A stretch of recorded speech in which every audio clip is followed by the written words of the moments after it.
Hello. My wife every time, unplugs the microphone. Every time. Hi, 1 second. Bob's been released. Something is on his head. I think it's my wife's schedule. Hi, folks. Welcome to the stream. Yes, ATM machine. We beat Planetfall. Enjoyed it a lot. There are no free Bobs. ATM machine. Oh man, ATM machine. I sang the song. Lip is already throwing down. Oh, Lip, stop throwing. Can't just yet do a snapshot, but we will. Earl, it's good to see you. ATM machine. There's new stuff indeed. Nick did not. Nick was like, good. I'm glad he's dead. And I was actually really upset. I was really upset at Nick for that. Because, like, he's awesome. I loved Floyd. He was cute. I sang the song. I don't know the music to it, but I made it up as I went along because it was fantastic. I very much enjoyed it. That, I think, skews people's perspective on Planetfall. Planetfall is okay. I enjoyed it a lot. It's my favorite Infocom game so far. I like a lot of its world building and stuff like this. I thought that was really interesting. Having the computer that you can access that has all the lore and stuff like that, I really liked. But the writing only got good in that last quarter of the game. Did it really kind of kick it into overdrive? You know, the final like chase sequence and Floyd and his sacrifice. It was really good. Sakura says, I was bored. Wait, Sakura, you were bored of what? Oh, new things? Yes.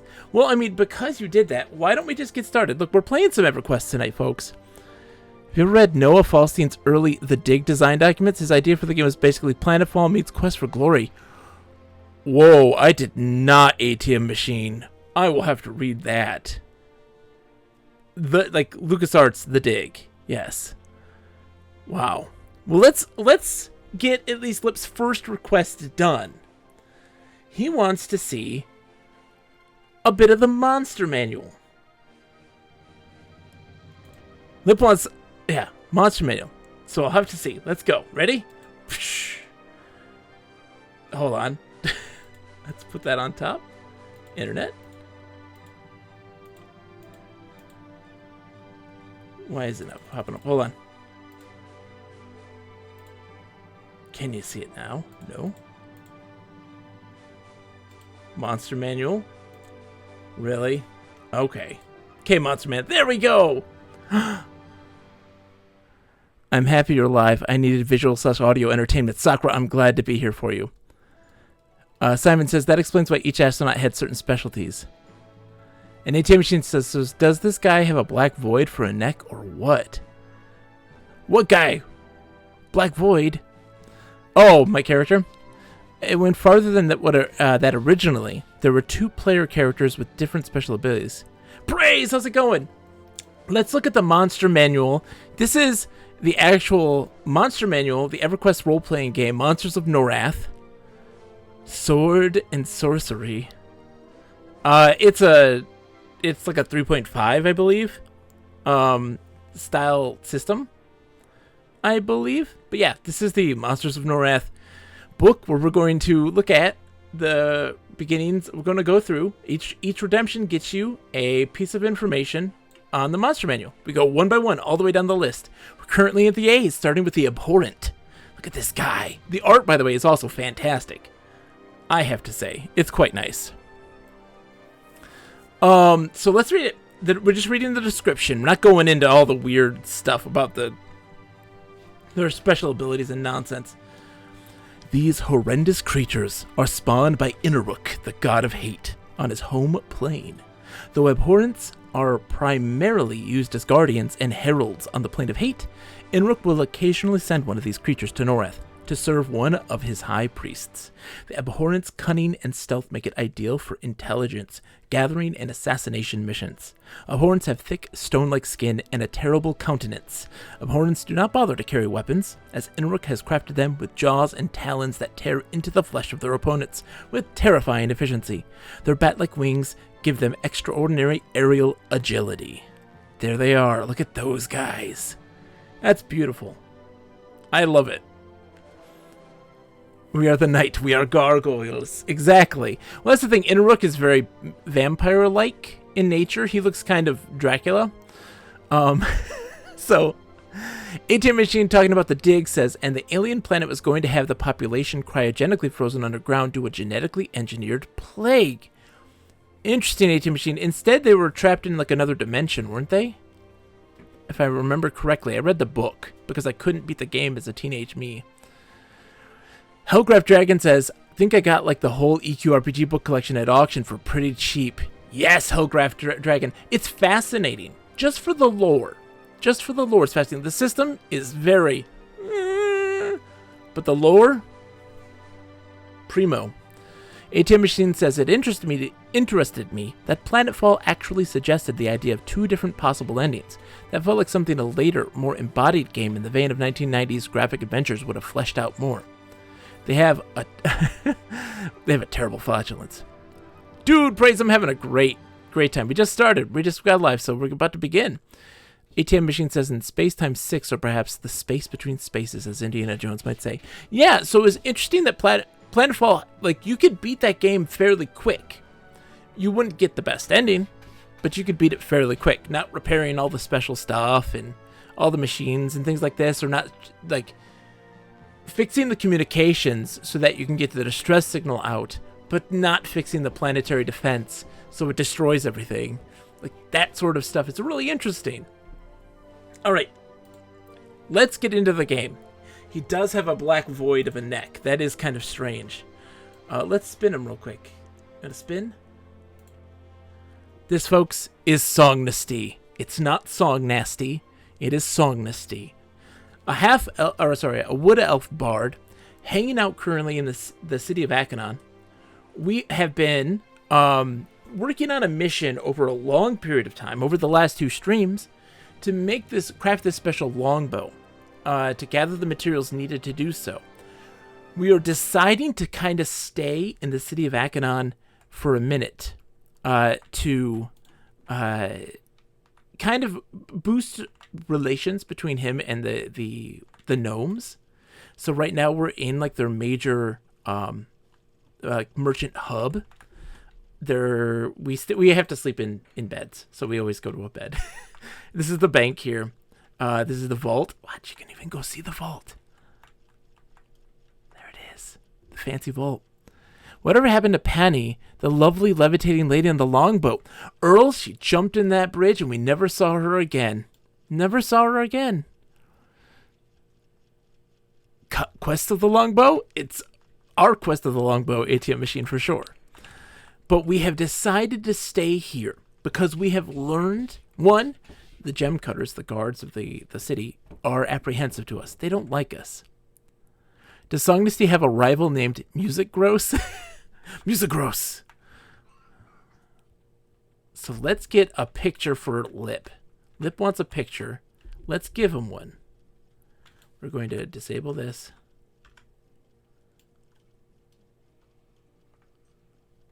There's Songnasty. Hanging out. Let's get you a picture, Lip. One for the photo book. I believe that did it, right? What was it? Alt Control 0? Alt 0?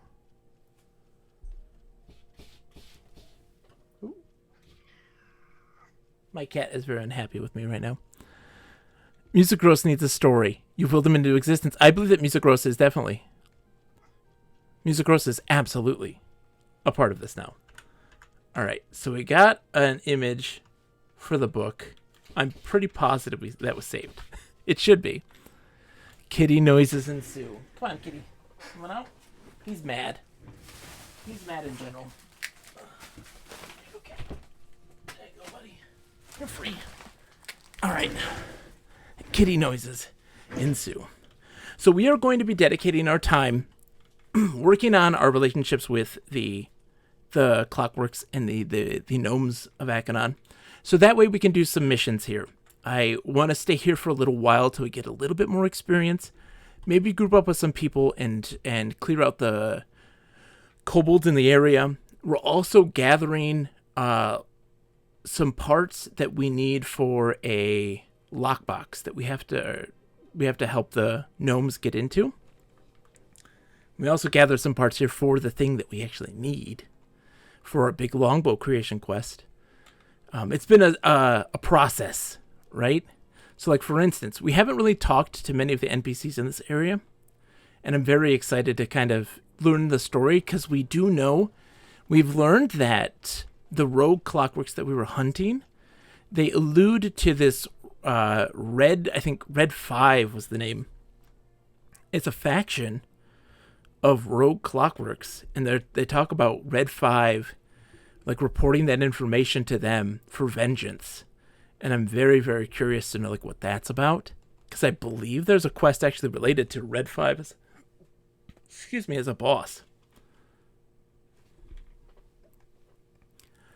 But yeah, music gross. I mean, we were rivals in Bard School, right? Definitely was more. His name is Music G. Ross. Is his name. Music G. Ross. And everybody calls him Music G. Ross. And everybody's like, it's music gross. Music gross. Come on, guys. And no one sees it. They think it is jealousy. I was Songnesty first. And he changed his name to Music G. Ross. And everybody took that as the standard. There's nobody around right now that is my level. We have Disney, the halfling rogue, who's level 50. Kaldar, who's an Ixar necromancer from the Guild Sanctuary. And McFizzle, the level 2 gnome enchanter. So we are going to be avoiding skeletons, as is tradition. We have this issue. We constantly have issues with skeletons. They seem to haunt us at every turn. And we're going to work on killing kobolds primarily, because those increase our relationship with the gem cutters, which are the guards in the town, because they have the quests that we have, like, things that we can turn into them for rewards and for status and for more lore.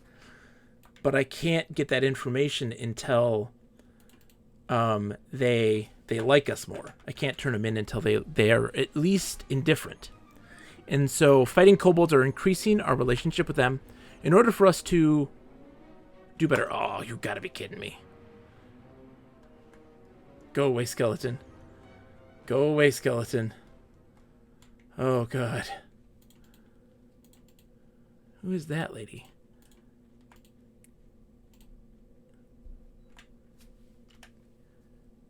She looks at me apprehensively.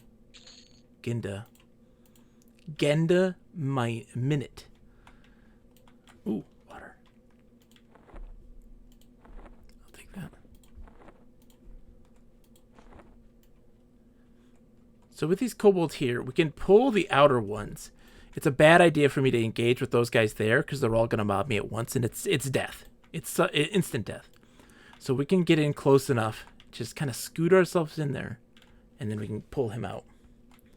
And we're going to put ourselves in a situation where we can have it so that when he runs away, he's going to run that way. Now, instead of running in towards the group as a whole.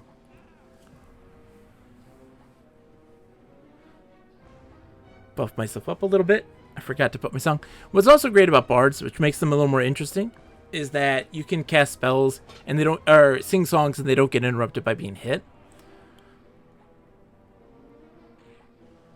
Unlike spells, where if you get hit by something, it actually interrupts it. Come on. Don't call your friends. And so you can see here it says, my standing with Clan Grickbar could not possibly get any worse. My faction standing with the gem cutters got better. So, like, there's that skeleton. Oh, he's trouble. He's trouble. Come here, Scout. Just gonna run out this way towards the middle of the area. So how are you folks doing tonight? I hope everybody's doing okay. But yeah, I mean, ATM Machine, we're going to be moving on to the next Infocom series on Saturday. We're going to be playing Enchanter, which is a big one for a lot of folks. A lot of people love Enchanter a lot. And we're going to be going, we're not going to do the Enchanter series 1, 2, 3, I don't think. I think we're going to actually go and still continue with the Infocom games chronologically. AKA not Zork 4. It's absolutely Zork 4, though, because there's an event that happens in there that happens in their depiction of what they call Zork 4.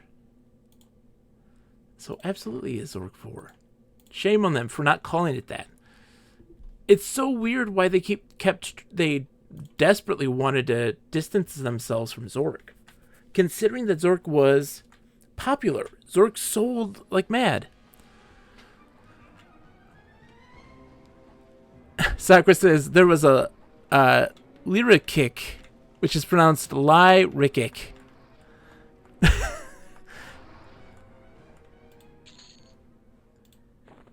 Oh, I'm sure. I'm sure there absolutely was a lot of infighting about how to present the stuff.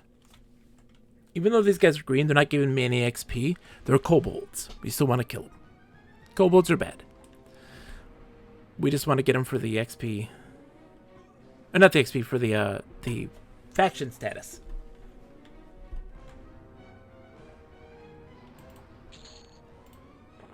And we get some loot from it too, which isn't too bad. I'm okay killing dog-style kobolds. Exactly. If they were lizard-style, I'd be mad. Yeah, you don't want to be what? You don't want me to be killing so there's the Ixar, which that's a race you play. Then there's there's another group that you play as in Everquest 2. Sarnak. There's Sarnak, which are half Ixar, half dragon. ATM Machine says, and then when Spellbreaker came out, the writers wanted it to be called Mage, but Dornbrook made them change it. There's still a 1 in 100 or so chance the title Mage will play when you start up Spellbreaker. Interesting. We're just selling some stuff real quick to ease up some of our inventory space. Because for us being Wood Elves, our weight limit is minuscule because we have a low strength. A low overall strength, at least.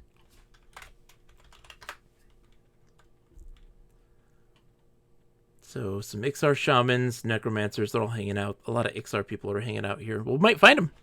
I think they're fighting Minotaurs. There's a spot where there's a lot of Minotaurs. Most likely that's the case. This place is the Steamfont Mountains is a wild place. There's a lot going on for it. There's enough for everybody. It's an interesting place.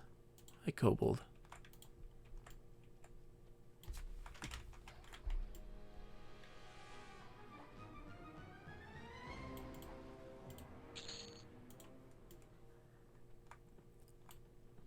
Small Coyote. He doesn't like me. Runaway Clockwork is green. That's interesting, though, right, ATM Machine? Even though considering, right, that Spellbreaker is still, that's still in the Zork universe. They're in the Zork universe, right? Am I crazy in believing this? I swear there's still a lot referencing and keeping them in the Zork universe. Sakura says, Ixar are cool. Love the Frillix, funny enough. I did not have a lizard persona when originally playing it. Sakura, you played EQ originally? Did I not know this? Or did you tell me this before? I wonder who thought kobolds should look like dogs with pecs. They're cool, man. I like them. You've said so? What did you play then at the time, Sakura? Till 2003-ish. Oh, nice.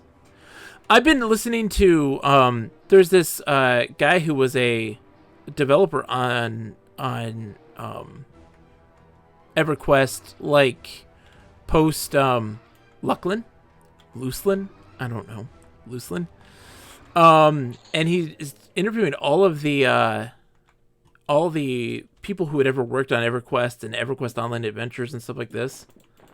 All the EverQuest related stuff and EverQuest Next, and just kind of reminiscing about like the days of old and just chatting. And it's been like super, super awesome to listen to and getting a lot of information about just the development process and how it worked back then.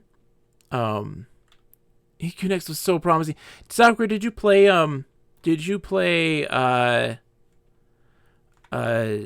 Landmark at all? I was big into Landmark.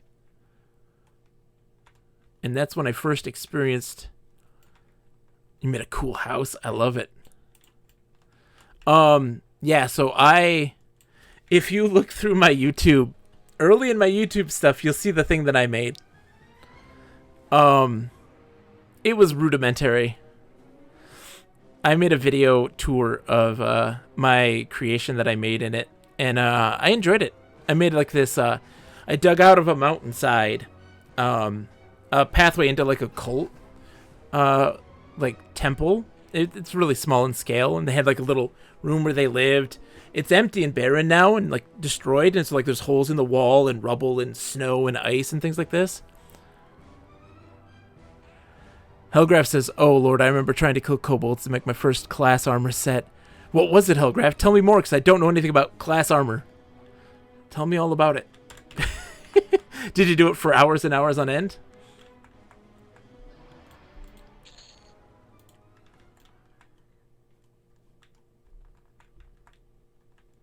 Okay.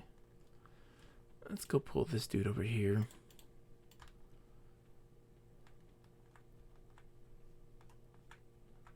We're just picking out the, Come on, dude. Hello? Grr, bark, bark, bark, bark. I don't know anything about that stuff. That's when I talk about how, like, I'm inexperienced in EverQuest. I know a lot about the newbie experience.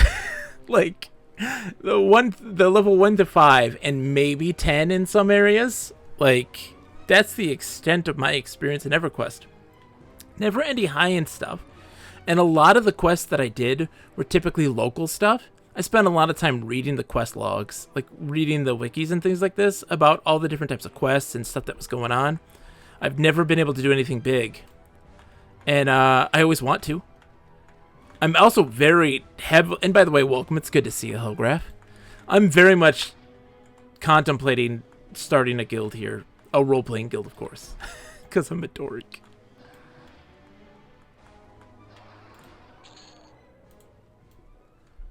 Alright. Let's get this one back here, and then we'll rest.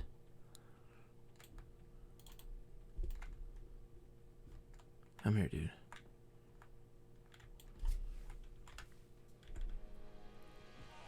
No! Does not, sub.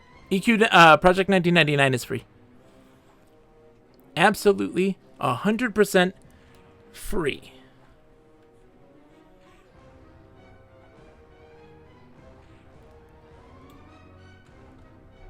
Listening at work, so probably won't be too chatty tonight, sadly. No worries, Praise. It's a pleasure to have you. Don't worry about it.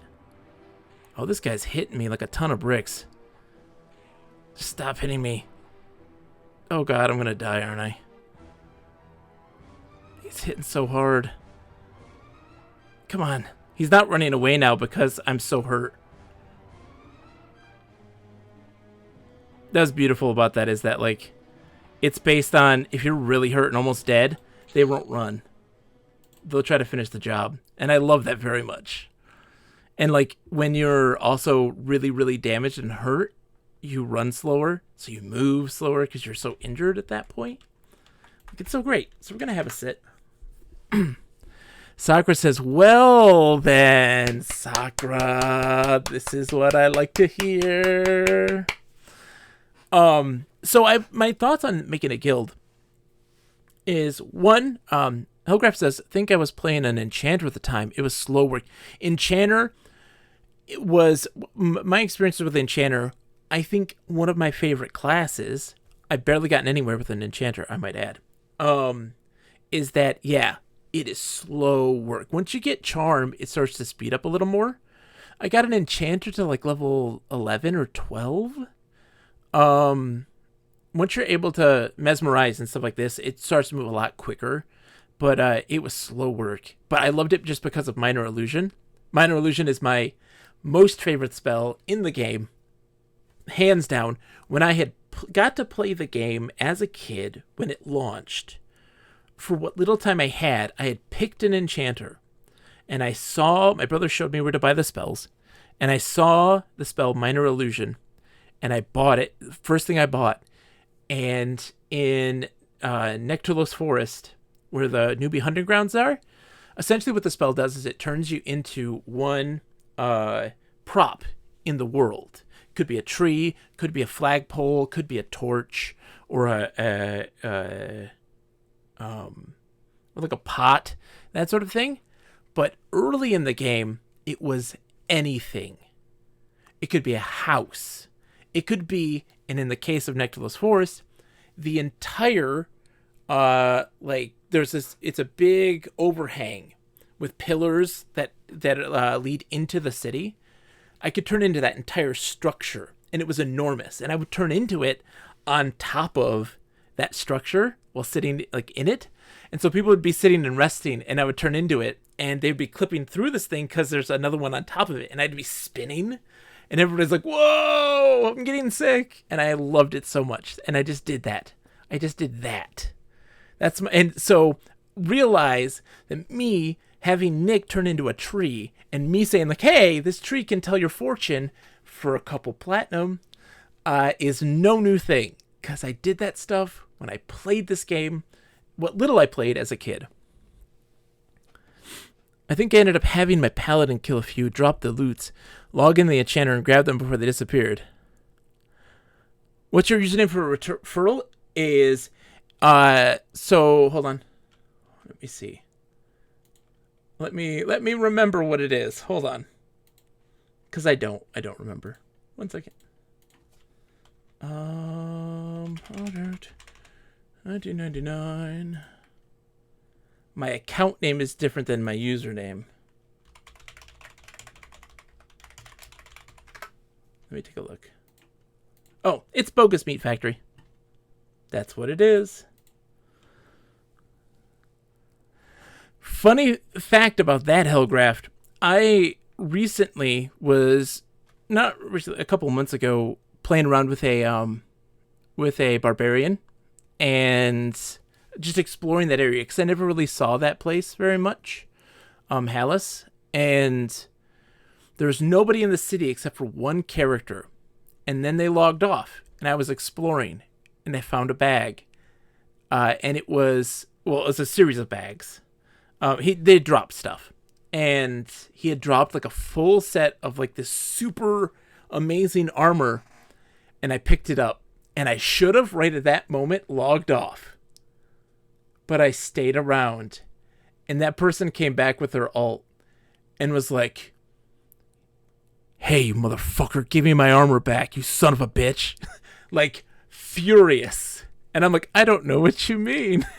Like, "You goddamn well know what I mean. Like, give me my armor back." And he's like, "There was nobody else in the zone. It was just you." And I was like, here you go. I gave it back. I was being nice. I was terrified. He was so mad. He was so mad. But yeah, Sakura, it'd be great to have you join. It'd be so much fun. So much fun. I know you'll make an Ixar. I know you will. In my heart of hearts, I know you'll be an Ixar.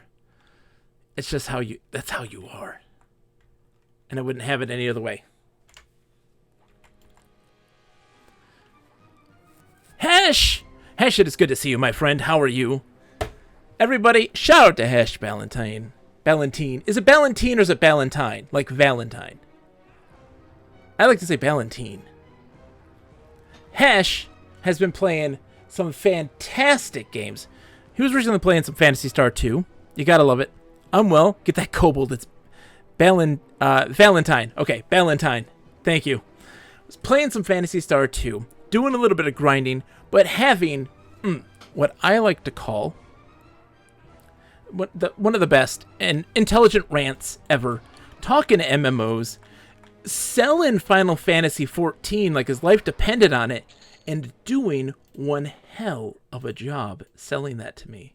Because I was very much like, I don't know.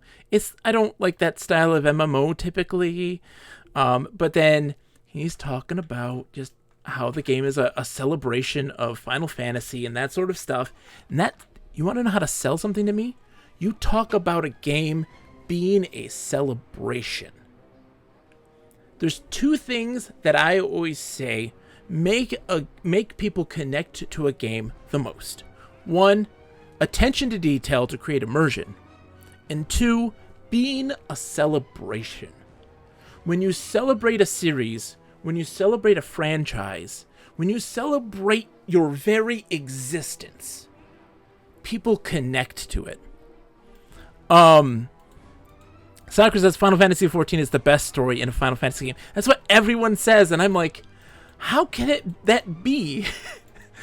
You know, I'm very confused by this, but Hash did a great job selling this. So, one of the games I beat fairly recently on stream was a game on the Sega Saturn, Clockwork Knight.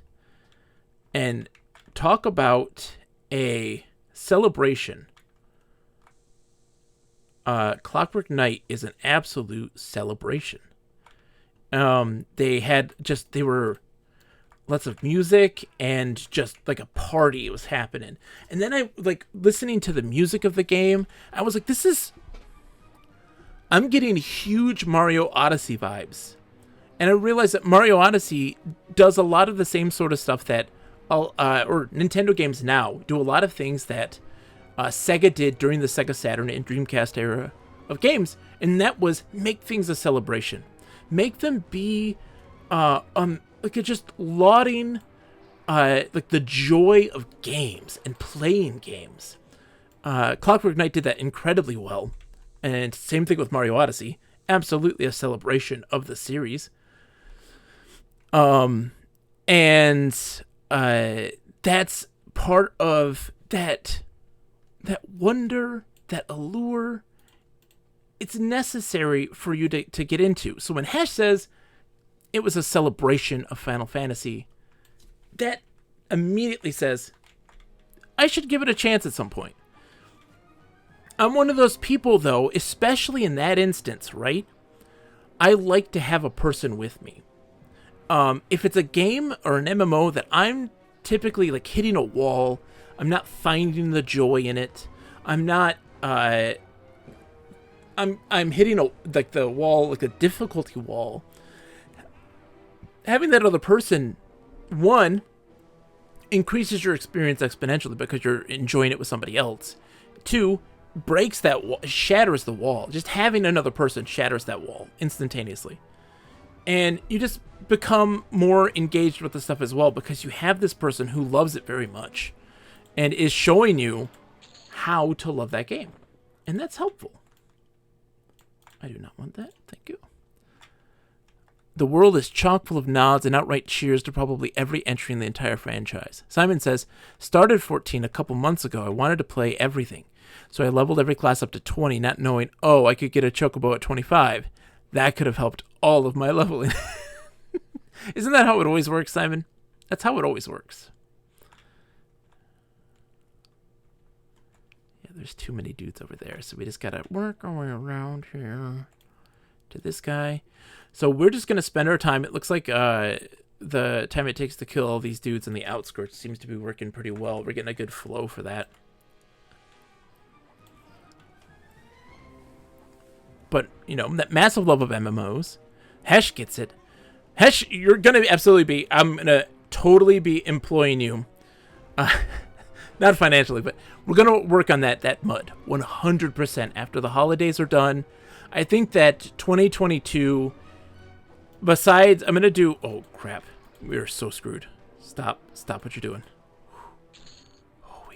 we almost kicked the bucket there. I'm gonna spend the bulk of my time. No other weird projects. We'll be doing the Fantasy Draft League still. We might not be doing the haiku book, but I will be doing the Fantasy Draft League and probably work on the MUD exclusively. Because dude, I've got so much to say about just what makes my vision of a MUD. I want to do a fantasy thing, more lighthearted in nature, very tongue-in-cheek, very Terry Pratchett, that sort of thing. Not afraid to be a little silly, but also with a oh crap, we're so screwed. Yeah, he got healed by the shaman.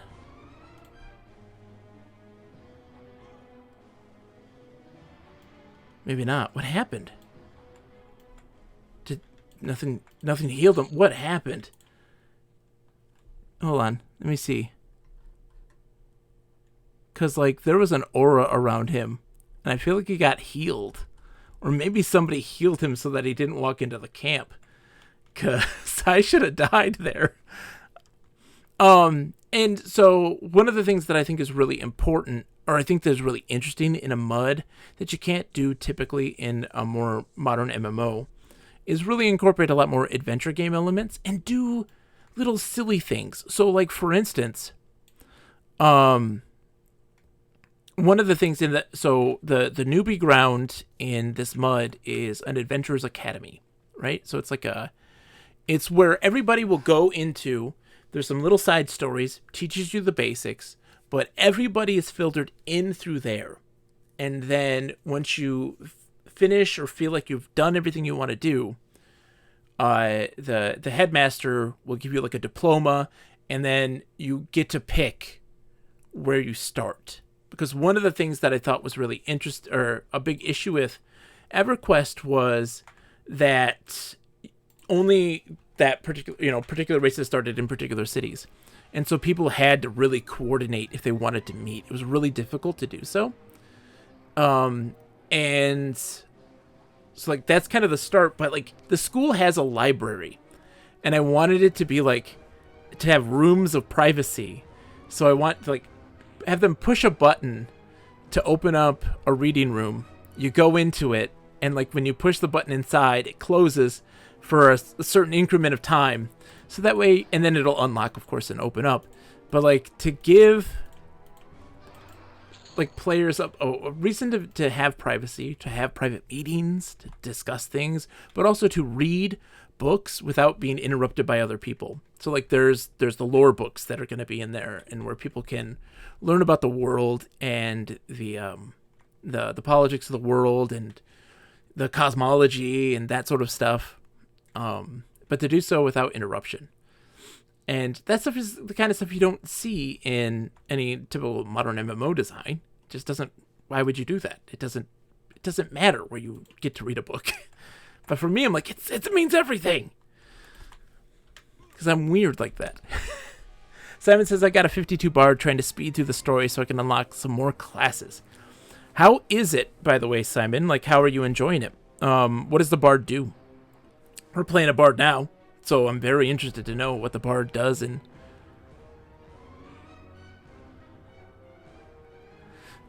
she's like, don't speed through the story.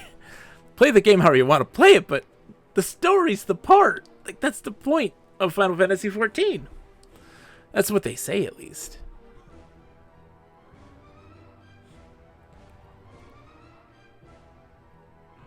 It's one of those things that, like, it requires a major brain adjustment on my part. I approached Elder Scrolls Online with the brain adjustment of being like, this is not going to be an MMO. This is a single player story with other people walking around. And I was like, okay, I've got this in my head. I'm going to do that. And then I learned that, like, there are these expansion story campaigns that you can't have other people play with. You play it alone. And I was like, well, what? Why is this an MMO? Why is this it bothers me to no end when they're like, You have to do this alone. It's like, well, then why do this? Why? What's the point?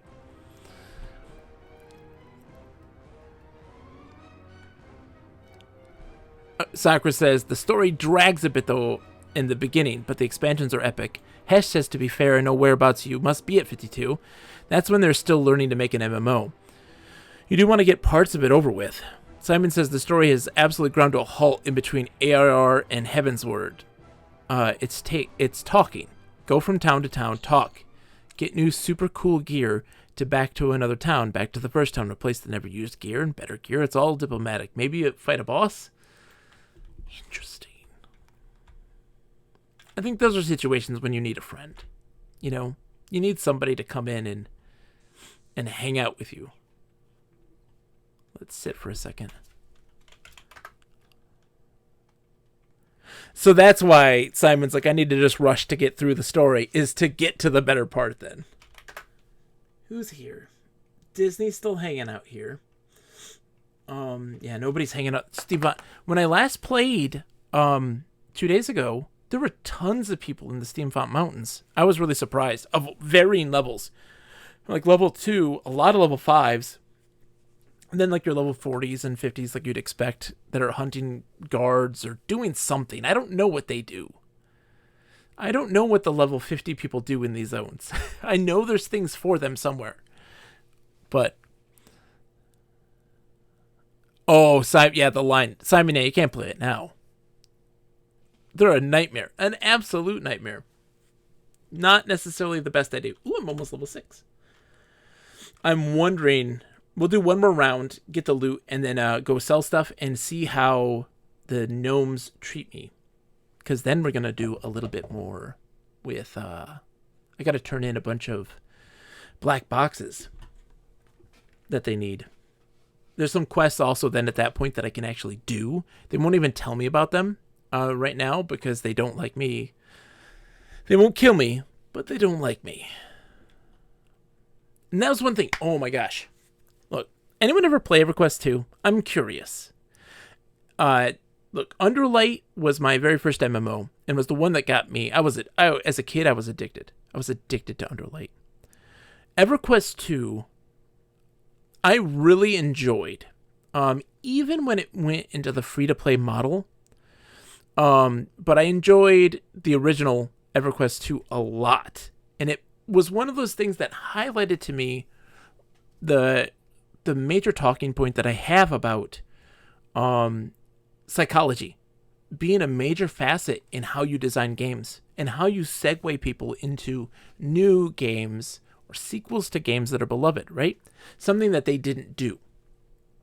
Because people fought... ooh, it's storming. People fought the combat changes. I freaking love those combat stuff. I love the combat. They did not segue the players well at all. I enjoyed that combat as a major change, but it was a dynamic change that required conversation, coordination between players. And so what happened was everybody would be in groups, right? They would just be attacking, but everybody had an ability that caused these chain combos.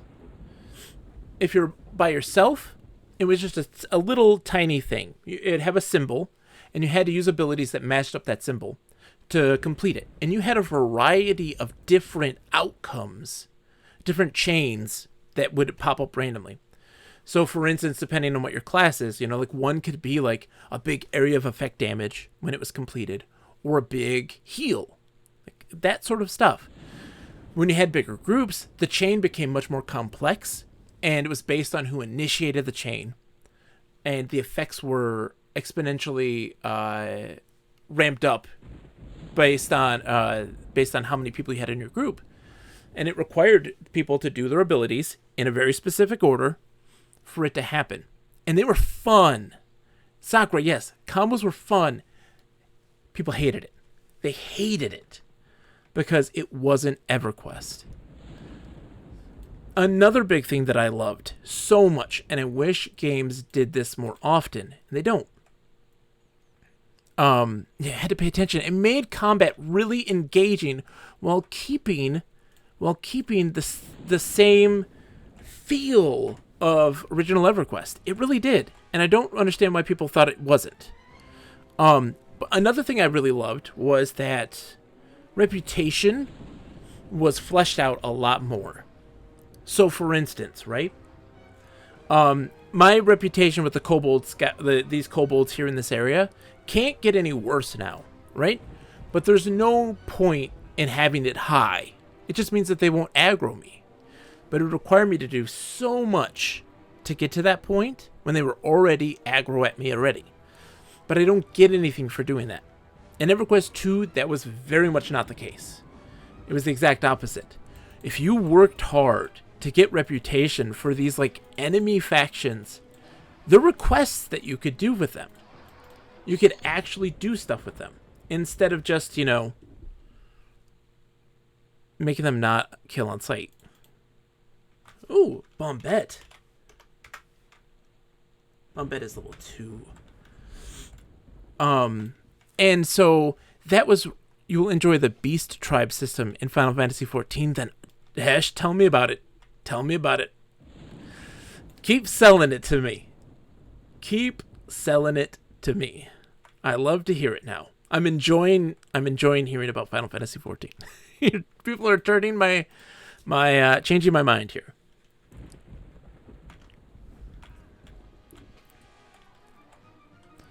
But the other thing that they did that I adored was, one, they did player housing right.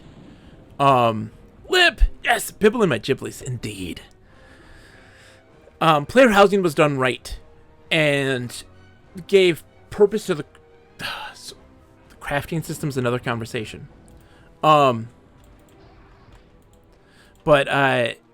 how they did player housing was really great without having the major like land issues that something like Ultima Online had. Can you die, please? Stop doing the 1 damage. Do a little more than that, please. Oh god. See, they got a little something. Please do more damage than that. Why are you only doing 1 point of damage right now? You're gonna get us all killed. Okay. Oh yeah, they're gonna get me killed. I'm dead. The shaman. Alright. Turn off that. Let's get walking. Oh no! I accidentally right-clicked. I'm so fucked. I'm so fucked. Oh my god. I'm so fucked. Trying not to be fucked. But I'm so fucked. I gotta go. I'm gonna die. That's okay. I might cry. Yeah, oh boy, we died. So player housing was different locations, like say an inn, right, for the basic stuff. There's a bunch of doors, and you pick one of them to be like, that's where I want to live. And so other people could pick the same one, and you can just search for other people's houses that are in that same area. I got myself bound here, by the way, today. And what was great about player housing was the way that you customized it was really in depth, and it caused this reliance on carpenters and craftspeople. And it also, you would earn books, so like lore books and stuff like this, for like a quest, right? It was a quest item. But when you beat that quest, you would get that book as a decoration in your home. Loved it. Loved it. You could read it at your leisure.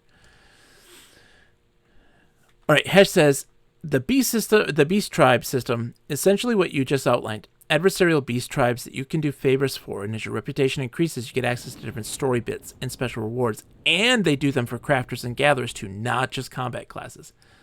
Fantastic. Fantastic. You'll love to see it.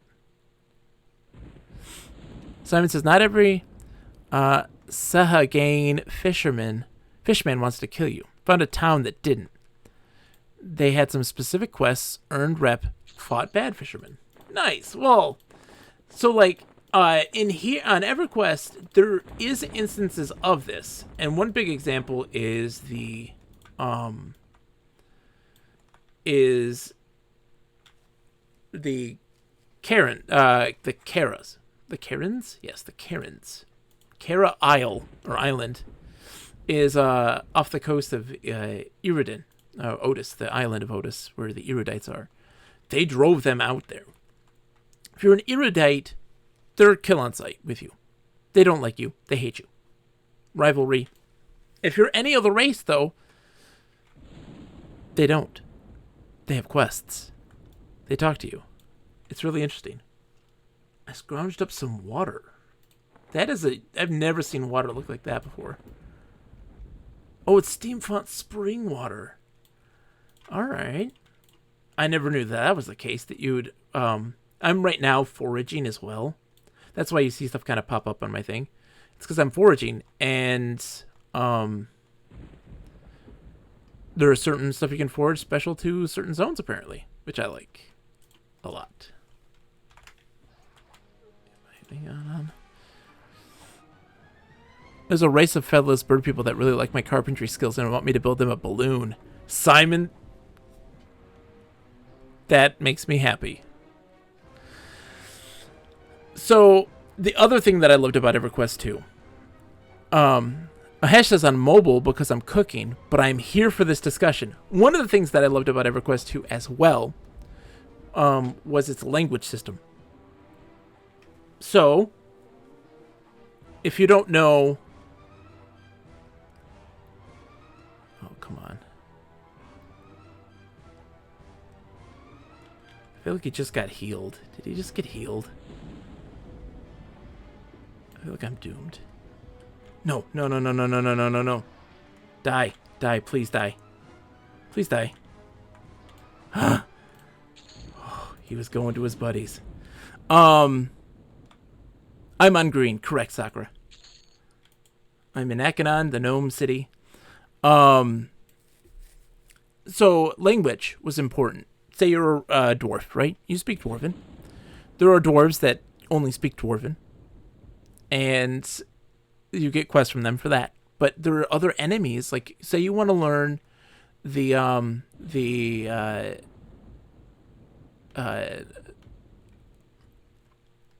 my mind is blanking, like the kobold language, right? Kobolds speak their own language. By killing them, you'll get like a piece of a parchment of their language. That and if you collect like 10 of them, you now learn that language. And now you can understand what they say, which also helps in being able to do quests for them in the future. That sort of stuff, which is really interesting. Thieves can't, yes. You can still do languages here, right? Languages still here in this game. And there's instances where things will speak languages that you don't know. But you have to just be around other people as they speak it, and it levels up. That's just kind of how it is. It's really easy for somebody to make a macro that just quickly, infinitely just spams a word, and you're max level in that language now. Can bards learn languages easier? I wish. Bards are awesome, though. They're my favorite. And so that was the thing that happened in Everquest 2 that I really enjoyed. The other thing that I really liked was they... Come on, Gold Scout. Come out this way, please. I've learned my lesson. Its crafting system was very engaging. It was a game in and of itself. Crafting in Everquest 2 was very, very engaging. So essentially what was happening is you'd have these tiers of success in crafting. And you had skills, various skills that did certain things. Like, for instance, increase the quality of the thing you're making, which would increase that bar. That would make it go into other tiers. But also, you would be increasing the likelihood of like a critical failure, where the quality, overall quality, would go down. And then you had these events that would happen that would require you to react to it. by using certain abilities. So say like, oh, you split the wood, and you'd have an ability that would help patch that up and fix it. And you'd have these chances for critical successes and special things that would happen. But based on the materials that you use and the abilities that you used would affect the overall quality of the item that you're making and the stats of it and the effectiveness of it and these sorts of things.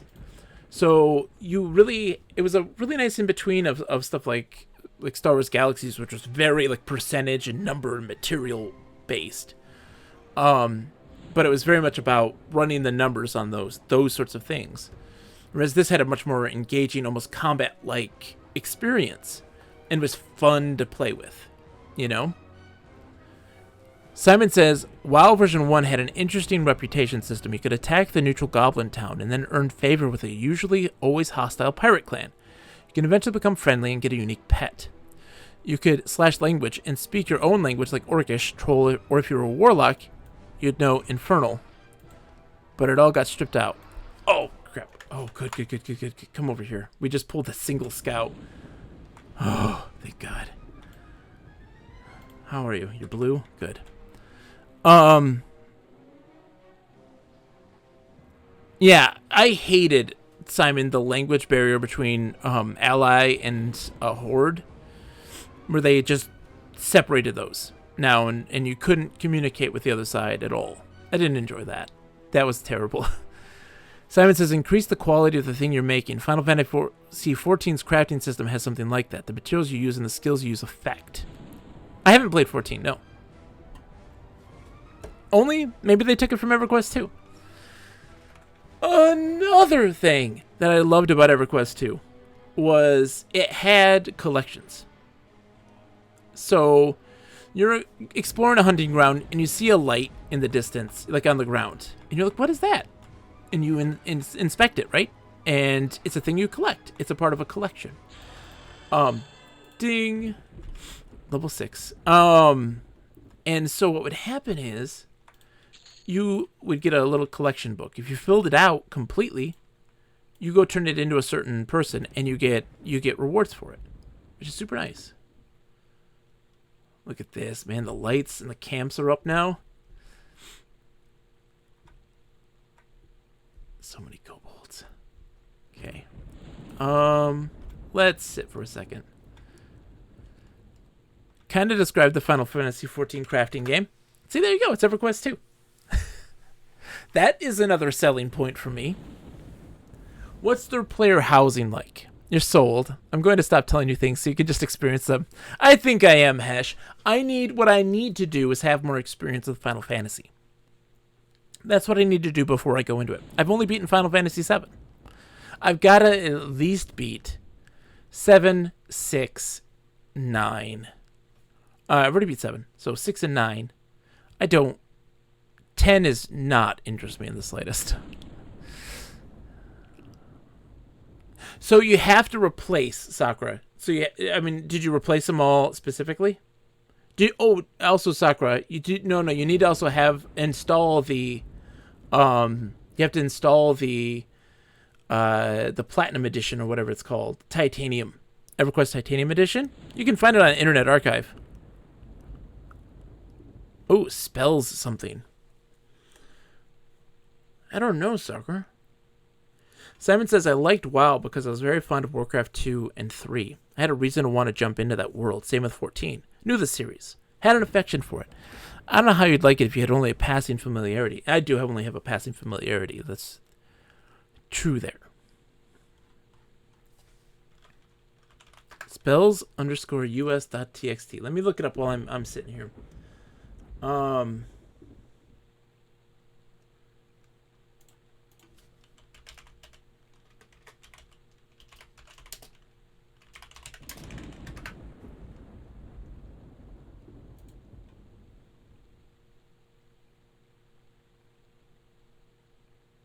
Okay, so did you download the most recent patch, Sakura? Because that typically just means that your stuff's out of date. You didn't get the patch from Project 1999. That's typically what that means.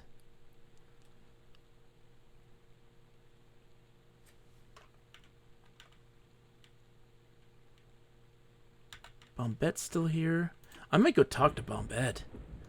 They're a magician? I like the name.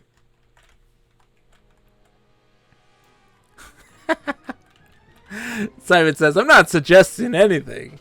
Wink, wink. But in Payday 2, you have a safe house you can visit, and it's reflective of a lot of your accomplishments. If you did something very tricky and optional in the nightclub heist, your house gets a disco ball. If you rob a high-end jewelry store, manage to do it quietly, some extra special jewelry appear in your safe house. And you can invite other players to see and tour it. Sometimes it gets raided by the cops and it becomes a level. Interesting. It is actually kind of interesting, Simon. Are you excited for Payday 3? Got the one in the thread. Huh.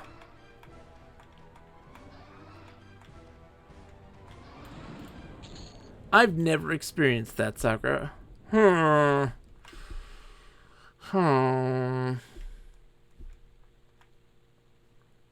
Redownload trend again. Hope so. Fingers crossed. I hope you enjoy it. And you're able to get it fixed. It's such a good game.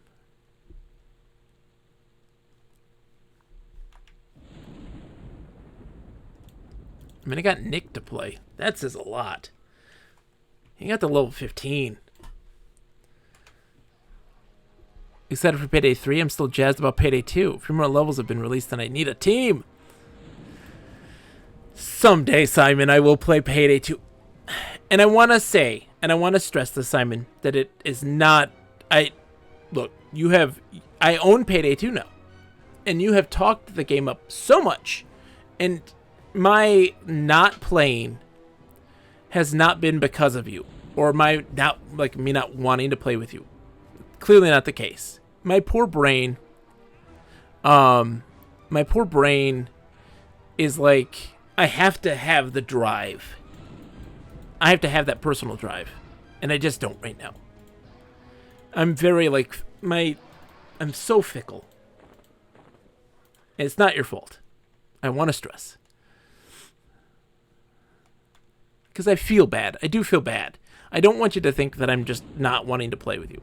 Because we went through not all of, but the main storyline of Hellgate London and had a blast. An absolute blast. I loved it a lot.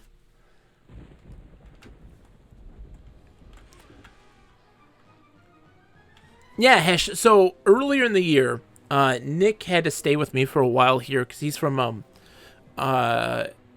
Philadelphia, and he had to stay out here because his mom had passed away, and so he stayed here for a while because she was really, really sick before she had, and he played Everquest with me locally. So we were sitting next to each other playing Everquest. It was very nice. It was pleasant to play with my best friend, Nick. And we even played it at a distance.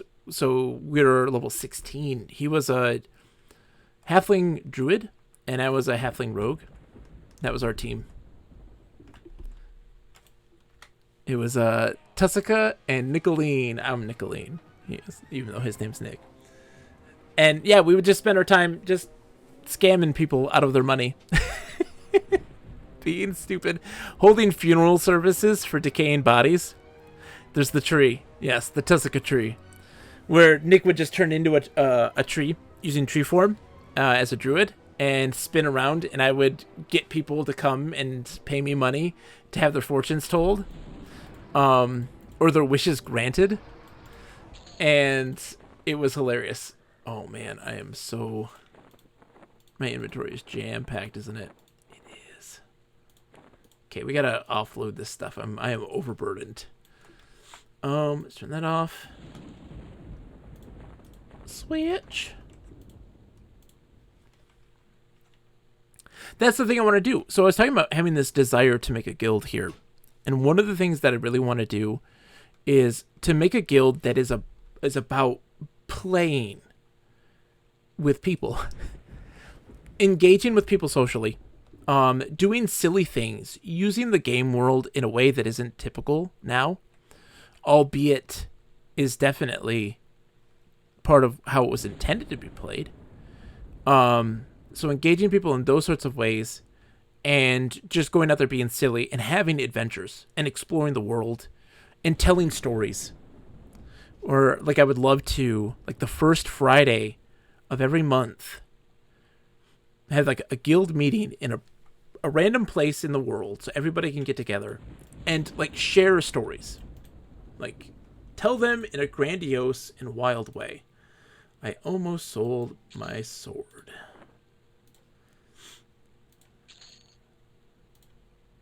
Ooh, the steampot spring water sells for gold. All right. And just doing little things that I think are really important. For instance, like paying people for their time. Love to amass some money and be like, hey, if you want to, as a representative of the guild, just hang out at the places where players, like new players spawn. But we're still apprehensive. I'm going to go to the bank and get my stuff exchanged because it's also a major weight on me. Go to the places where new players spawn, new characters spawn, and be like, hey, do you need any help? If you're a new player, I can show you the ropes. I can help guide you to where you need to go. If you're an old player, hey, do you need anything to get started? We're here to help, you know? That stuff to me is inherent because when I played Mist Online, I was in the Guild of Greeters, and that is kind of what they did, was help guide people in getting started in the game and kind of helping provide extra context for the world and giving non-spoilery hints to puzzles. If somebody needed help in a group puzzle, a multiplayer puzzle, like offering to help without being spoilery, that sort of stuff. So that's very innate in how I play MMOs in general, is that I love just helping people and being a part of a community. And I don't see that here. I see it as a void where there's always just old players, but you think that, oh, it's just all old players, and that's not the case. When I have attempted to do that on my own, where I've been like just hanging out where new players are, having people's like, it's been a long time, I don't know where anything is, I need help, or I'm new, my friend told me I should play this, they are playing this character, how do I find them? I don't know where they are. And like, okay, this is good. I'll help you find them. We'll do this, you know? And that sort of stuff's really important. And it happens a lot more often than you think. So, like, building a guild that is all about telling adventures. If I had my dream guild, right, it would be one where I give people missions. This is your goal. I need you to do this. Like, I need you to go out and like it's kind of like a happy, well-meaning Fight Club. I need you to go out and make 5 friends. Like, I need you to go out and help 2 newbies. Report who they are, have them like send a tell to me or something, and like you get your reward. Or like even tell a story where you're like, I've got a request from, this person in town, this NPC in town, and they want this for these things, and go gather them for me and you'll get rewarded. And I hand out the rewards, being like an NPC in that regard, or a GM at the time. Simon says, I don't like accepting help from strangers. It dampens the early experience. It removes struggle where there is intended to be some. Simon, it depends on what kind of help we're talking about. Right? For some people, Helgraf says, it's probably been 2 decades since I last played, but I still recognize these places. It's beautiful, isn't it? They stand out. And why is it that they stand out? It's not just because, oh, you spent so much time here. It stands out because they're really interesting, strikingly well designed. The low poly and the lack of excessive like texturing and stuff like this, that lack of detail makes you be able to get your bearings and understand where you are spatially a lot better, and also recognize points of interest really easily. Hellgraph, oh my gosh, I love just swimming and like just fishing at a dock by the boat, waiting for people to come by and like saying hi. So Simon says, is it fair to call this low poly? What was the poly count of contemporary MMO games at the time? It wasn't low poly at the time, Simon, but it is now low poly. We now would consider it low poly. It wasn't at that moment. It required a graphics card. Like, it was beefy. Exactly, Hesh. And um I mean, you want to see some really low poly. My game was Underlight. And Underlight predates this, was a first person game, was polygonal environments, but the character sprites the characters were sprites. And it had a real-time combat system. Fantastic game. But that also very much, like, it's so crazy to talk about, like, what influences you. What are these things that help define you? And one of the things, hold on, I'm going to see something real quick. They still view me apprehensively. My goodness. It's funny to see what experiences I had in MMOs and what I glamped onto, what I connected with, and how that defined what I like, what I want, and how I expect to play them. Right? So, number one, text adventure games. Vir 1 Crossroads is my white whale. It's one that I love to death and mourn its loss every single day. It was a beautiful text adventure, but with a graphical user interface. No images, no pictures. It just had a UI, and it had music and sound. And it was... Oh, I'm fighting with my drums. Whoops.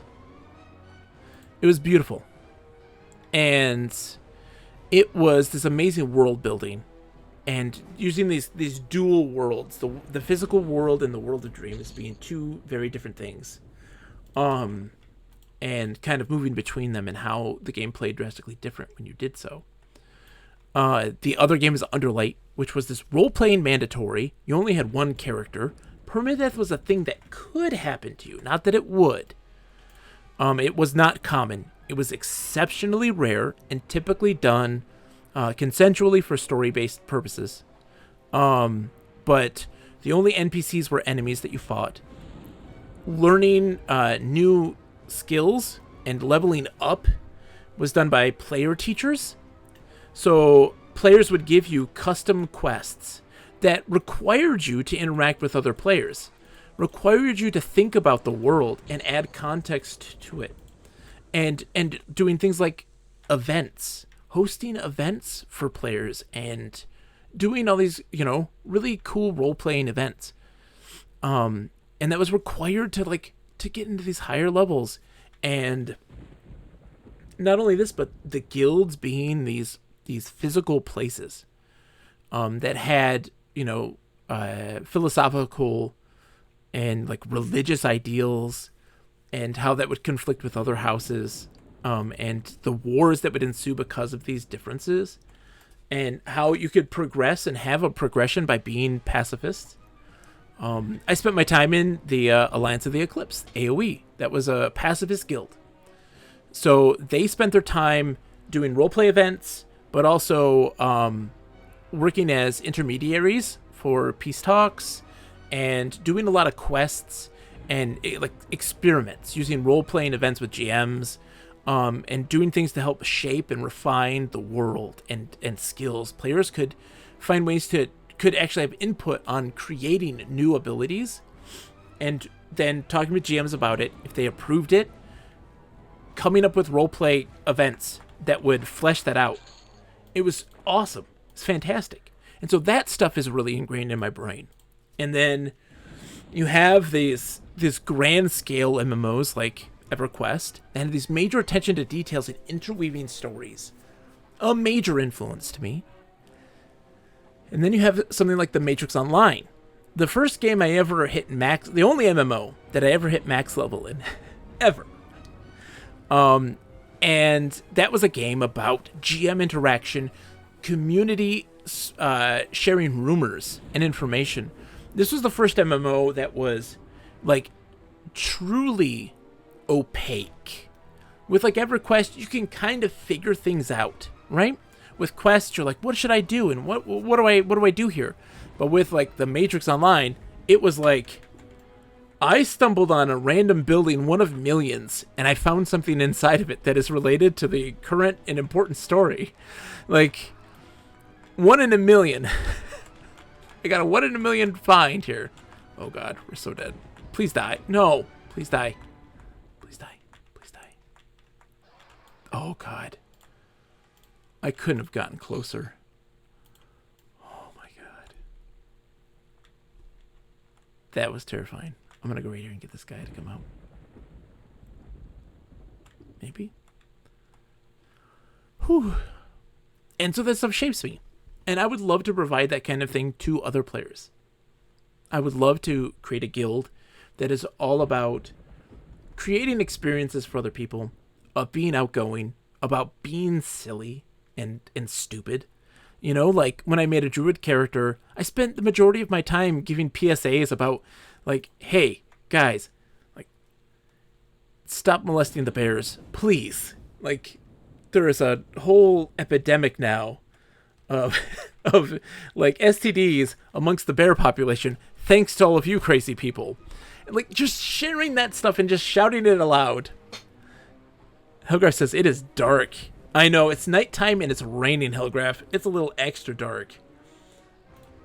And so like shouting that stuff, and then like everybody is just like in OOC or in, you know, like shouting back, just laughing and just having a hell of a good time.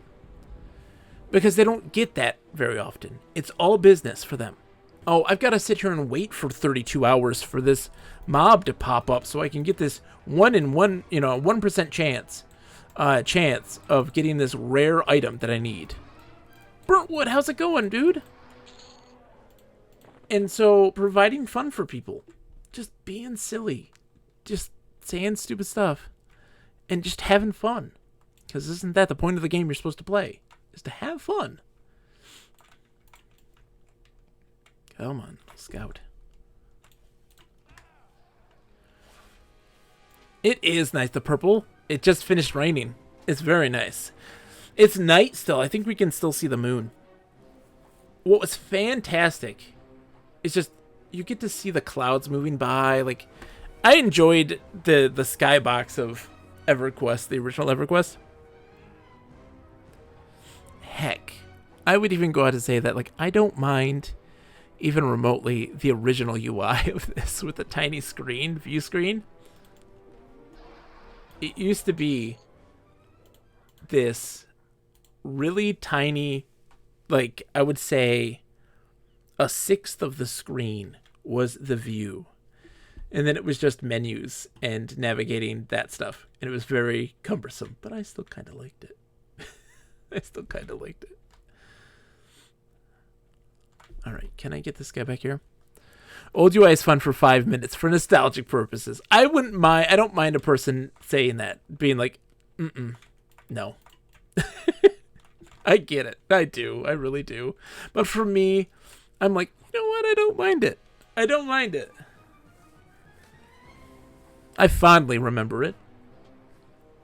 I humored it for a while.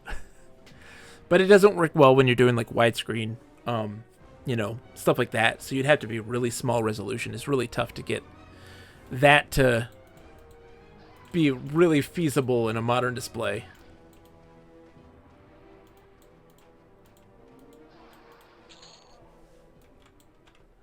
All right. Let's see if our other kobold friend has spawned yet. Already, like, look how much health we have compared. Like, we did a run and we're barely touched. There's a gnome. Skeleton. Hello, little gnome skeleton. Cannoli! Hail! Cannoli! How are you, my friend? I hope you're doing well. So yeah, I'd love to build a guild in this that is that.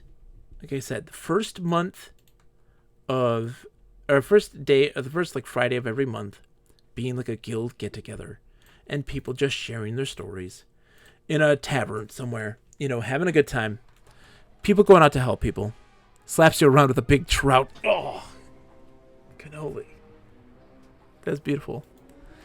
Finished a funny D&D session. How goes it with you? I'm doing fantastic. I'm also drinking some short beer. Increasing my alcohol tolerance to 2. Who's on right now? Ooh, Tia is a gnome that is my level, around my level. Maybe they would like to group up. Maybe. I gotta go sell things because my weight is max right now. They still view me apprehensively. How much is it gonna take for you to like me, gnomes? I'm a friendly guy. I'm trying to get these gnomes to like me. It's a slow process. I want to go check the guild master of the gem cutters and see if he thinks better of me. We're getting money though, which is important. We're getting gear that we can sell. Every little gold helps.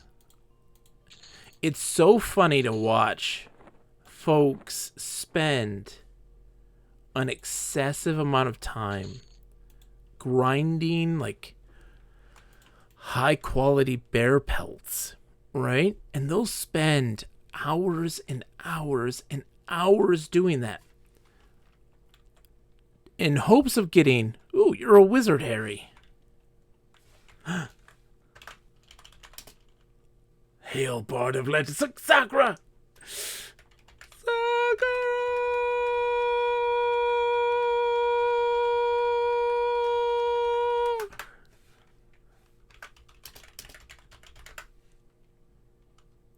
Yep, there's Sakura, the Ixar monk. I knew it! How could you not pick an Ixar? The Ixar are so cool, but my problem is I barely have explored Antonica. I've barely explored the rest of the actual main world. I would love to do it. Had to misspell my name. Of course! You have to do a little bit. You have to do a little bit. You guys are going to make me play this. I'm not going to be able to stay away. Join the guild. We'll make one, Hesh. So, Sakura's joining the guild. They're going to be our Kabbalist agent. I got to write down the name. It's going to be called the Adventurers Club. I just enjoy that stupid, simple name. The Adventurers Club. I wrote Sakura. I did not write the right username. What's so great about the Adventurers Club, it's a simple name. It's a club of people just adventuring. It's not like some stupid hardcore name. You know, we're Castle, we're blah, blah, blah, we're the Agents of Doom. Just the Adventurers Club. It's just nice. I totally love to sit at newbie lift, buffing noobs and giving out gear. Yes, Hesh. Now, Simon talks about getting the original experience. Now, Simon, there's actually a guild out here that does that. That is strictly, you do not trade with anybody outside of the guild.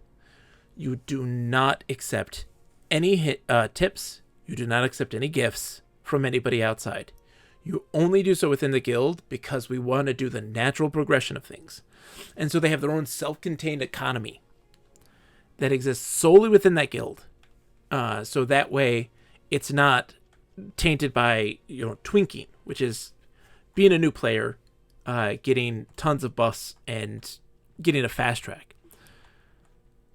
The Adventurers Club is served with a cease and desist order, ordering to cease any and all adventuring activities until the superior adventurers are proven through a competitive adventuring contest. That's still win. Simon, that's still win. I think I went the wrong way. Yeah, I have to go this way. Yes. I believe this is the correct way. No. It is this way. Do you like me, Manic Compolton? Hail. I am a new warrior. You're lucky I do not cut you in half right where you stand. Your actions so far have proven you an enemy to the gem choppers. Leave while you still can, see? They still hate me. I helped them out with the kobolds. They still hate me. And what's great about it is, for instance, right? Take things into context. You know what I love? I love providing context for players. So, for instance, right? You have the chant of battle. Celos accelerando. Like, what does that mean?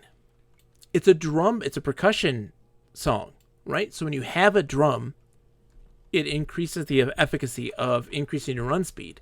So what does that mean? Providing context. So when you cast that spell, that bard spell, for instance, if you have a drum in hand, you are drumming the beat at which people's pace is going to have to keep up with.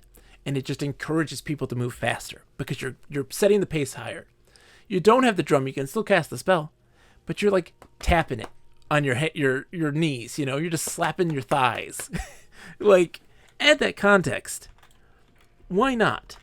It adds a lot of color to everything. Absolutely worth doing.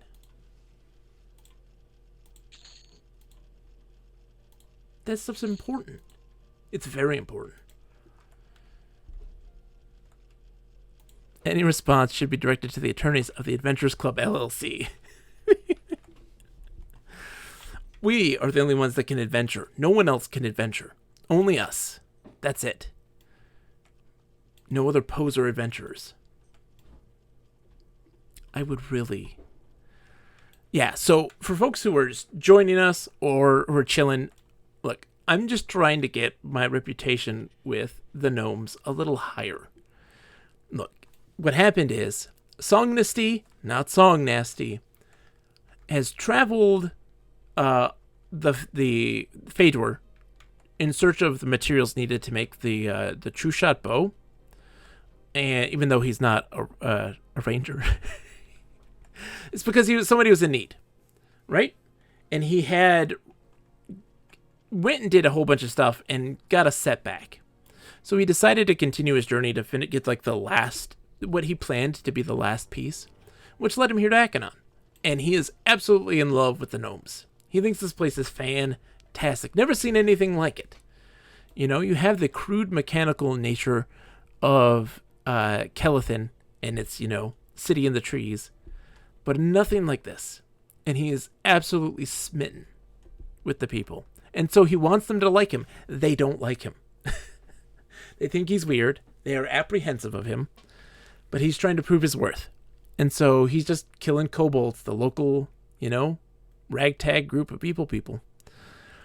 Simon says, oh yeah, twinking, smurfing, gearing up, I hate all that and refuse to participate in or accept unless I made it for my own character. My 52 Final Fantasy XIV bard is also a 50 weaver who will make some ropes for when I switch to magic classes. That's awesome. And I agree with this, Simon. If someone's like, hey, like for instance, somebody gave me a bronze breastplate and a bronze hand brace. Those aren't super beefy, but it's a little push in the right direction, and I'll take it. And I got a fine steel rapier, which isn't that big of a deal.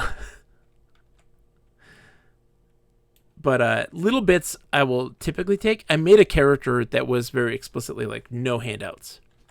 I do still follow the natural progression of the game. We did take some Epic Unique or Orange Gear in Hellgate, but I think that came from it did come from a developer. You don't say no to a developer.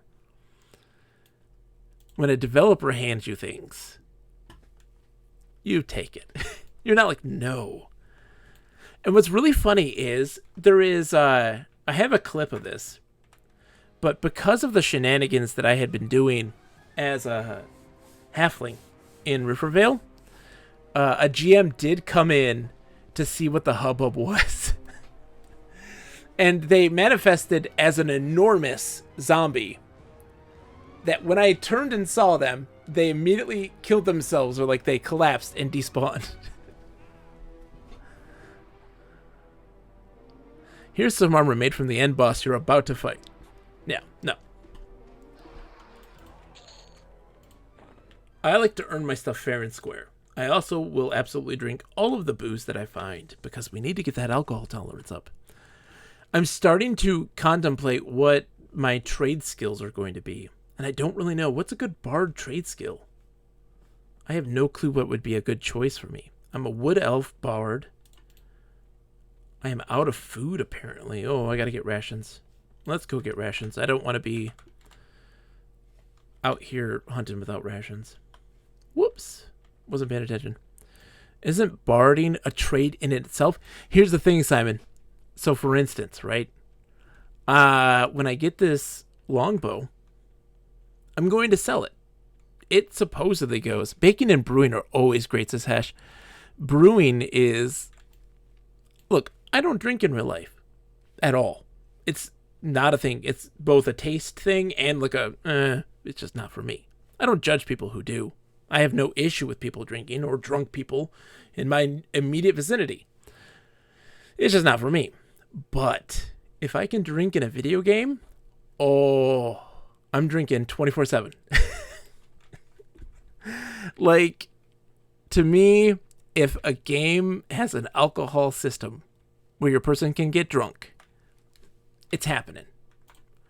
And like, for instance, in EverQuest, what's so great is being in a situation where you're like, we just did this crazy thing. Let's go to the tavern, celebrate with some beer, and have a good time. EQ drunk is so great. It is so great, Hesh. Controls go all wonky, the fisheye lens, and your text is jarbled, so people can't understand what you say or can barely. You want to see? The problem is, if I get too drunk, it's going to take a while to wear off. When we go back in town, Burntwood, when we get back in town, I'll do so. Let me know before you have to leave. Give me like a 5-minute warning.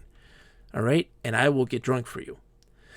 When we have to stop to make when our weight allowance gets big enough, where we've like filled our pack, we'll head back, sell our stuff, buy some booze. We'll get drunk for you.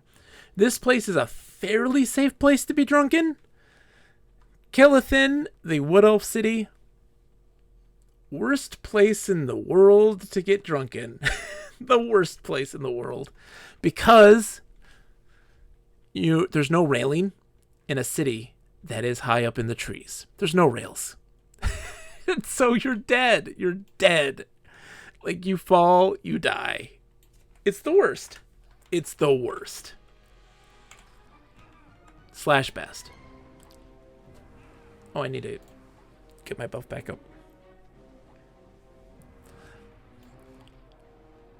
There's another bard. Right?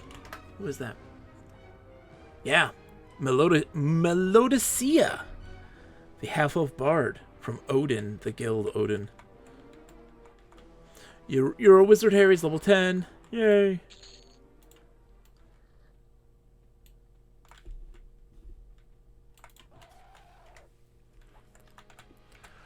So that's part of the beauty of this game as well, right? And I don't even know what brewing does. Hesh, what does brewing do here? Because, like, what's the effects of, like, booze doesn't do anything. Is it like potions? Sakura says, so one of the first people I talked to was like, you don't have a bracer on? You deserve death, but we're nice. And you can serve penance instead. Oh, like, in Kabbalist? Yeah. Ixar, man, you're like, you're weak. You're weak. That's all about strength. Oh, no. We're dead. We're dead. We're dead. We're dead. Oh, I'm so dead. Yep. Yep. Let's turn that off. Let's turn this on. We're running.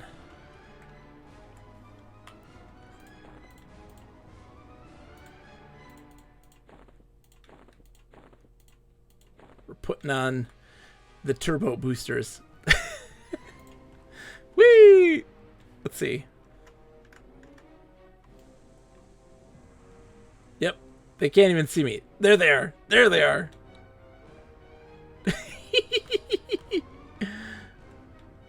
That's hilarious.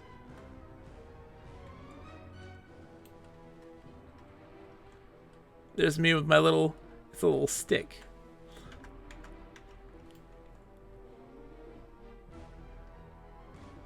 Help me out, Watchman Dreeb. You don't like me, but still.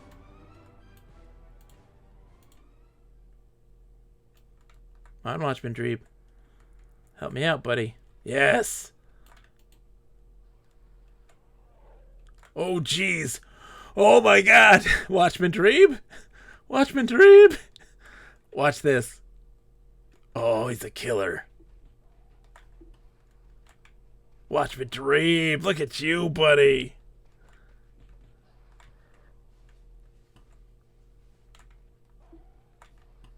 Watchman Dreeb. Nick! Nick! You can only Grandmaster in one. Later, they allowed two.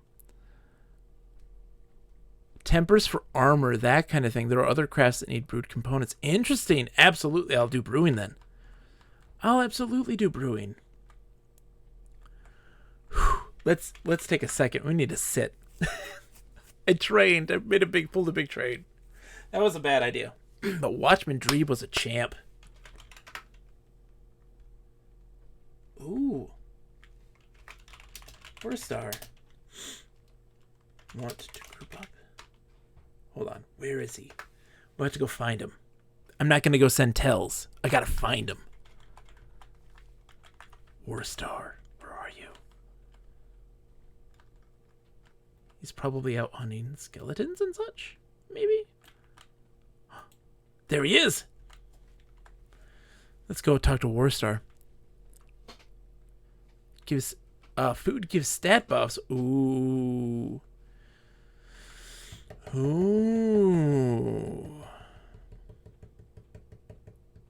Ooh.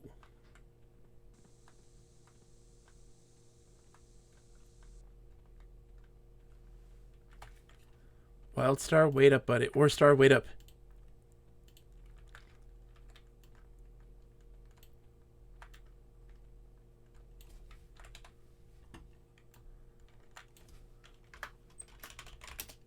Little fella, wait up.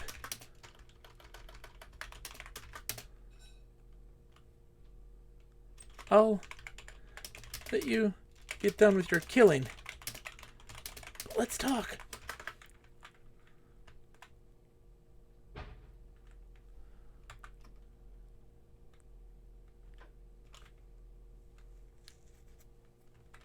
Warstar? Warstar? Hey, Warstar.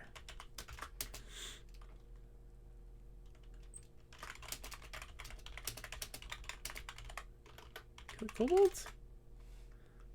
As a team? Oh, dude, he's so beefy.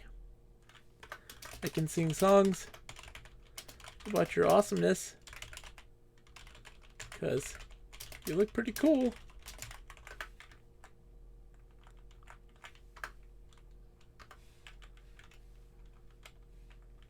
No? Nothing? Warstar?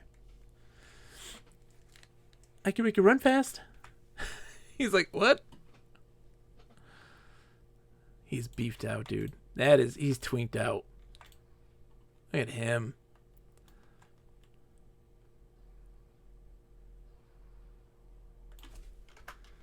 What do you say, buddy? You could become a legend. I'll sing songs about you. I once partnered up with a friend, and we played twin gnomes, one paladin, one shadow knight, having abusable fun with pain, touch, and life touch.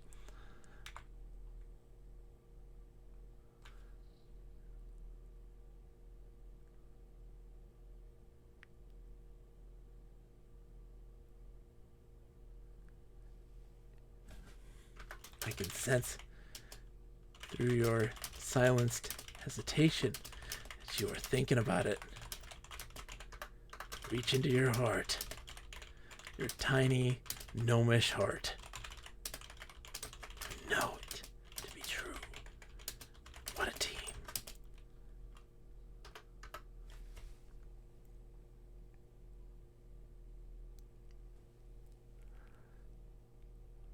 Sakura says, help! Never mind, I'm dead. Sakura, no! Oh, that's the brutality of this game.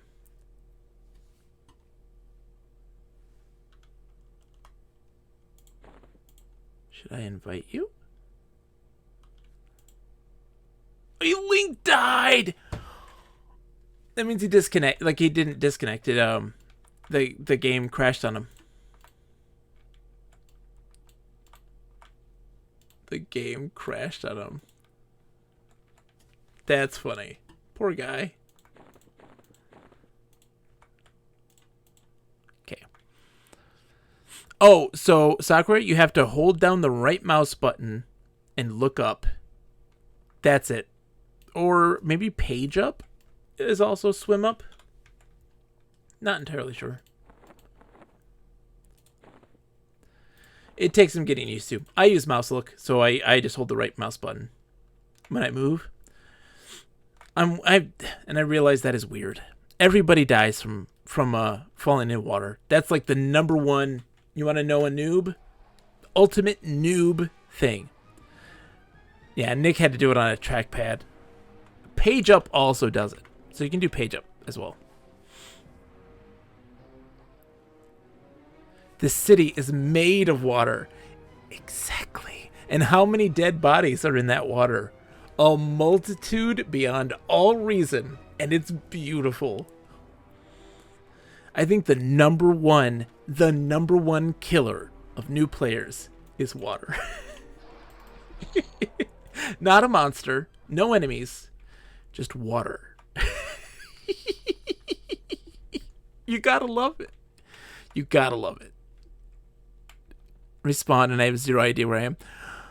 Sakura, that might be a time to delete your character and start over. Take it slow, and you gotta treat it so like it was weird. There's one game that helped me understand orienteering myself in a virtual world, and that was Minecraft of all places. I was trying to go to a different building, as there was only two. Minecraft was a game that dramatically helped me understand where I am spatially, so that I can remember very particular landmarks and manage that stuff. Because young me couldn't handle EverQuest. Old me now, no problems whatsoever. That's the same Sakura. Fun fact, I've never been in most of the places. I have a fine spatial awareness. It's just a matter of getting used to the place. You just have to explore it. And then, like, there's a map. If you look at the wiki, there is a map there that you can use to help you. And if you're about to die, do /LOC. That'll give you the coordinates of where you're located on the X, Y, and Z axis. So that way that can also help you understand where to go also. Being a bard is cool because I have a spell that just points me in the direction of my body if I don't know where it is.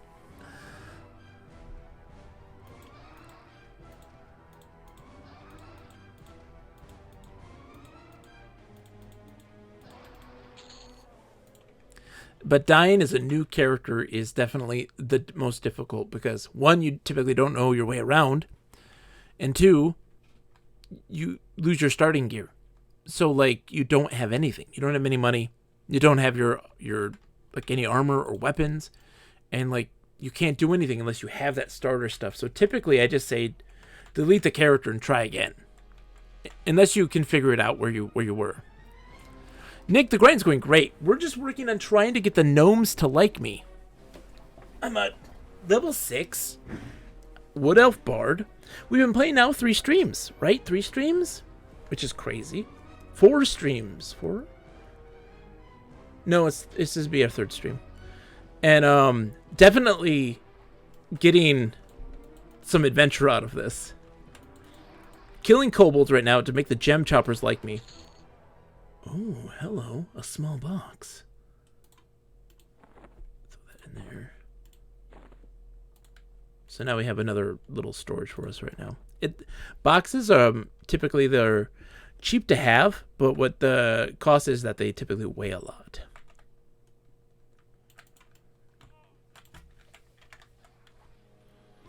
I heard that to befriend a gnome, one needs to put a fine plate of carrots, turnips, parsnips, potatoes, and radishes.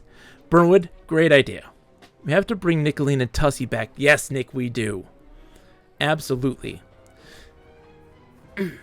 Nicolene's still here. Level 16. Just waiting for you, Nick. When you're not super busy being a teacher. Maybe over the summer. That might be our summer thing, Nick, you and me. You know, when you're not, drowning in the ever-present stress of being a teacher. Oh, dude, and what a place for that guy to link die at. Right there, with all those kobolds. Feeling super jealous? Oh, Nick, don't say that. We still have our podcast, my friend. Does anyone know when the Game Awards are tomorrow? I need to know. Like, how long does it go for? Is it like 7 to 10 or like 7 to 9? Because I might...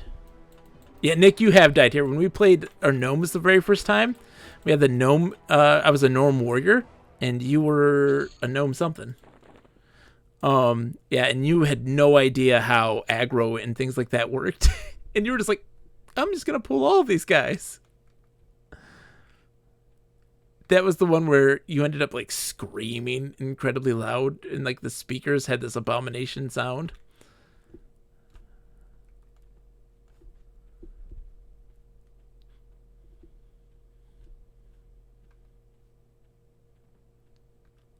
Long, long ago.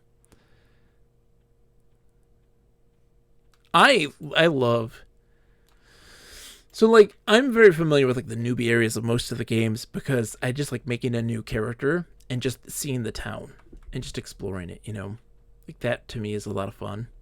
So, I very much enjoy spending time in, like, the Steamfont Mountains, in Nectalos Forest, in, the Plains of Karana, and, like, those places there, and Kinos Hills. Because that stuff is super... There's a runt. I'll go kill the runt real quick. It's just fun to explore and learn just the little things. Things like the Regurgitonic, to me, just makes my day. I love the Regurgitonic. The item that makes makes things puke. But it's used, or can be used, in a variety of ways, not necessarily plainly, like, laid out for players. Like, there are these, the rangers in, near Kinos, they revere this bear, and it's been acting strange, and so they send you out here to Akanon with a letter to get this thing called a Regurgitonic, and it pukes up this, like, cursed creature, or something grotesque that is cursing it and making it evil, and so you give it to him, and that's what happens. But there's another instance where you have to get, like, this list of people that are, like, suspects in a crime or something. And it was eaten by a dog. And you could just kill the dog and get it and take the reputation hits and stuff. Or you could get the Regurgitonic, give it to the dog, and have him barf up the list. It had a lot of uses that weren't... It was not laid out in such a way. But it's really interesting. That sort of stuff's fun. That's so great to look at. And, like, I want to very much go through these quests that are, like, not documented correctly. We don't have all the dialogue. We don't have all the steps. We don't even have a better sense of what the loot is for those quests. You know, document that information. And there are some that are like, we've never solved this quest. We don't even know if it's a quest. And it's like, hey, they say that this is the case. Can you confirm this? Because nobody else has done it except for that one person. And it's like, yes, I want to go through those. I want to do those for those people so that we can know for sure. Like I said, we found a quest that was not documented. Not documented. Blows my mind. That made me so happy that we were able to figure that out. That I went nuts. You find this quest that typically dark elves intersect with, right? Dark elves have this thing to kill this messenger, or to pose as a halfling by wearing a halfling skin mask. A whole recertification process. Yes. So this, you had to wear a skin mask to look like a halfling to get this letter that he wants, that he has, that's supposed to be delivered to these other halfling druids. And it talks about, like, there being a spy in Neriak, the Dark Elf city, and Dark Elves have to go root out that spy and kill them, right? That's kind of their thing. But if you're a halfling, you can go find that messenger. He'll give you the letter to deliver, and you can go and deliver it. The problem is that the person you have to deliver it to is typically hunted by Dark Elves, and so there's also a placeholder mob that pops up too. Come on, please die. You're the one that stresses me out the most. You're the kobold that stresses me out the most. And so I found the placeholder mob, and I got some people to kill him because I didn't want to kill a halfling druid, and made the guy pop up and deliver the letter and finish the quest, which was never documented. No one who has done wikis or participated in like Alakazam and stuff like this ever did that. They didn't do that. Not saying that no one has. I'm sure somebody has done it. But it was completely undocumented. Dialogue, nobody's written down. And it talks about them like having a spy and needing being really low on resources because the druid faction that's in the forests outside of Neriak are trying to reclaim the land, and because it's like a cursed land by the Dark Elves and stuff like this. And so these halflings have a druid contingency that's out there guerrilla fighting and attempting to like reestablish nature in the land. And that's those guys that you're delivering that letter to. It's great. It's just a little piece of something, and it's not even a big thing. Like that's not some big revelation or some big epic story. Trying to reclaim a cursed land. Why? So the Dark Elves like just use dark magic, and they twisted the land. Right? It's this forest. It's all twisted with dark magic, and the halflings want to clear that curse, and to reclaim it for the natural order of things. So they're working to just stop and really put a kink in the Dark Elves' works and just try to make that be a better forest. That's why. We're good guys. Dark Elves bad guys. And yeah, that's not some big epic story. It's not some like big winding tale. You know, you're the chosen one, some big evil thing. Delivering a letter that fills in some of the perspective of the world, right? Something simple that ends up telling you so much. It's how I felt constructing settlements in Fallout 4, like I was reclaiming the wasteland. It feels good, doesn't it? This idea of like helping contribute to this bigger idea. Even though in here it doesn't actually amount to anything, but it gives you information and it helps you fill in that world a little bit more. And that's really cool.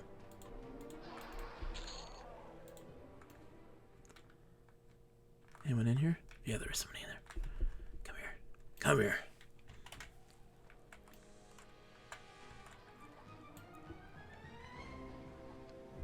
Hope everybody's doing well, by the way, hanging out in chat. I see we got a lot of lurkers. Lurkers are always welcome. If you're a veteran EverQuest player, I love hearing from veteran EverQuest players. I am not one. I started playing this game, like I said, like actually playing it. I had played some in 1999, but I had much older brothers that I never got a permanent character slot in the game. They'd always delete mine because they wanted it for their own. And so I never really got to play for more than like an hour or two ever. And I was also big into this game, Underlight, at the time. So I started playing maybe about 5 years ago, and I've never made anything over a level 16 is my highest. And I achieved that for the very first time this summer when I played with my friend Nick. And so for me, this is all, I'm still very new to this stuff. I spent a lot of time researching things.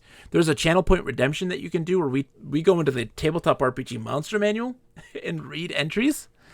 as well as we can do photos of taking a screenshot of our area here, and kind of just recording our journeys so that we can have ourselves a good old time.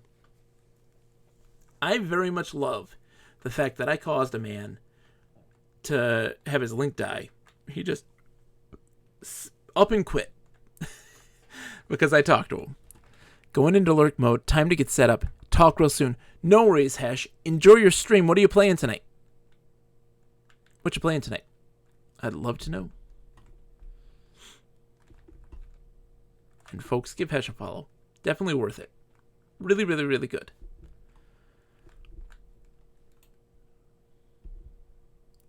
Man. Ooh. Tonight's Ultima 5, Lazarus. Oh, that's right. Okay. The Dungeon Siege conversion of Ultima 5. How is that? Can you just give me a real quick recap? I know you gotta go, but love to hear. Ultima 5 is beefy.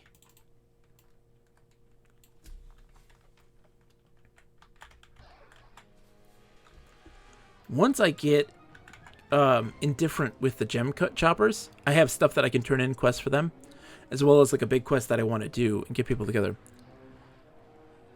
Nick says, and our biggest playthrough corresponded with our podcast beginning. Exactly. Bane of Twitch is raiding with a party of 6. Welcome, Bane of Twitch. How are you today, my friend? Welcome, raiders. It is an absolute pleasure to have you. I'm guessing it's the Everquest that brought you. Hesh says, it's a love letter to the original. It has some jank, but it is amazing. The Ultimate Dragons worked on it. If you remember that organization name, of course I do. Of course I do. Come on now. Have a wonderful night, Cannoli. Thank you so much, man, for coming in. Oh, it's Trash Boy. What happened with Trash Boy? Trash Boy, why'd you change the Bane of Twitch? What happened? Are you okay? Is everything all right? What happened to Trash Boy? Yes, I'm great. Okay. The name change. You're pulling a Xanadude on me. I don't know if anybody knows, but a good friend on the stream, Xanadude, is changing his name constantly. Hellgraph is one of the dragons. Yes. Anyways, have a good stream, Hesh. Awesome. Good luck, man. So, Bane of Twitch. How is Everquest going for you, my friends? What were you doing tonight? What were you playing as?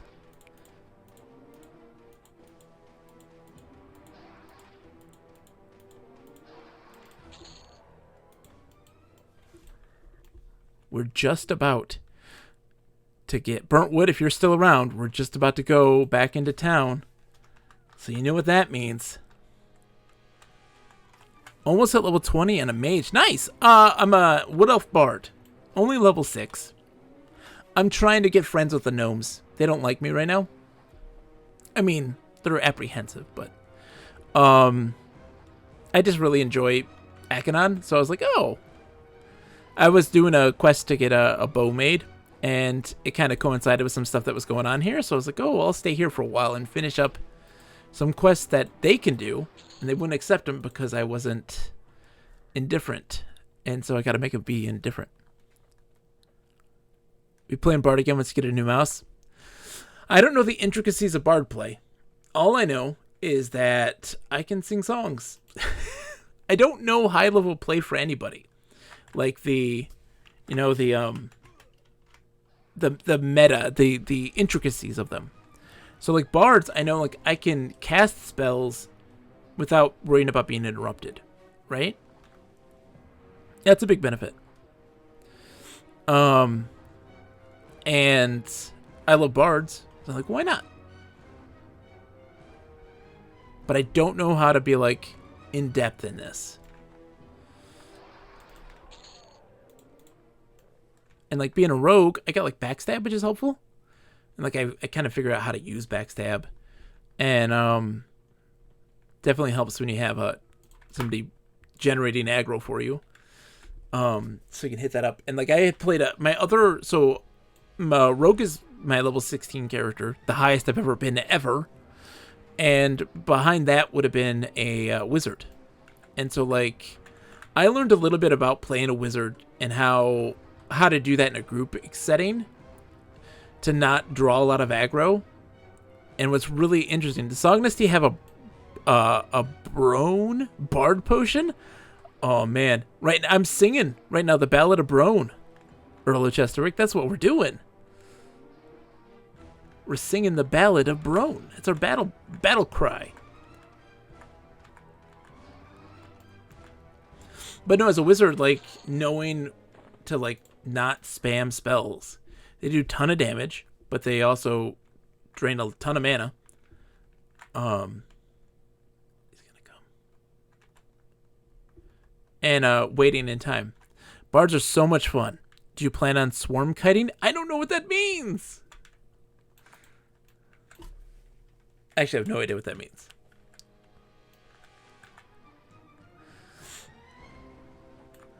What does that mean, Bane? Tell me. Explain to me. Like the Pied Piper? I guess?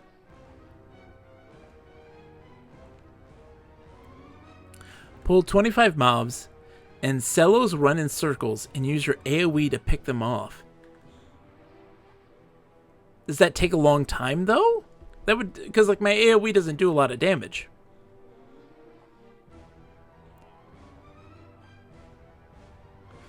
You'd have to show me how that works, because, like, am I going to be doing, like, strafing the whole time? Like, how does you level up so fast? Interesting. Strafe running? Okay. That'd mean I'd have to set a key to it, right? Because, well, we got some booze. Hold on. Oh, we got to save it. We got to take it with us. We're going to go unload our stuff because we're overweight. And, yeah, because I have it right now where strafing only happens when I look. I gotta see how the gnomes like me, if they've improved their views of me.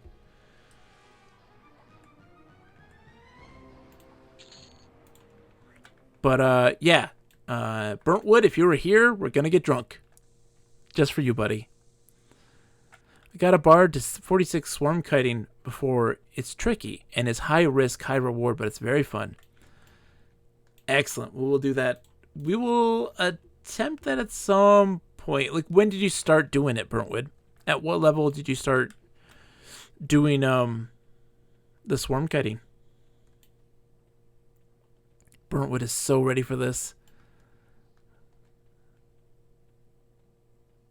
It's so weird being here. I've never been here not being a gnome. So, like, that spider is enormous as a gnome. Enormous.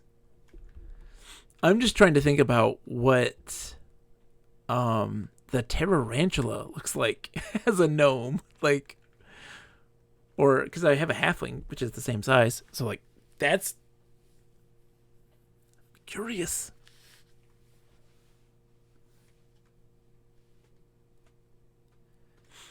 But yeah, when did you start doing that? Because, like, when is the good time to begin that process? Bane, because I have no clue. I don't know. Like, the AoE, like, how far do I have to be? Like, what's its range? You actually started at 6. Well, I am 6. Did you ever get that 4-pack of booze to the literal Everhot Dwarf? No, Earl, we haven't. We decided to move on to here to get our other ingredient, and we have yet to do so. I might check to see what our relationship is. Lazy Lions Den says you can start it at 2. Interesting. I might give it a shot.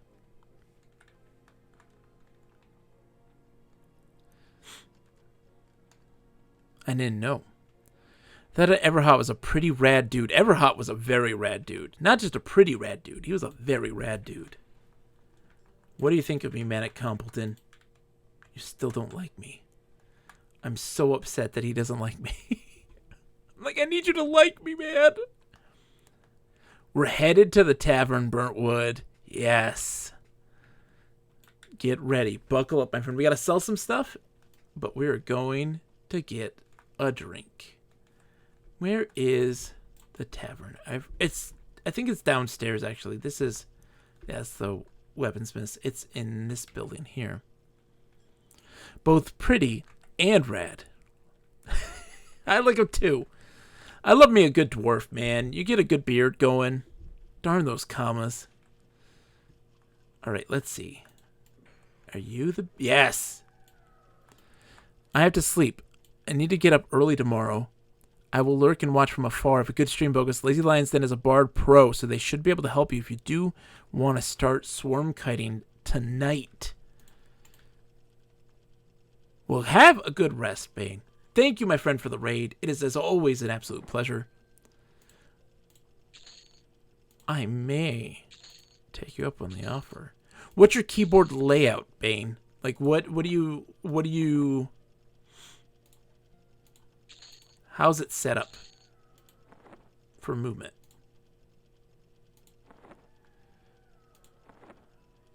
Default keys is what I do. Okay. I do default as well. So what do you do for strafing then? I don't know what the strafe button would be. I would have to set it to something, I would think. All right, this is for you, Burntwood. We're going to have a drink. We're going to be cheap. Oh, you charge me more. I feel like that's more. Oh, it's short beer. That's super cheap. They still charge me a little bit more because they don't like me. 20. All right. We're going to drink this. Oh, let's close this first.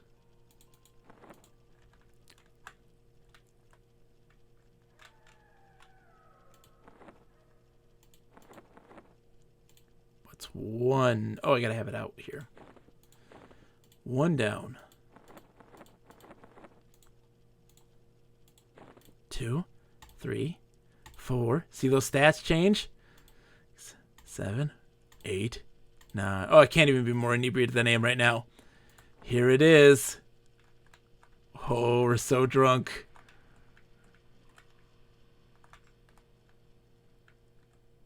That was refreshing. Woo! Oh, oh, oh. Look at this. I'm a pro. This is great, isn't it? This is amazing. Look at my stats right now. My intelligence is 15, but my strength is 79. Everything's so affected. I'm still very charismatic. There's at least that. We could go get drunk and go fight the Minotaurs. Go into the zoo. Oh, I jumped in with the Minotaurs. Fight them. Lazy Lions Den's like, oh god, no. Hey, look. There's a clockwork in the water. What you doing to the buddy? How you doing? You can't change the camera either in this view, like because you're so drunk. Oh boy. It's gonna last a little while. Just a little while. But you know what? We'll be fine. We'll be fine. Lazy Lions Den's not happy with this. Look, how much did I get? My alcohol tolerance went up to 3. Look out, it's a young gelatinous Ursa ooze. Sir, that's a gummy bear. Let's go hunt some kobolds. Let's see how it goes. I feel like I'm going so much faster. What we might do is head in the direction of getting our... So we'll do a couple more rounds of hunting. Are we going downhill? No, we are just drunk right now. We're very, very drunk. Hold on. Hold on. I could be a little more drunk right now. There we go. Maximum drunk. The moon is so big. It's so small. Maximum drunk. So we may go get the other components for the we gotta get those, the Keola nut or whatever, and get a bunch of those. Beer goggles to the 10th degree. Hey baby, hey, you looking fine, baby. Oh, I can see, I can see my hand, but I can't see my arm. And the sound too's all messed up. You can hear it. It's all messed up. And we get into a fight here. I'm coming for you, kobolds. I'm coming.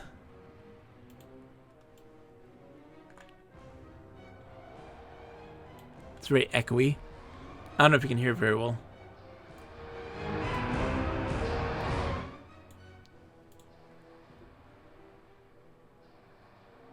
It's so funny. I love that. So, like, that was another thing that I would do is I didn't have much time to play when it came out in 99 because my older brothers, they dominated it and I couldn't have a permanent character. So what I do is get enough money to just get drunk and run around and just shout. Because also my speech is slurred right now. It's jarbled. So people have a hard time understanding what I say. So certain letters are just replaced with random other letters. So people can't, they have to really work to figure out what I'm saying. And that's also part of the fun. To me, it sounds like I'm saying what I'm supposed to say. You know, so it's not looking any different on my end. But for other players, it's very different. Who's on right now? Nobody my level. Everyone loves it when you shout. Exactly. Look. So, Lazy Lion's Den, being a veteran of Everquest, is using the shout channel a taboo.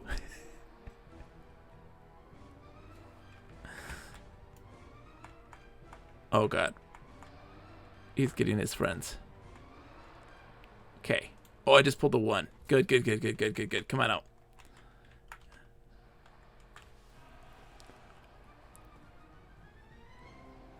Because I may /shout and give people, like, you see it used most often in East Commons, if anywhere. So, like, I will, well, I mean, yeah, there's a lot of people in East Commons.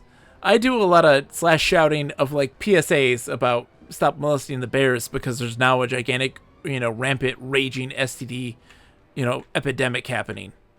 It's like, please stop. Where'd he go? Oh, God. Where did he go? Where did he go? Oh, no. He brought friends. I could take him. I could take him.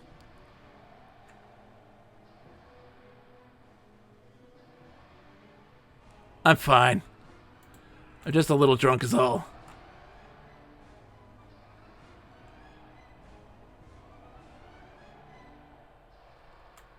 This one now?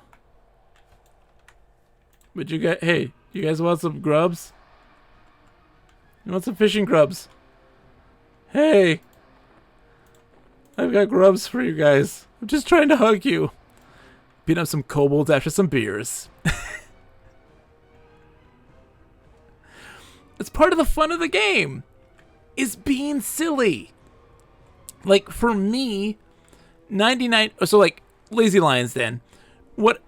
The Archaeobotanist and I, we played this together. He was a gnome... Not a gnome. A halfling druid, and I was a halfling rogue. Tree form, we'd use it all the time.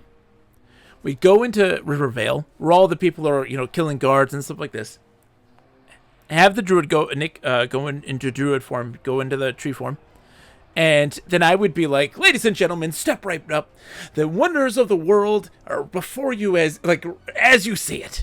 The mighty Tussock tree, fortune-telling spinning tree for, you know, 5 platinum. It can grant any wish or tell your future. Ask it any question and it'll give you an answer. And, like, just being nuts. And people playing along. Some people genuinely pissed off about it. Like, genuinely pissed off. Play it safe and /roleplay. Is that a place? Is that a thing? I didn't know that that's a thing. /roleplay's a thing? Really?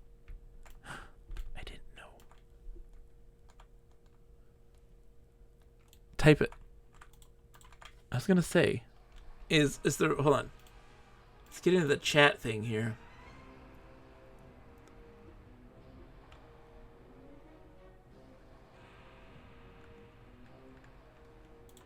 So you type /roleplay.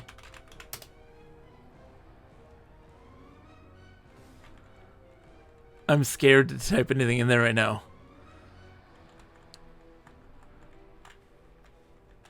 I'm now... Oh! Oh, to say you're role-playing. Yeah, I've done that. Yes, absolutely. That I've done. Can you come here?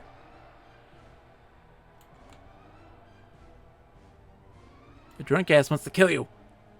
And also probably die in just a second. But that's okay.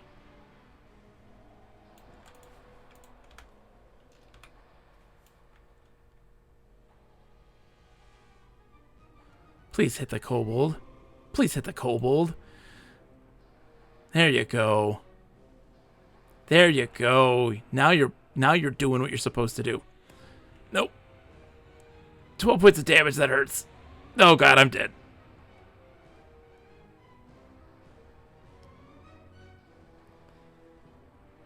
You gotta hit them though when they're casting that spell to interrupt. Yeah, interrupt. No, it didn't interrupt. Oh, I'm still alive. No, I'm dead. I'm dead. Now, they can't really complain if you're truly staying in character. And if they do, then too freaking bad. Well, thank you for that, Lazy Lion's Den. That makes my day. Because that's what I do. That's just what I do. I can't help it.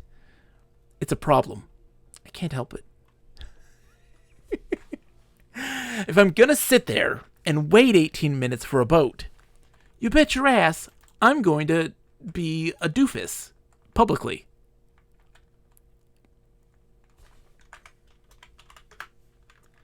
And now I'm anonymous. I'm sneaky. Hold on. Blink, blink, blink. One day they will view me indifferently. One day. Right, guys? Still apprehensive. You aren't trying to upset people. Your intentions are to make your game time immersive. Then so be it. Exactly. I'm not like slash shout, ah, slash shout, ah, slash shout, ah, slash shout, ah. No, not doing that. You know, we used the shout function there too. Did not make people happier. So you can't make everybody happy. There will always be somebody mad. Like we had a GM intervene. They didn't intervene, but they did come in to see what the hubbub was. It was a guy. He spawned as a giant zombie looking thing. And the moment that I noticed it, he then like despawned. It was very funny.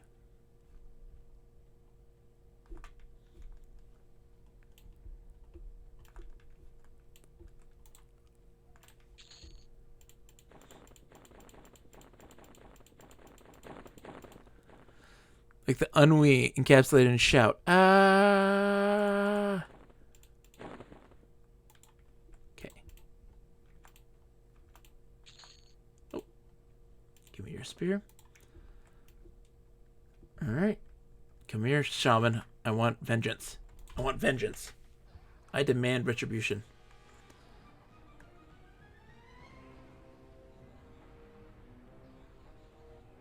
He hurts like a mother, but I was also like at a quarter health at the time that I fought him, so I think I'll be fine.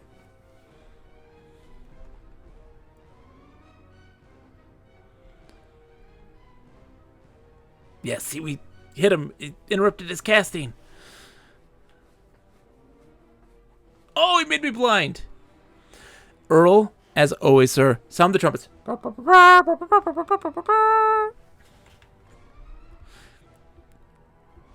It's a pleasure, Earl. As always, thank you, my friend. Get some rest.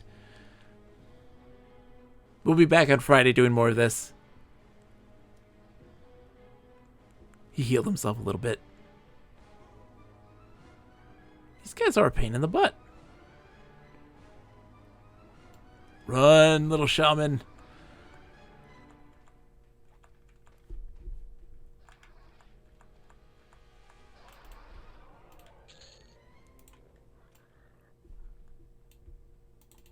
Okay, let's make our way back. Sell our stuff. Get rid of our things. We're going to get that Keola nut. That's what we're going to do. We have to go get the Keola nuts. We got to get 4 of them so that we can get what we need from Tumpy to get Tumpy Tonic. And then give it to Everhot. Oh, God. We're doing this again, aren't we? Yes, we are. Hi, Gold Scout. How are you, buddy? Like, look. I know. I'm causing trouble, as always. I promise I'll behave, okay? I can't promise I'll behave. I'm sorry. That was a lie. I'll do my best. We can also buy a new... Excuse me, buy a new spell, too. What spell does the bards get at level 6? Oops. I have the hiccups. I do not get the hiccups, but streaming, as of late, has given me the hiccups. Let me learn what the bards can get at level 6. What's my new spell? What's my... Hey Google? What's my new spell? Hey Google. Why don't you love me? Hymn of Restoration. Okay, so, ooh. HP regeneration. I like it. I like it. I do it. I did cha-cha. Kill these guys on the way out. We have to say farewell to these beautiful kobolds before we head our way to the boat. And wait for an exorbitant amount of time. Sakara's still there. And Kabbalist. Kabbalist. There's no T in it. Sakura, are you alive? Are you more alive than you were earlier?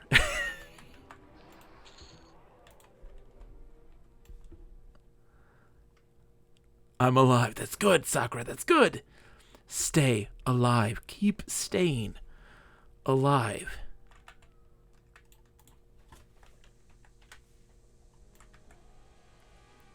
Good. How is Kabbalist treating you? Hey, did you ever make an Ixar before? Or was this before the lizard person inside of you had come out?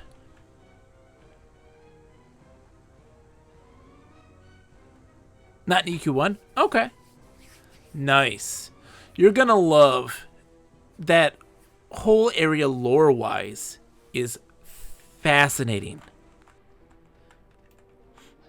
When I played Everquest 2, I made a friend in the game who was a froglock.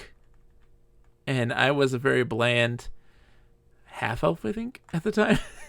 And, but yeah, me and this little froglock, we were happy as can be. What makes me sad is that I used to document all of my adventures online on MMOs with lots of screenshots and such. And they were all on PhotoBucket.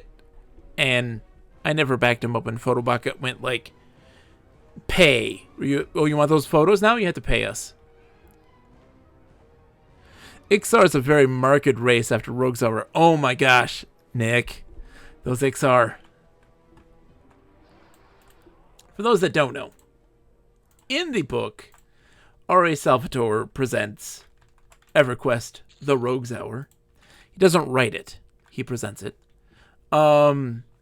There is a scene where the protagonist needs to draw out the person he believes to be his father. We don't know this. The chapter just opens up with him, with the guy suspected to be his dad, going to a brothel and be like, did you find her? And the madame is like, absolutely, come this way. And he goes into this room, this guy. There's no context to this at all. And he sees an Ixar woman. And he's like, yes. Yes. And then the protagonist, like, pins him to the wall and, like, emerges. It's part of a trap. He had hired a woodsmith, a woodcrafter, to make a wooden Ixar woman, and had paid people to carry it to this brothel to draw out this guy. One, we did not know that he was looking for this dude here. Two, at no point in the book does it tell you that he went to go do something / hire somebody to make a wooden Ixar sex doll. And three, at no point does he hire anybody to do this. It tells you this posthumously. And in our podcast, we very much address this, and it is a running gag. I think someone must have read The Lusty Argonian Maid. No, I think that The Lusty Argonian Maid was inspired by this wooden Ixar sex doll. It was insane. It was insane. Even more insane is that the archaeobotanist, my good friend Nick, and co-host of the Literate Pixel podcast, where we talk about books based on video games, our maiden voyage, of course, being The Rogue's Hour, an Everquest story presented by R.A. Salvatore. He lost a bet, and he had to write a fan fiction set in the Everquest universe, and he decided to make it be a very saucy, erotic fan fiction about that wooden Ixar sex doll. It was madness. Pure unadulterated madness. Elder Scrolls is first. Was it? Then there you go. He totally ripped that off of the Lusty Argonian then. Will you guards ever like me? What did I do to you? Why do you treat me as such? Alright, let's get drunk. We're taking a walk. There we go. We have to go head back. We're going to go head back to, we'll come back here and one day get them to like me. Morrowind in 2002. Whoa, hold on. Rogue's Hour came out in 2004. So, you're still right. Rogue's Hour came out in 2004. You're still correct. You got it, Sakura.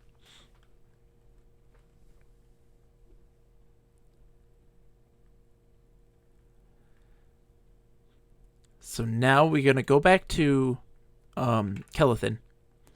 Hopefully be sober by the time we get there. And, hold on. I'm not going the right way at all. Get our new Bard spell, which is a healing spell. Hooray. And, then make the trek back to the Ocean of Tears. And get ourselves... I'm so confused about where I am spatially right now. So we go here.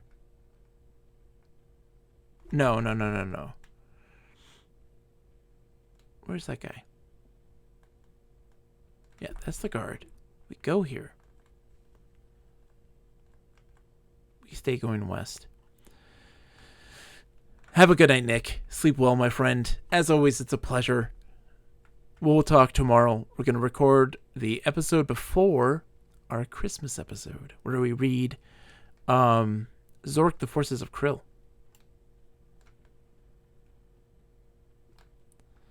Not the Forces of Krill. Zork, the Caverns of Doom.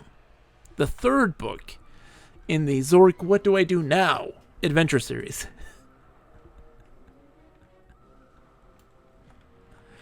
Shameless self-promotion. I hate doing it. I legitimately... I'm a person who's of firm belief. That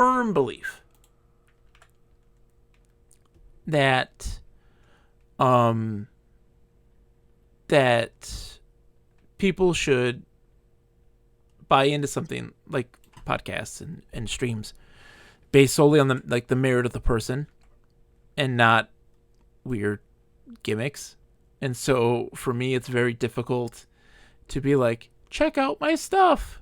Because even I'm just like, it's good. Like, I genuinely like it. But I'm also not like, hey guys, check it out. New podcast is dropping this week. Like, I don't find pleasure in that. I prefer, Nicholas for that. That's Nick's thing. You can have that, Nick. That's fine. But that is not mine in the slightest. It's not a thing that I enjoy doing.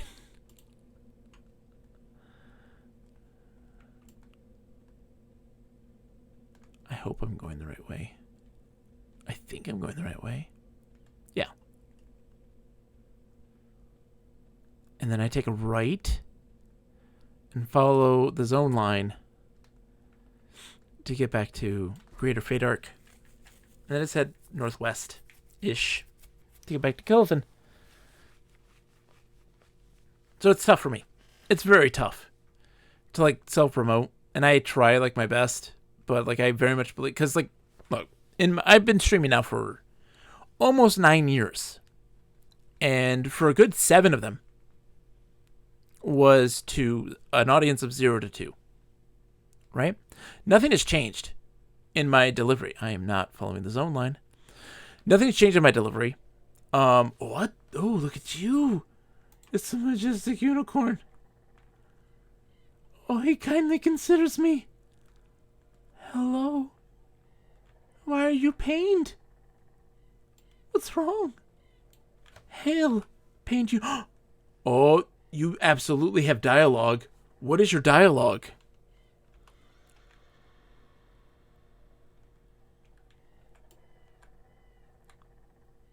I want to pet you. You look at me. What is wrong, noble unicorn? May I touch your horn? You are so horny.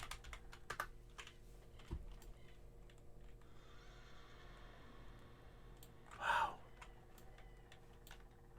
Hold on.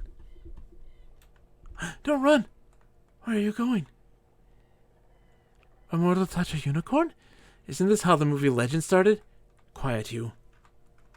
Do not get in the way between my love of this unicorn. I can't change my camera because I'm currently way too drunk. It's too dangerous to follow that unicorn right now. Gonna bring goblins, darkness, and Tim Curry. But don't you want Tim Curry? If I could summon Tim Curry, I would summon Tim Curry. Like, that's a positive. That's not a negative.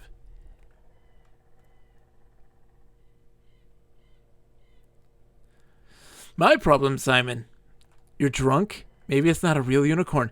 Kev Larson, you may be right. I'm too drunk right now. I'm in the Lesser Fadark. I'm so drunk right now. It's just a normal horse. It's a donkey. It's a donkey. And I'm just like, oh, you're so beautiful.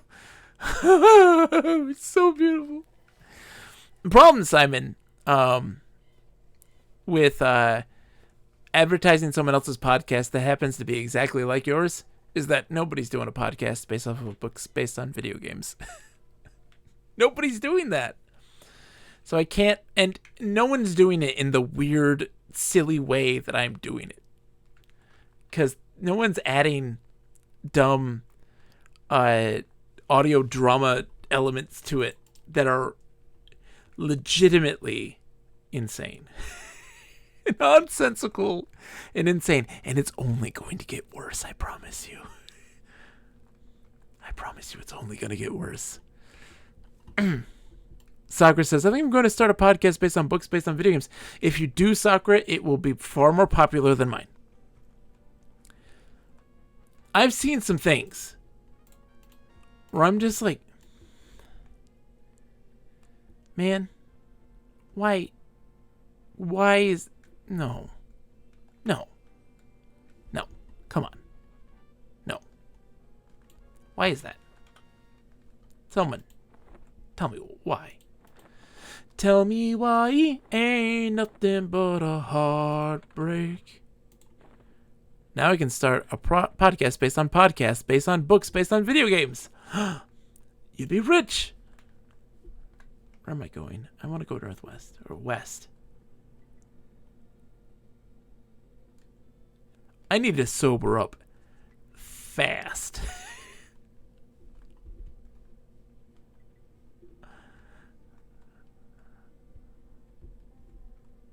I hear the music of Kelethan. I'm not even remotely sober right now. I'm doomed.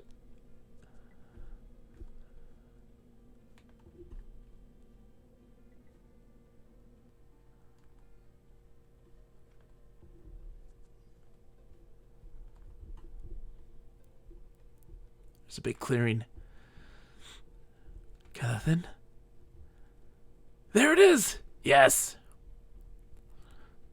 Tim Curry in Legend is one of the best performances and makeup ever. Tim Curry's phenomenal. A brilliant actor. And hilarious. And so good.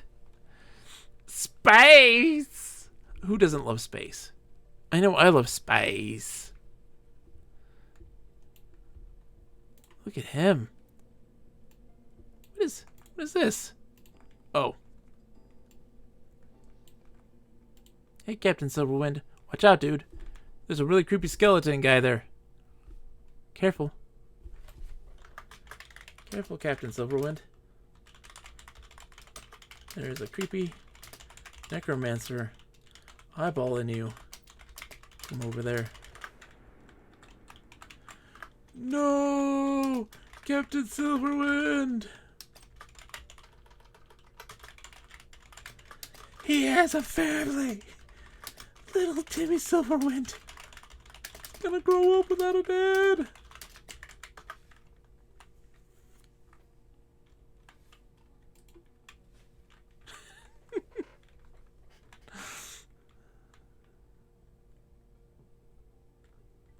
Nothing. Nothing? Really?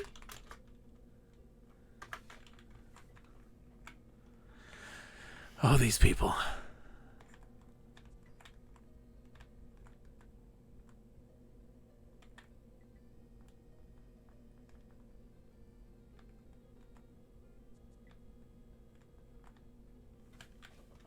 Alright, folks. It's the fight of the ages. Captain Silverwind versus the muted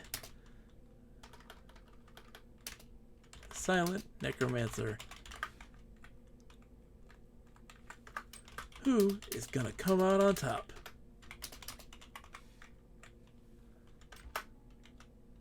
Well, Captain Silverwind just standing there like a big old doof.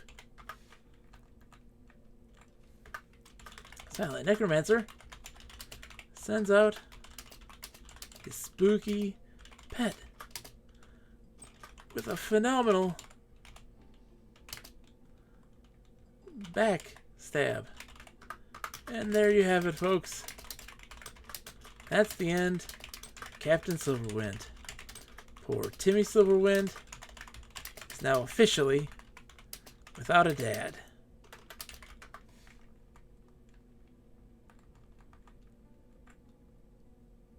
Nothing. Timmy Silverwind is officially without a dad. I hope you were happy. Making an orphan. What else? Who are they gonna call dad? Captain Orcslayer? No way. That guy is weird. And not like collects bottle caps. More like touches his own face a lot. Like More than a normal person would.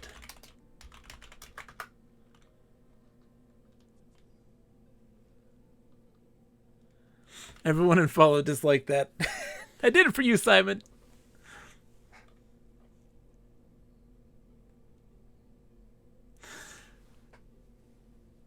Yeah, I hope you're happy making Orphan Wood Elves. Who are they gonna call Dad? Captain Orcslayer? No way. That guy's weird.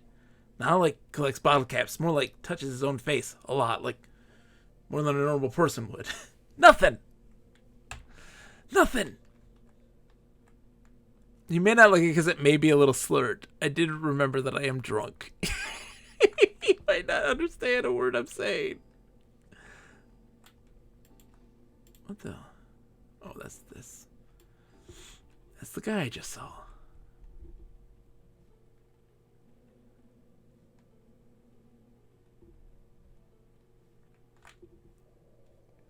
I am confused and alarmed by necromancers.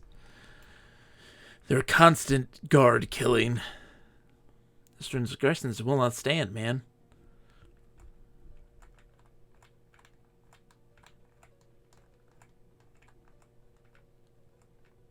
Oh, he's killed all the guards, hasn't he?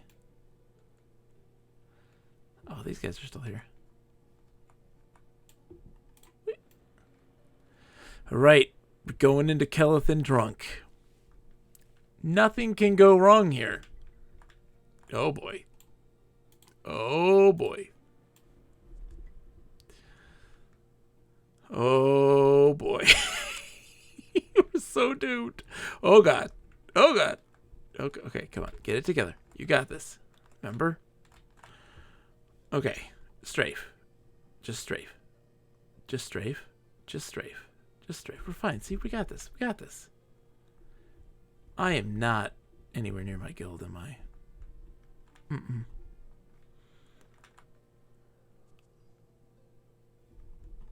Guard Eagle Song now? Oh my gosh. Silverwind first, now Eagle Song?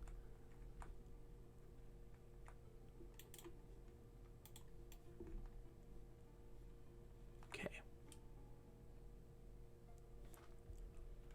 Oh god. Oh god. Okay. Okay. Just keep it together. Just keep it together.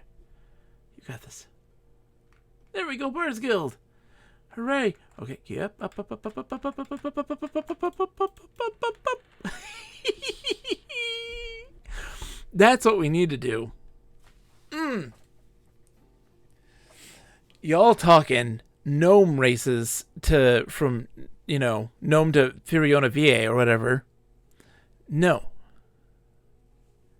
Just drunk race from one end of Kelethin to the other. Let's see if you can do it. Okay. Brass instruments are at 11. Let's see. Height is below average. Meditates at 10. Relax at 10. Piercing. Stringed instruments are 8. Okay. None of those. I gotta get my song. Bellis Streamfoot, I would like a song, please.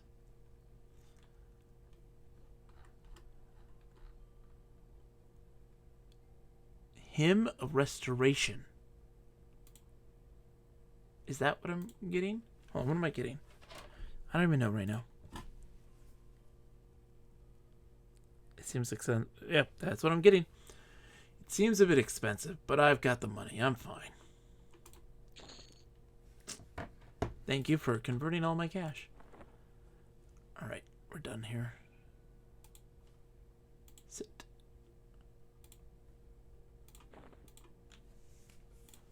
Cool.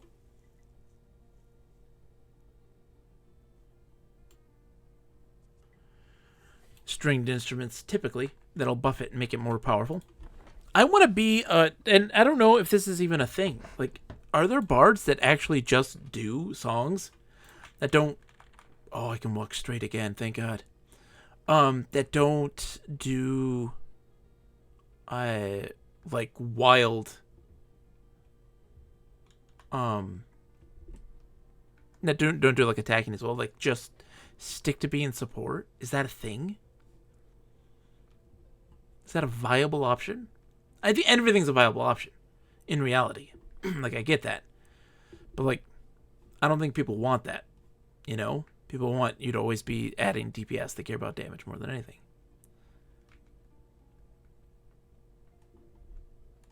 Curious.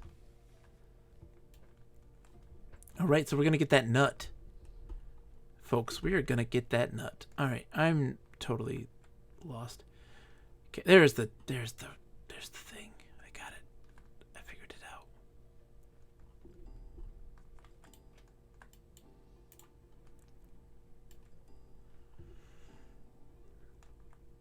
And then we gotta head west, right? It's west. Or is it south? I think it's south. I don't remember how to get to Butcher Block Mountains. Let's go look. Let me look at the map. I think Butcher Block is south.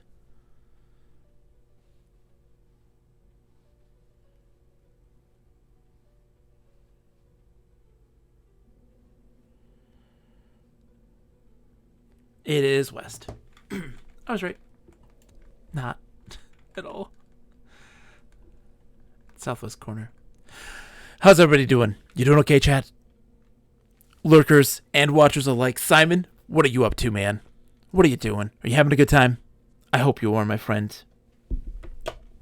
I died and got lost again. Yay, Sakura! That's... I have a question. How does that feel? Does that feel good or does it make you upset? Oh, hey, Eric Centurion. How's it going, buddy? I can kill you now.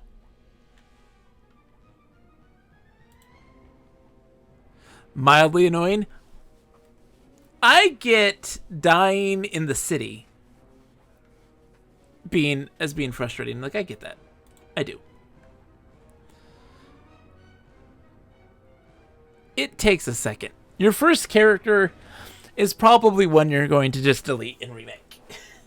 But you can rename it Sakara. So you can keep the name that you had of the previous one.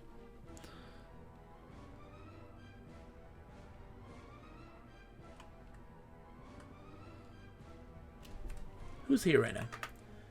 There's always people here. There's an 8 druid. A 22 bard. Ooh. You're on the 3rd iteration? Oh no, Sakura! Oh my gosh. Sakura, I'm so sorry. I'm sorry. You don't have to play if it's upsetting you. I would never ask that of you. I don't want people to be annoyed. I want people to have fun. I get it. Fried Rice tried this once. And Fried Rice was like, nope, not for me. Oh, Lip, thank you. Hold on, let's get to the boat. When I get to the boat, we will get the water cooler break. Because we're going to be waiting. So why not, right?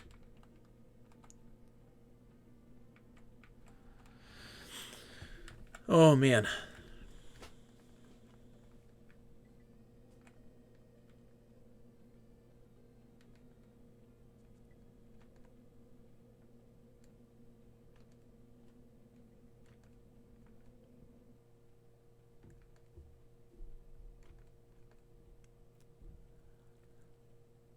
Alright, so we're getting to the lines. We gotta go south until we...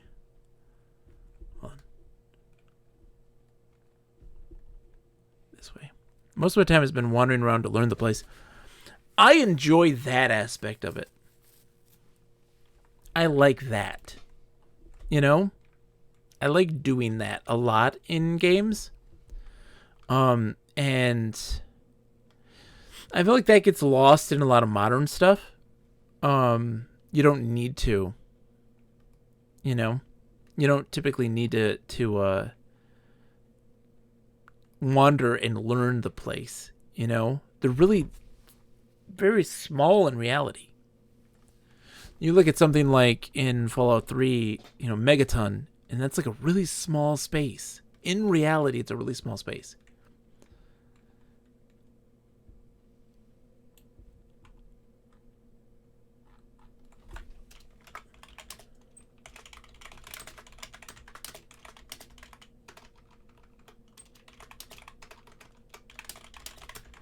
knows it.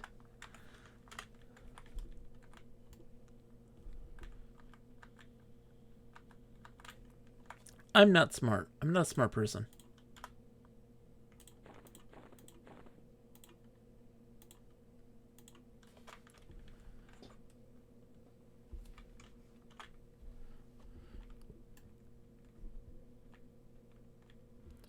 I've really wanted to do a monk, although I probably wouldn't do an Ixar monk personally, because for me, pretty good. Came over here to donate some alligator tooth earrings to naked people. Hey, if you gotta go naked, at least get some accessories, right?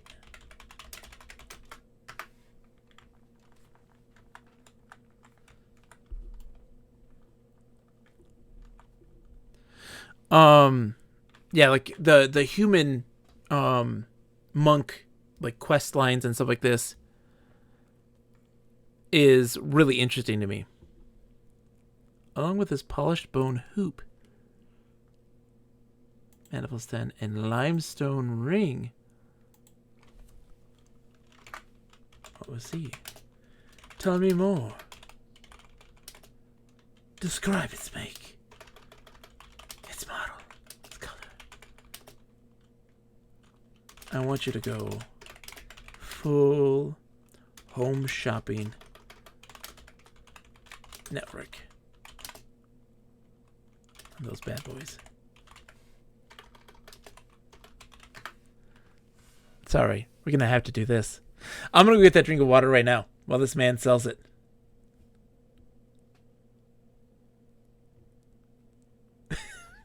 I'm throwing the gauntlet down on Shitch. Shitch? Sell it. I'll be back. We'll find out what he does in a second. I'm gonna get water. So thirsty!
Alright. Well, the earrings are made of pure 100% bone from the collar section of a chicken. It's been polished via ultrasonic vibrations to provide a glossy finish that retained 100% of its original scent. Tell me about its scent. That chicken bone must smell Aromatically atrocious.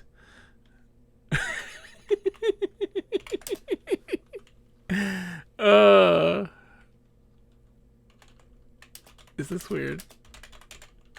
Is what we are doing weird?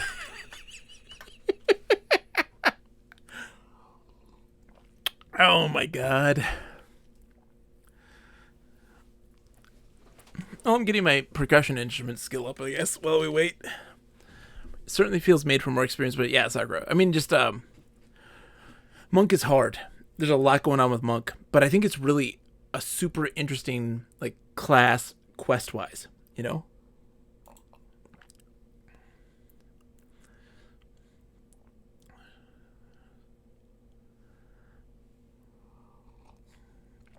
The, what's crazy is, right, so, typically, alright, like, good character classes, right? So the different experience, like story wise, and like just kind of lore and atmosphere wise of what it builds. A good paladin, in Kinos versus a good paladin in Irudin, you know, a similar kind of experience. Not much really changes.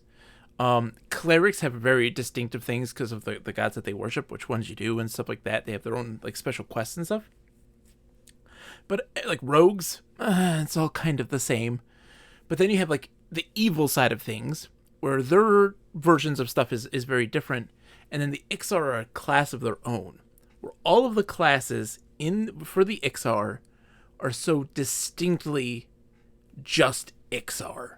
So like your experience as a monk versus a necromancer are distinctly different than a necromancer of any other race. You know? And I find that incredibly interesting, just like on a story side of things, not mechanically. I mean, mechanically it's all pretty much the same. But it's interesting. Is he still here? He's still here. A 32 necromancer. An Ixar necromancer. I like this. Someone's named Gamora. You're a druid. You should be named Groot. Okay. He's not. He's done. He's done. That's funny. The poor dude. Ixamancer. But no, Sakura, do you know like the lore of the Ixar? Do you know like their story, their history? Oh, it's so interesting. The Shisar. Oh, man. I know how to get my own bibblies all gibbled. Okay. Loosely. Been a long time. Oh, dude, it's fantastic. It's fantastic. It's so interesting. They really did a great job of making the story much more interesting once they moved on to the expansions. The other ones are okay. Like, the stuff here is good. It's very good, but they really went nuts in the Kunark world, you know?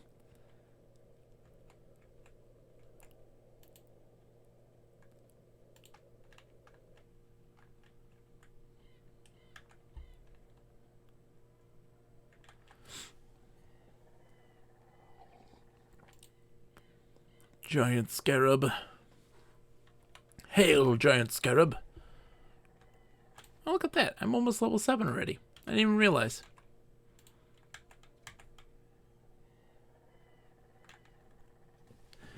Yeah, we're going to finish up this quest. We're going to do it. It's gonna get done.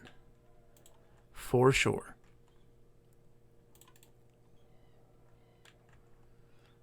Run, guys. There's a goblin. Oh, yeah. There's... You guys really upset some folks. You guys really upset some folks. Guards and goblins are both chasing him in unison. Run away! Run away! He's pretty. Look at him. Oh, he glowers at me dubiously. I glowered at me dubiously. What way do I go? I don't remember which way. I think that goes to... Hold on. I gotta keep staying south. Yeah, we stay on this road. How's it going, Knight Rider? It's so good to see you, my friend. I made somebody home shopping network some earrings, and it was slightly erotic. It was a delight. It was slightly erotic.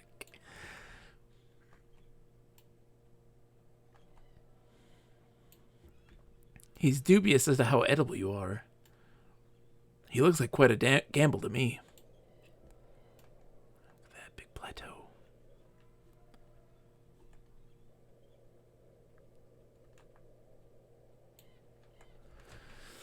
It's going. It's good to hear, my friend.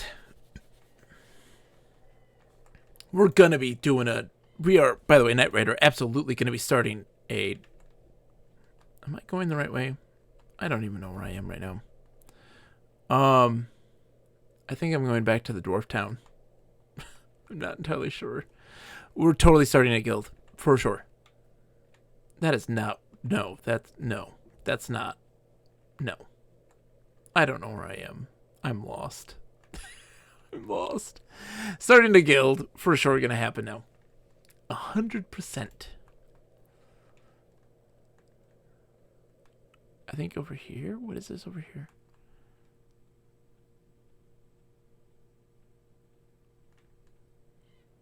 That is not... No. Those aren't the docks either. That's far from the docks. What is this, though? Now I'm curious. We may miss the boat because of this, but I gotta know. What is this?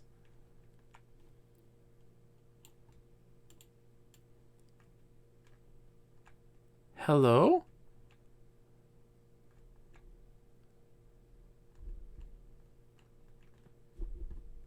Huh.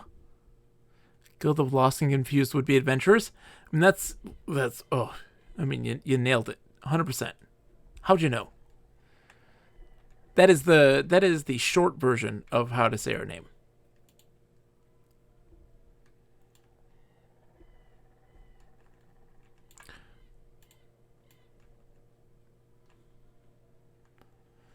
I don't want to deal with you goblins right now. I just like to find the docks. I'm lost. I'm lost and confused. Which way to Orgrimmar? Maybe this road will take me there. No, I don't think it does. I am so lost. What zone is this? I think I went back to the same one where I was like, nope, that's not it. Hey, mountains? Hold on.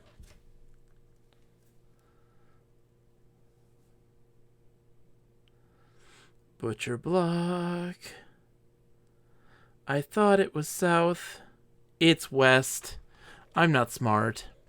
I thought it was south. It's west. My brain. It's not good.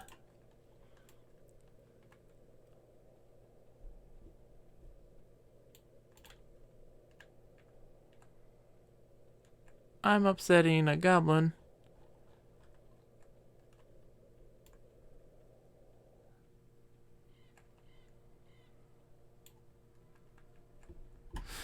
What you been up to, Knight Rider? What you been playing lately?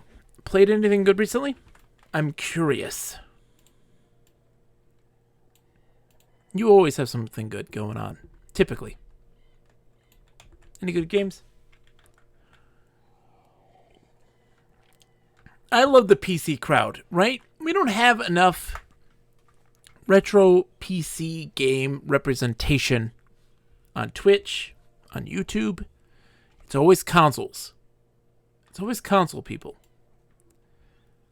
And we need more fans of retro PC gaming.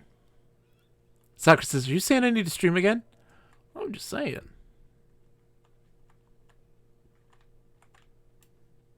Okay. Making a bet. Which way is it? It's that way? That small little... That doesn't look like it would lead there. Let's go this way.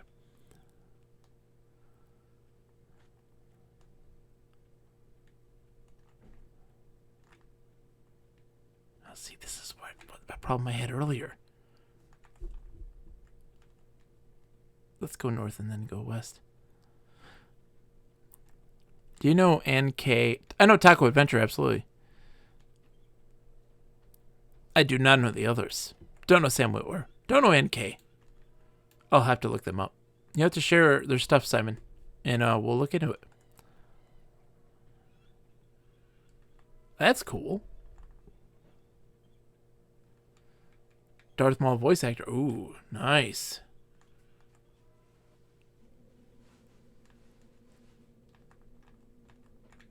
That is not where I need to go. I am lost in the mountains. Oh God. This is how I die, isn't it?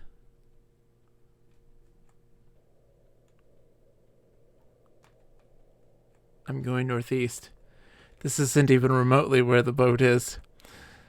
Kenobi! It's intense to see him perform that line. Kenobi. Oh, isn't Sam Witwer... Wait, is Sam Witwer in... you know, that show. That one, you know that one. Is he in Critical Role? I don't know. Is he? Battlestar Galactica? No. Oh, man. Walking Dead? Is he in everything? Well, I appreciate that. Not in Critical Role. The Brady Bunch? The Bananas and Pajamas? The Banana Splits? We are... I'm in, like, Caladim right now. Aren't I? I'm in Caladim. Supergirl? I'm in Caladim. Well, I guess I can turn in my my bone chips. But hold on, where am I in comparison? Where's Caladim in relation to where I need to be? Okay, we're just going to take the road. I see where my problem was. The docks are on the road from Caladim this way. That's where my problem was. He gets around. I wonder who's more geeky, him or Henry Cavill. Henry Cavill's pretty geeky, man.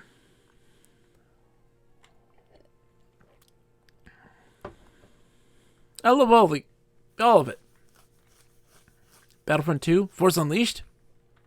Dong Dong Never Die. I think he's in that too, right?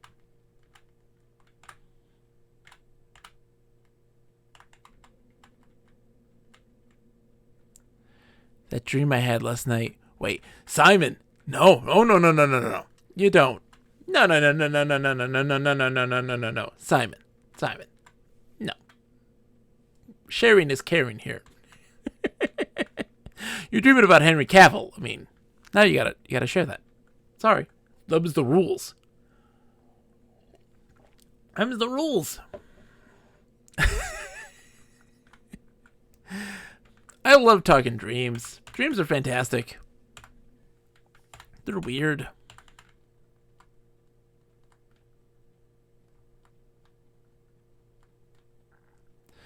We're gonna make it to the docks, I promise. Who are you, and do you like me? Oh, he likes me a lot. Hey, Buggle. How's it going, buddy? He's got a book in his hands. Greetings, Song Nasty. I'm Greta Model's assistant, Buggle. Tended the bakery for her during the night. Can only make one thing, though, meat pie. Poor Greta is in desperate need of help right now. So I'm trying to learn how to make muffins for her. Oh, dude, nice muffins. Oh, the dream you totally didn't have last night was about the dream that... No, not so dreamy. Sam Witwer. Really? Tell us more. Please. I will cry if I get here and the boat is leaving. I will cry. You will actually see my grown ass cry. Like my actual ass will start to shed some form of tear. No, it didn't. Okay, good. Ah, the sun is about to set. Oh yeah, that's always over there, isn't it? It's always there. That's not the actual boat. It's a ruse. You are a boat built on lies.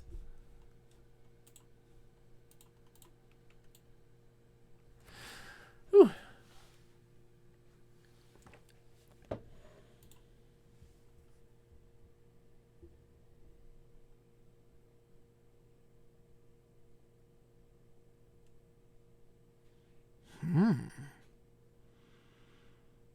Interesting. Who's out here right now?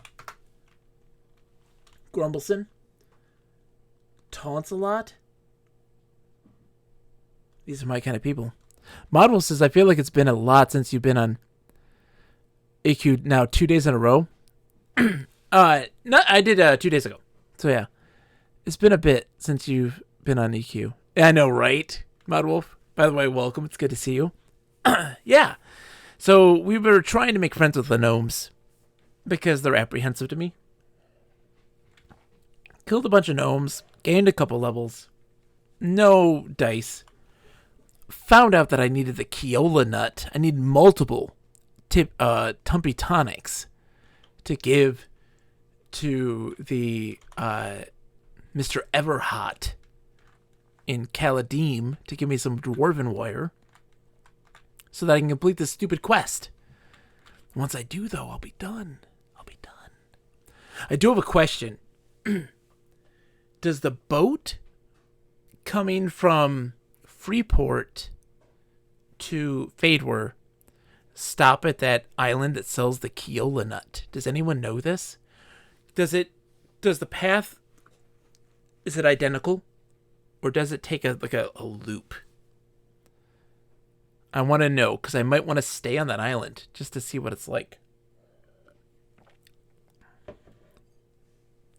I'm curious. I'm a curious kid.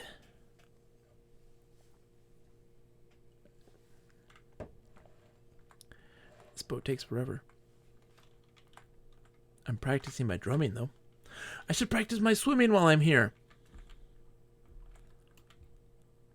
Oh, no, maybe not. There is an aqua goblin. Maybe I don't want to do... What are you doing over here, aqua goblin? It hits the same 2 islands? Okay. I hope you're right. Oh, I got an egg.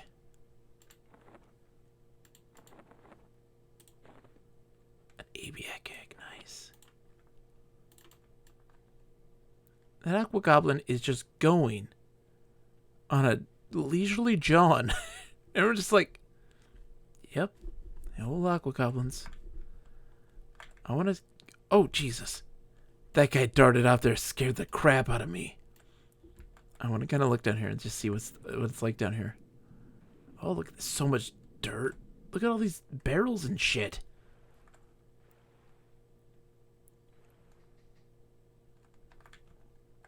I'm scared to be in the water because, like, I'm also like, what if the boat gets here while I try to get my swimming up? It's a bad idea. Then you wait a half an hour, you know? You don't want to do that. Hey, Parn, how's it going, buddy? Nothing to say? Nothing to say. I'm scared. Oh, there's so many people going to Kunark. Wait, is he killing that guy? Aww. Oh, those necromancers. I bet there's smuggler's goods in those barrels. Someone will come to loot them around midnight. Hey, Simon. That wouldn't be the first time.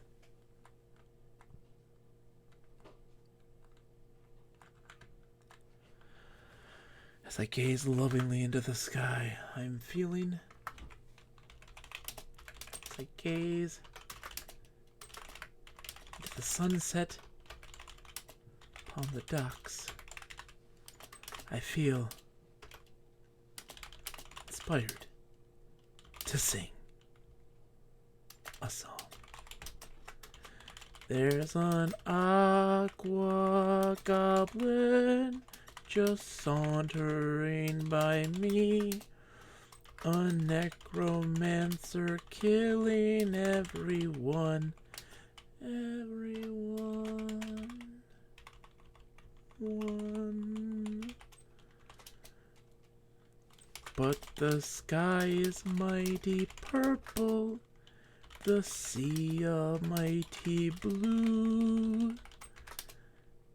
And everything feels right in this world. In this world. Yep, as I gaze into the sunset upon the docks, I feel inspired to sing a song. There's an aqua goblin sauntering by me. A necromancer killing everyone. Everyone. But the sky is mighty purple. The sea a mighty blue. And everything feels right in this world. In this world. Born to Bard, baby. Dwarfin Dad came at a perfect time. How's it going, my friend? It's good to see you, Dee Dee. What have you been doing? Dwarfin Dad, what have you been up to?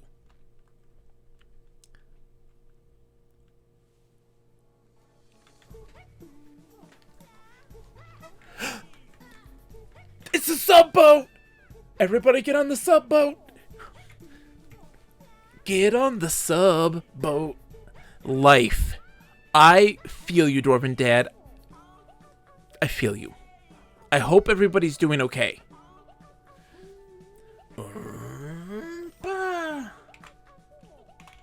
Boo. Slash ignored. Boo, I found that to be beautiful. Thank you, Tipton. At least someone has some taste on this island. Sheesh. Slash ignored. Just fine. Busy time of the year. Good to hear. Super busy. I feel you 100%. I may or may not have had multiple emotional breakdowns in this during this trying time.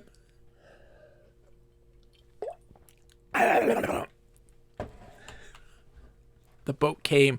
You summoned the boat, Dwarven Dad. I cannot be more happy than right now. Are you done moving, boat? Oh, he just began. He gets real nasty soon.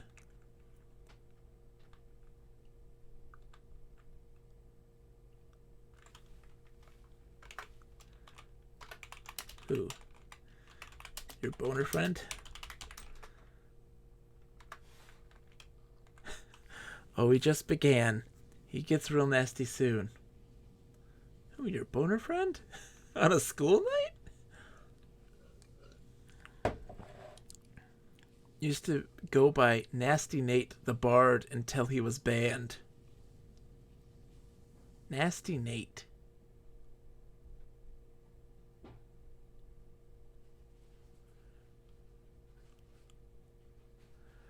What is happening here?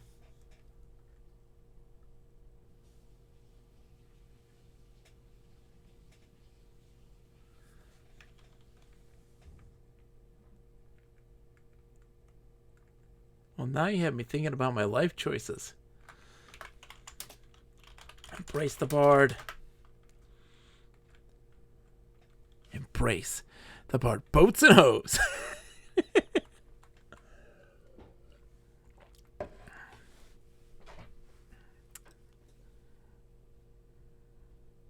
That's how it should be. Everything is right in the world. When you have necromancers killing guards,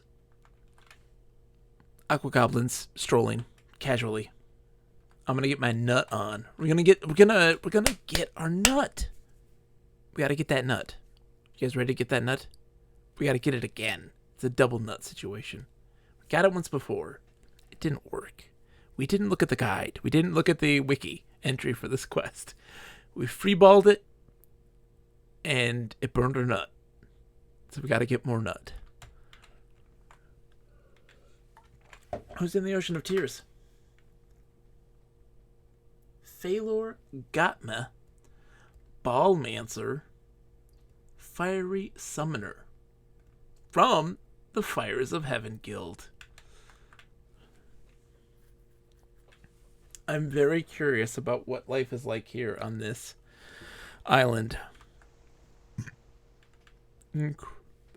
Excuse me, incredibly curious.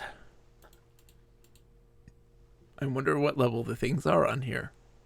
I don't know, but considering everyone's in their 50s, it makes me slightly concerned. But I don't think it's this island in particular that's the problem.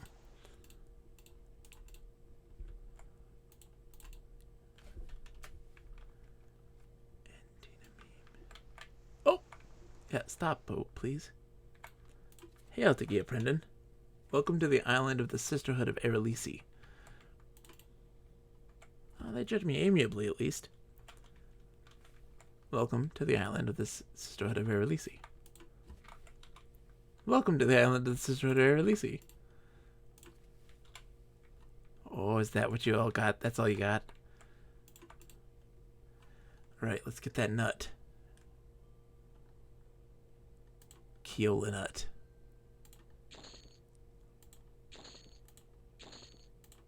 Four nuts.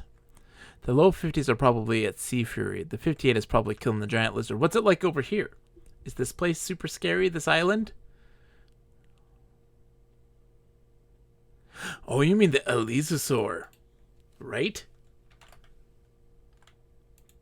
Ladies, you gotta say something else, please. Goodbye, boat. Nothing scary unless dwarves don't like you. Dwarves like me. Everybody likes me. Except for gnomes. They think I'm weird. Welcome to the island. I always welcome visitors, but I would prefer that your stay not last too long. I just came to get my nut, okay? My warriors are sometimes tempted by others. That's why they all wear purity belts. I should warn you also to be on the lookout for the pirates of Gunthag. I'm sorry.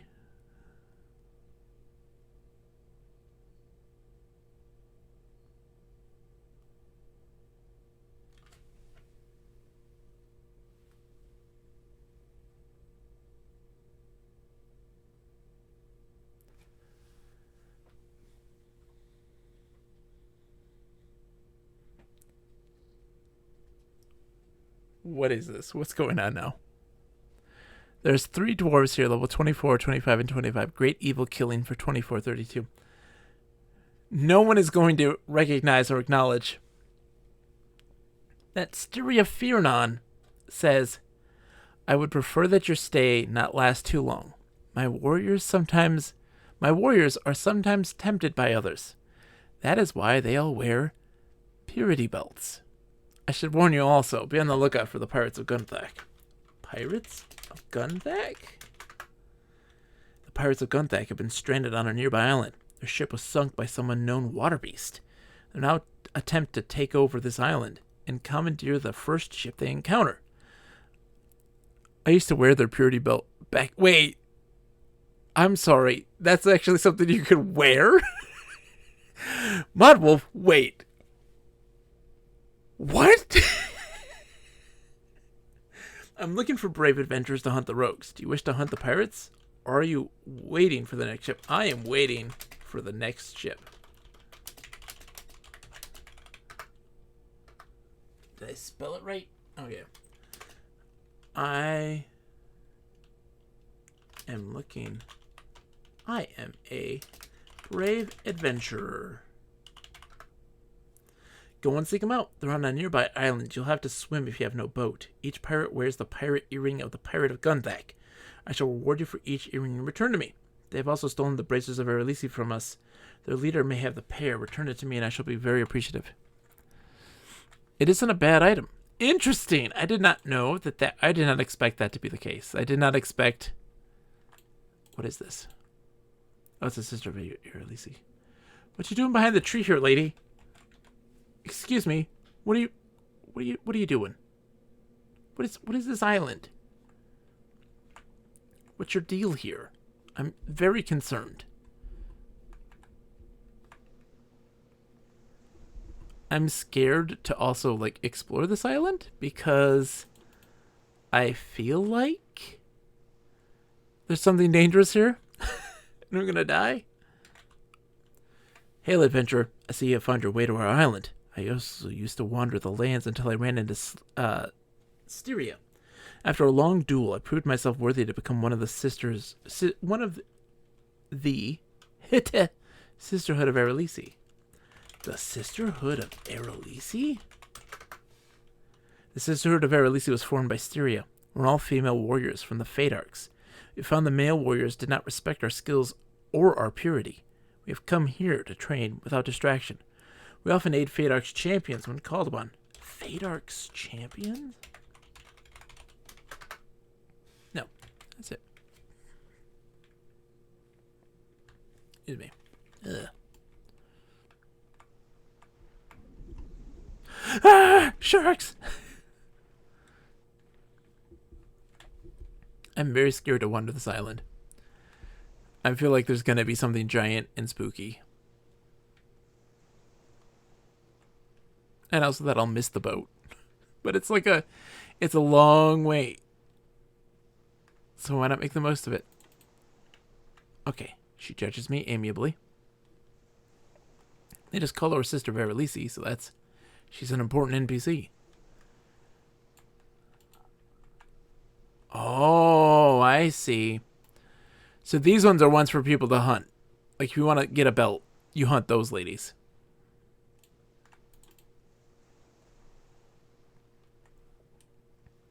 Huge and Tunbrin.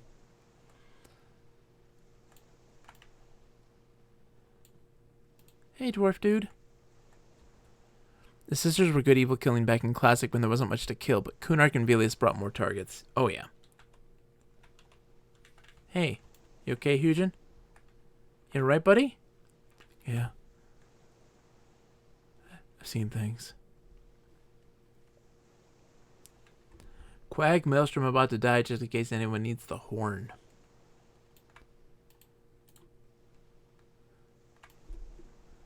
What you... Hugin? Your lady over here is staring at a rock. What?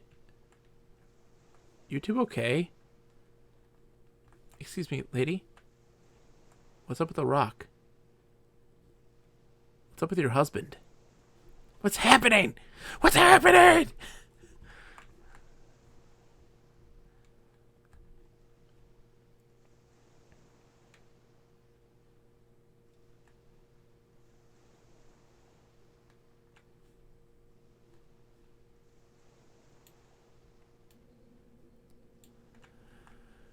Sisters of Erelisi. There's so many of them. Oh my goodness.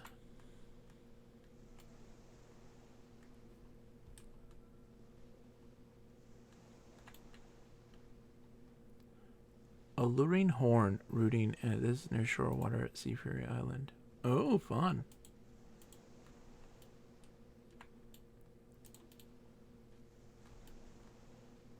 So those are the 3 dwarves you're talking about. 4 dwarves. There's 4. Oh, he looks at me apprehensively. Doran, why do you look at me apprehensively? Chief Armorsmith of the Court of Calvine. Armorsmith? Chief Armorsmith? Nope, nothing. The 4th is a vendor. Ah. I see. So he's the vendor. Cyclops toes? Ooh. Flame of Vox. Globe of Fear. Doesn't do anything. So I'm guessing lots of people in these areas just sell their stuff here. A mug of sea foam.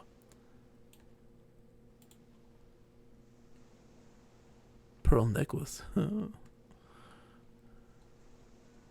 Shurikens. Cool.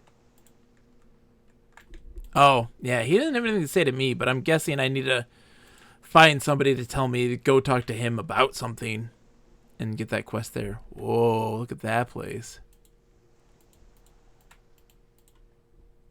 That looks terrifying.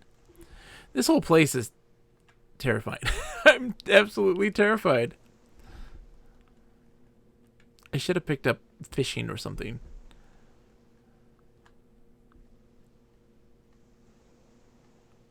back on the... Yeah, we're back on the docks.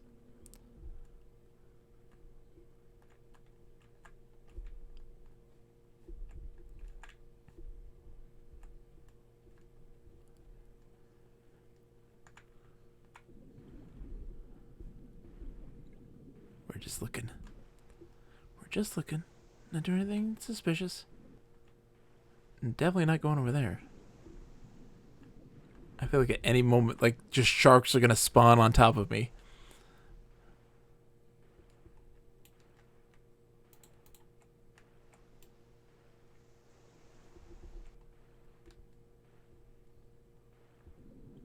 I guess here would be a good time to, I guess, practice my swimming while I wait. Oh, my goodness. I'm sorry if this is, like, trite. A reef shark. Oh, he's blue! Oh, we're fighting that reef shark. We're fighting that reef shark. Let's get our body going. Oh, blue reef shark. We're fighting that thing. Come here, buddy. No, the reef shark's around, right? Just you and me, Mr. Reef Shark. Dropping those berries. Hello. I'm gonna get this going. Come on, Mr. Reef Shark. Hello. Hey, I'm talking to you. Oh my god. Reef Shark, don't tempt me. I wish I could throw something at you. He swims so fast. I'm so slow. How slow I swim.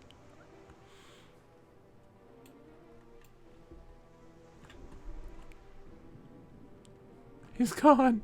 Oh. Who's here right now? I'm alone on an island with some horny ladies. It's terrifying 'cause they're so big and strong. I don't have a chance at living on this island. It ain't easy waiting for the boat. Someone help me get me off this island. I can't stay here very much longer. Oh no. Oh, he's coming back. Hail, Reef Shark. Okay. I hope that I don't die. I'm genuinely concerned that I might.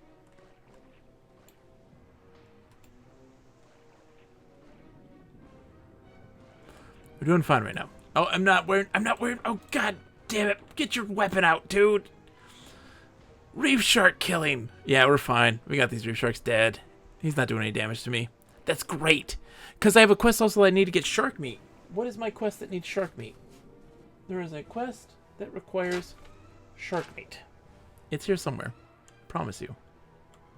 Look at him, though. I'm inside of him. Look at him. He's beautiful. Get some air. Continue to slowly drift down into the shark. Sinking in amongst his slippery fins. You cannot run from me, Reef Shark. I am your master, lord and savior. I shall consume you. You're not meant to be on the land, Reef Shark. Oh no. Okay. You give me nothing but experience. But I'll take it, Reef Shark. Maybe another day. The beauties of the Reef Shark know no bounds. I have a quest to get him. I need to look at my quests. That is just the word bum written over and over again from when I played Planetfall. Made fun of Nick.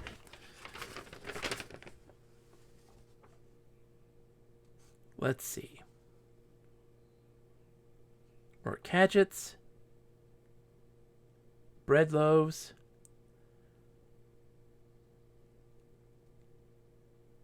I didn't write it down. I didn't write it down. I'm not a smart man some days. Some days I'm not a smart man. Some days I am. It happens. Now, oh, there's another reef shark. Look at him floating in the sky, all majestic. Oh, that's a normal shark. That is not a reef shark. Never mind. Never mind. This is why you consider. This is why you consider That is just a plain, unadulterated shark. There's no reefs to be had in his world. Just killing.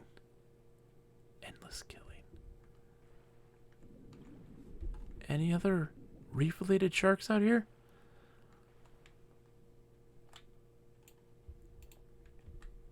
Ebola Delawin, what do you got to say? Sisterhood of Aerolisi?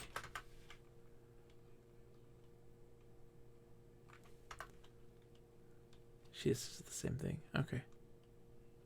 I respect your skills. Yes.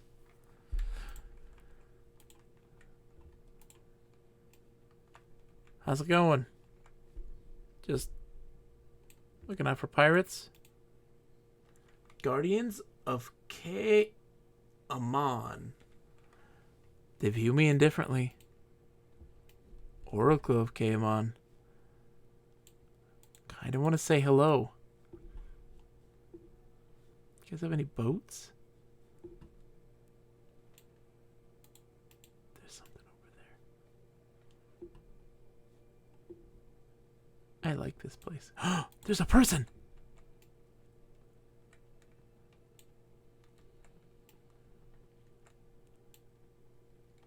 Solanius Dreadfire. Here for the Sisterhood of Aerolisi. Oh, he disappeared.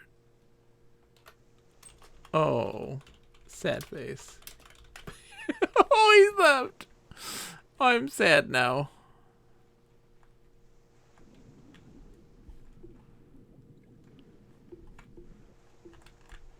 Any more reef sharks? I just want reef sharks.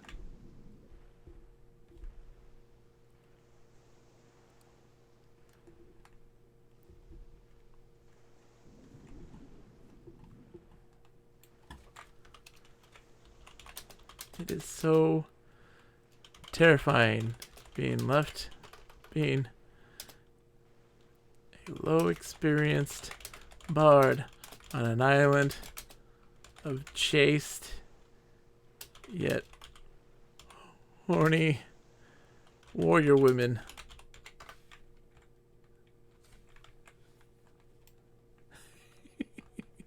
It's so weird to be like, watch out. Our warrior women sometimes get a little crazy, which is why they wear a chastity belt.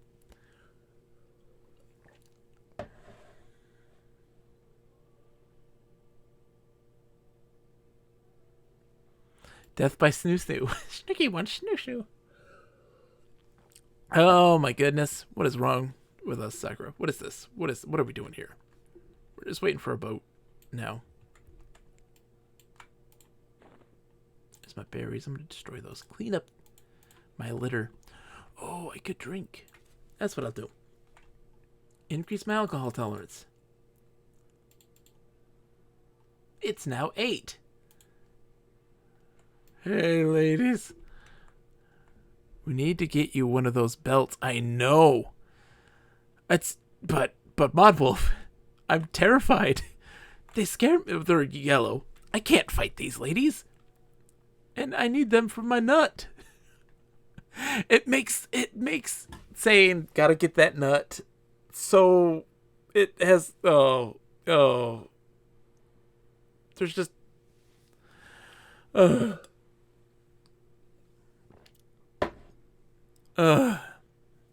there's so much to that. There's so much to that. That's a problem now.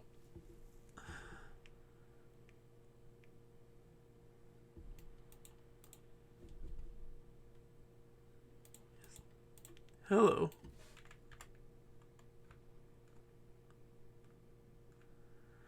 These people are... This is the intense players. None of them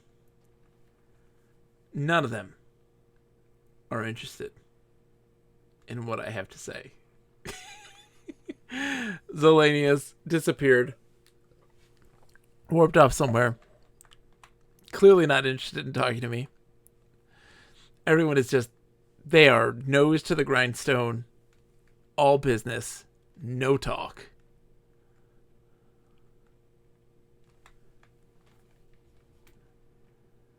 Reef Shark, will you come back to me, my dear Reef Shark?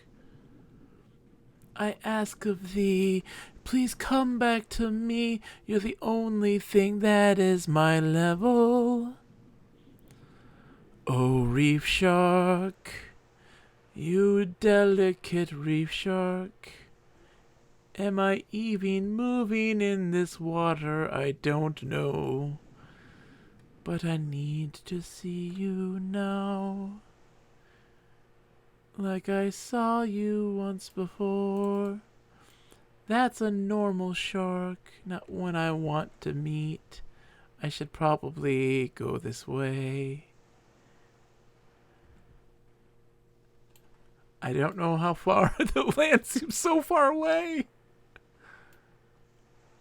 It seems so far away when you're drunk. It's so far away. I think I'm heading northeast, but I don't know right now.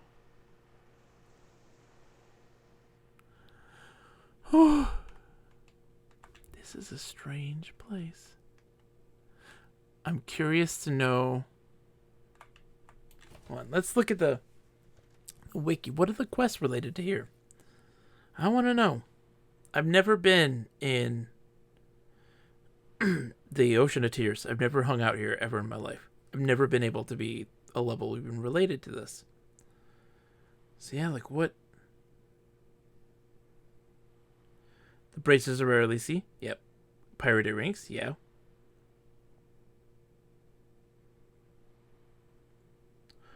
Ooh, the Oracle has things to say. Related to the Fiery Avenger.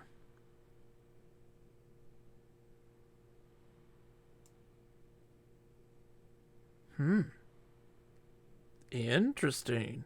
I can't wait to get into those sorts of quests, those big long ones, you know, that are very elaborate. I think that'll be a lot of fun.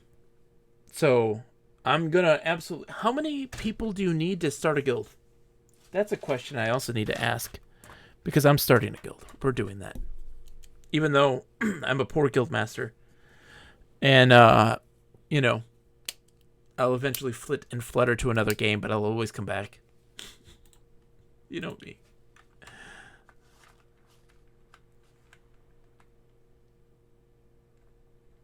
But the Adventurers Club must happen.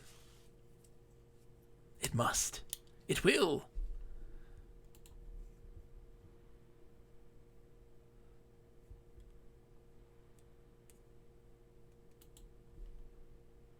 Because we gotta get crazy.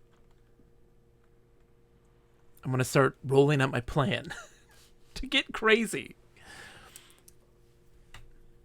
I don't know if you're here for the talk mod, Wolf. I very much like laid out what my ideal is for what a guild, my type of guild, excuse me, would be. It's very much, you know, light, silly roleplay. I'm not a severe person, even though sometimes it seems like I might be sometimes, but not a severe person who very much is like, you must take these things serious. It must be dark and brooding with a, you know, terrible past. I enjoy role playing, but I enjoy just like playing with the context of the world. Like, for the, you know, the fact that I have a spell that is the Hymn of Restoration. Well, what does that sound like? You know, it'd be like, it's a stupid song. It's this Song of Restoration. It's just like, we heal you through the power of song. Oh, I love to sing. You love to listen. I'll heal you with my words. The power of theater. Like that, you know, it's something stupid. And having it, but also being that thing where like setting goals for people in your guild, like being like, hey, I'm gonna make a quest, kind of like what GMs would do, in a lot of MMOs like Everquest and stuff like this, but for people within the guild, and then like paying them for their time. You know, like, hey, if you go and hang out and help like newbies, I'll pay you in platinum, you know, or in gear and stuff like this, to go out to places where the new players spawn in at different cities and like help people out. Give them a catered, new player experience. If they're old, experienced veterans, like no big deal. But surprisingly, when I had kind of done that sort of stuff, even though I'm not very experienced, but at least I have the ropes, right? The basics of survival. Surprisingly, a lot of people are like new, either never played or played back in 1999 and have never played again, and are very like, I don't know what I'm doing. And for that, I'm very much like, I want to help, but also like get situations where you have like public gatherings. Sakura says, "That's me. How's it going, Sakura? How is life in Kabalist?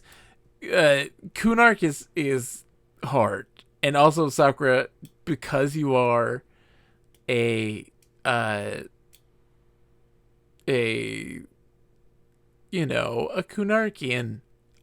I can't think of any words. I quit for the night. You aren't liked anywhere, and you will never be liked anywhere. So you have to be like stealthy in the rest of the world. It's a lot. It's a lot to be a lizard person. I'm tired. We're gonna get this thing and turn in this quest, and then we're gonna call it a night. Might make a second character for getting around. Yeah, Sakura, I feel you. If you could make a non-lizard person character? What would you make? Oh man, that's why enchanters are so great. They get illusion spells so they can look like any race and go anywhere. They're the best. And you can also turn into a flagpole. Who doesn't want to do that?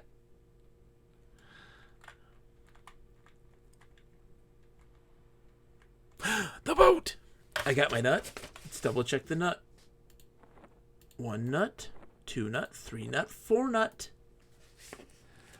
Enchanter's OP. They can do almost any quest. Man, I should have picked an enchanter. I should have been an enchanter. Woohoo! Woo! Woo! Boat buddies! Hi, Cricket. Oh. I push buttons.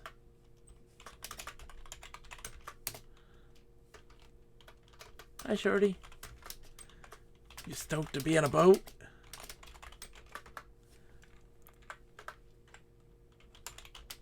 Whispers loudly. Don't go on that island. It's a bunch of scary warrior women who are very, very, very much in heat. It's scary. So scary. Change their form and mind control people that like them. I mean, yes.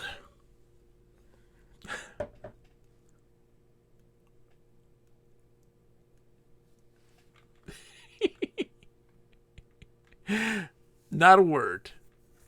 Not a word. I love when you say ridiculous things and the reaction is silence. There's nothing. Not a word.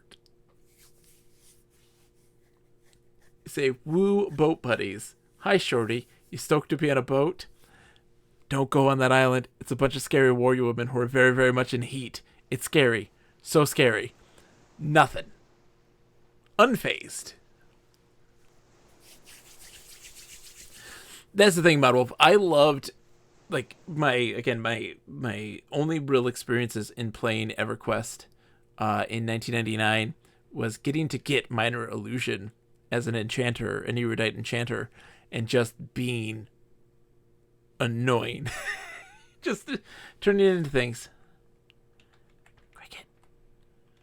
Cricket, where'd you go? You as stoked as I am to be on land, Cricket.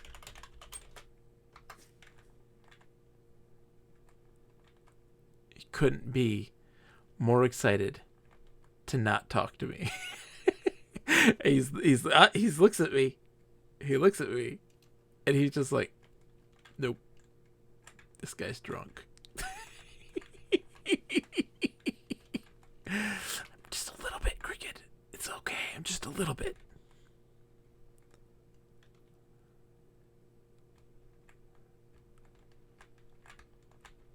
Okay.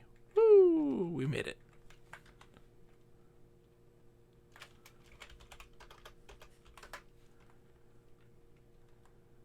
Yep. The necromancer is still here. Oh, maybe not. Might be a different one now.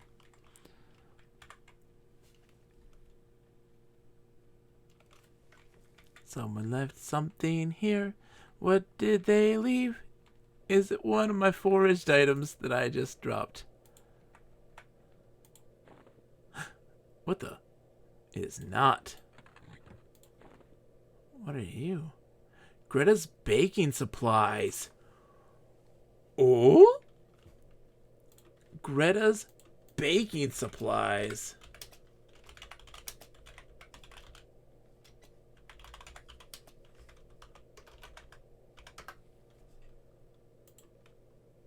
Who do I give this to? Property of Greta model dropped on the ground by Buggle, Pelican, and Butcher Block. He drops it randomly while he's walking. Items also purchasable for Buggle Pass from Caladim on the way to the docks. Only sold for meat pies. Only sold meat pies for me. Greta model in South Caladim. Okay, perfect. We're giving him back to Greta. We're going to Caladim anyways.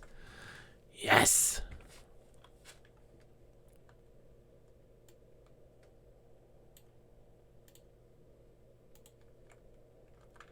Hold on. Boink.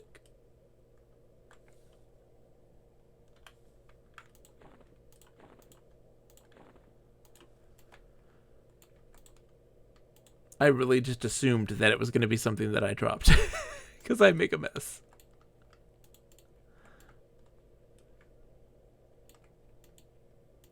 The Aviac chicks look at me apprehensively.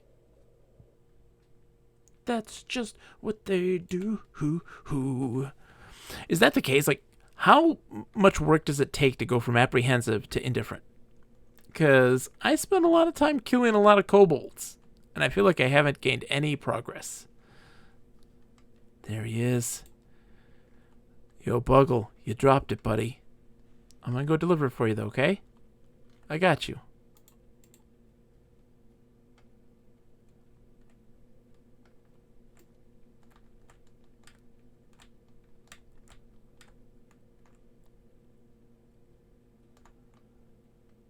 Making our way to Caladim.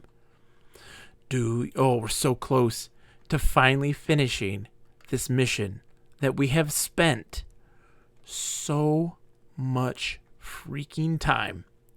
2 streams.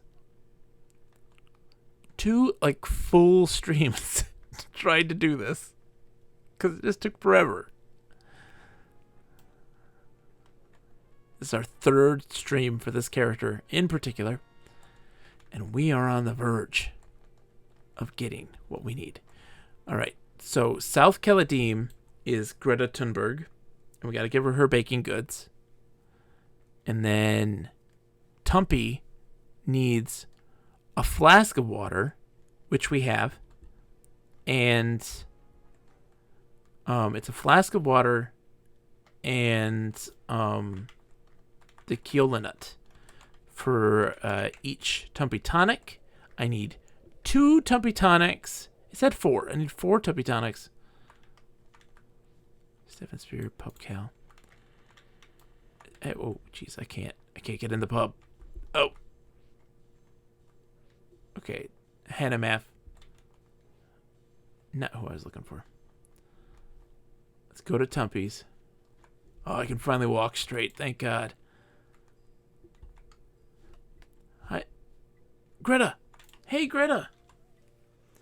Greetings, Song Nasty, please. I'm Greta Model.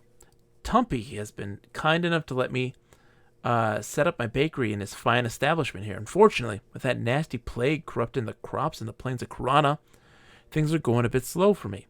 Keep running out of bread and muffins to sell because of flour being easily spoiled now. It takes longer to make them just right. My assistant Buggle is still learning how to cook. All I can make is meat pie.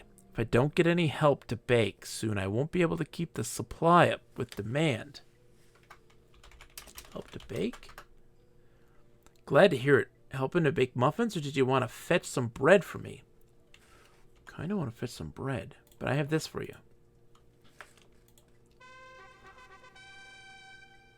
This is my baking supplies. Thank you very much for bringing them back to me. Buggle sure can be a clumsy fellow. Now I can get back to baking. Yay! The Miners Guild 628 got worse. Oh no. They didn't like that. Fetch some bread. The only way one who can make bread almost as good as I can is Jarlin Meadowgreen. He lives a way off in the southern plains of Karana. Hold on. Oh, dude, Innkeep Woolerin also wants me to go to Jarlin Meadowgreen. A shipment of bread loaves. Pick up... Oh, wow, they both want bread loaves. Okay. I mean, I gotta take care of my people first, but, you know. Still okay. Great idea. Okay. How's it going, Tumpy? You want my nut? Right, flask of water? Yes.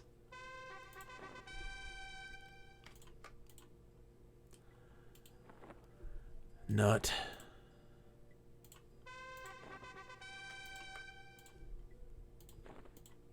Nut.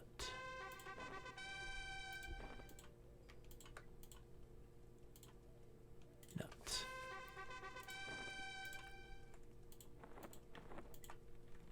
Okay, time to go find that dude. Hold on, where am I? Okay, Tumpy's there. This way? Perfect. We're so close. We're so close. So I have to give him 2 drinks. I don't know why it wants me to do 4.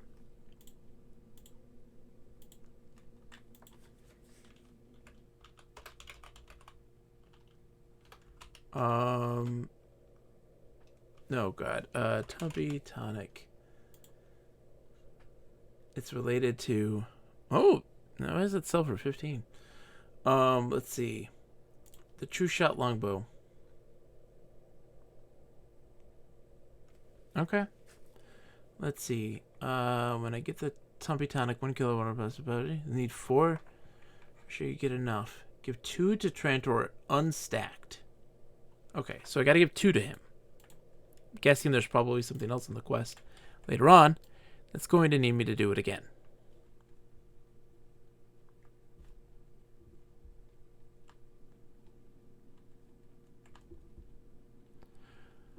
Ever hot? Are you ever hot? Come to me, my ever hot. Dindake, Kinlo, Turdic, Ragunk.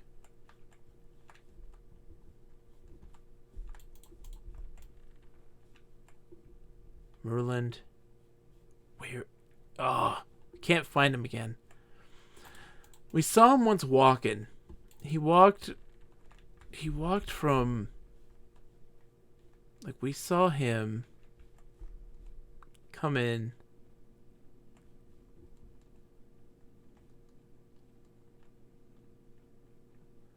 This way. Like, we watched him walk this way. So I'm wondering if he goes to, like, the bank, or where does he wander to? You know? How's it going, Donald? Rat's bone. Hello. Nothing.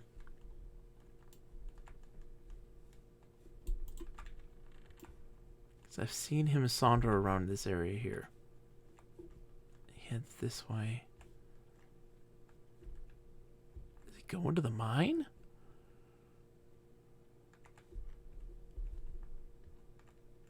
Is this a bad place to be? Judges me amiably. Okay, they like me. Hey, miners. Nothing?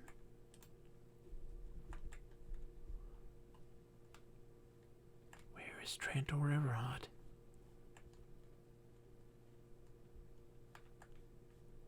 Dude, there he is!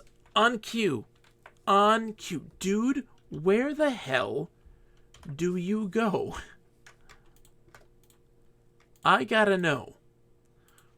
Where do you come from, Trantor? I look for you every time. You disappear, and then there you are. Let's get you another one. Maybe I need 2. Is that the problem? It says, great. I did not have the time to get down to Iron Toes today. Here, like I said, a spool of dwarven wire. Okay. So, let's confirm what we have, because it's very important to get this right. It is 1 dwarven wire, 1 wooden shard, 1 spiderling silk, 1 micro servo. Okay. Spiderling silk, wooden shards, dwarven wire, micro servo. A pack of materials. Oh my god. Oh my god. We're gonna do it. We're gonna do it. Why don't we do it in the road? No one will be watching. Why don't we do it in the road?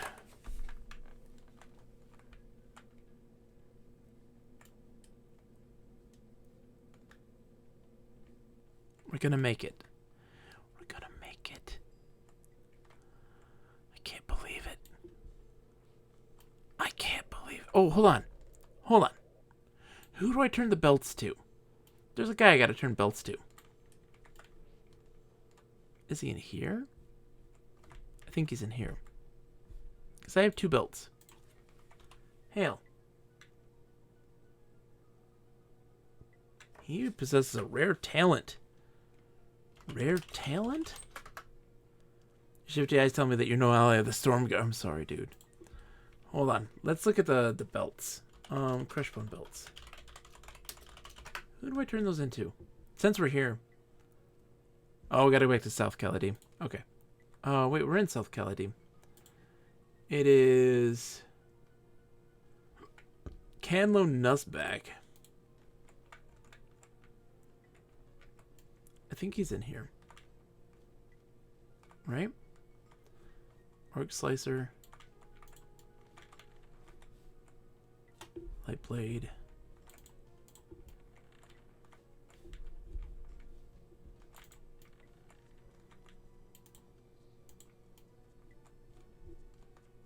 Canlo Nussback. How's it going, buddy? I am ready to serve Caladim.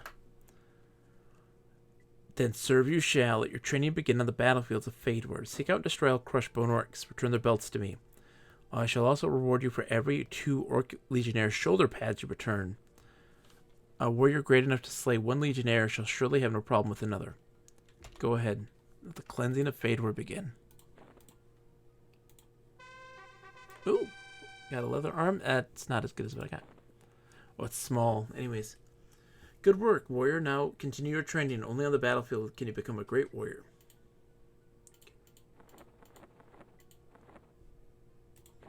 I should ding. Level 7. Haha.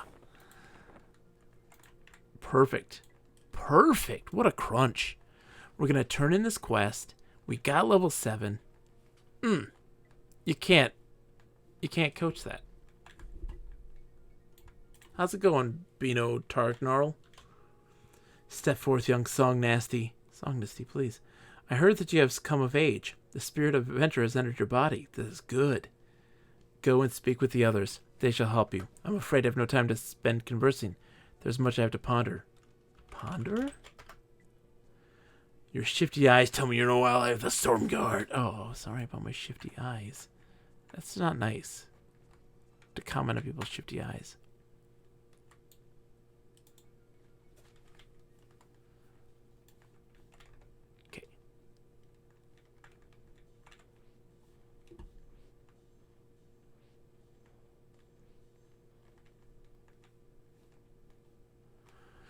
All right, now we just got to make the trip back to Felwith. Not Felwith. I don't know where I am right now. Where did I just go? I think I went the wrong way. That's North Caladim. I don't want to be in North Caladim.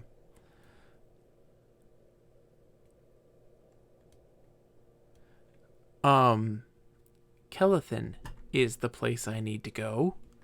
That's a place where the wood elves live. It's a place I call home. I like. Oh, hold on. Do you have mail to deliver? I am interested.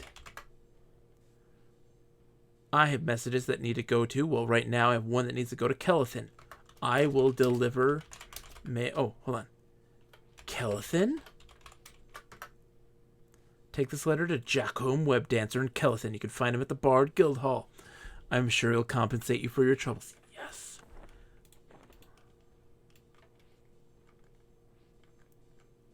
The letter is sealed.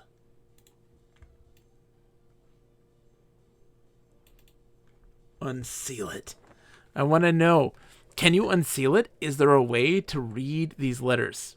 I would love to know.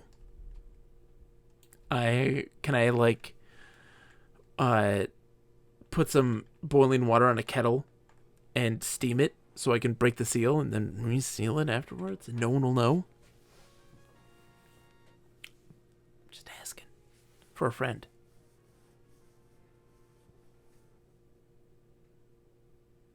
Okay. We're headed north.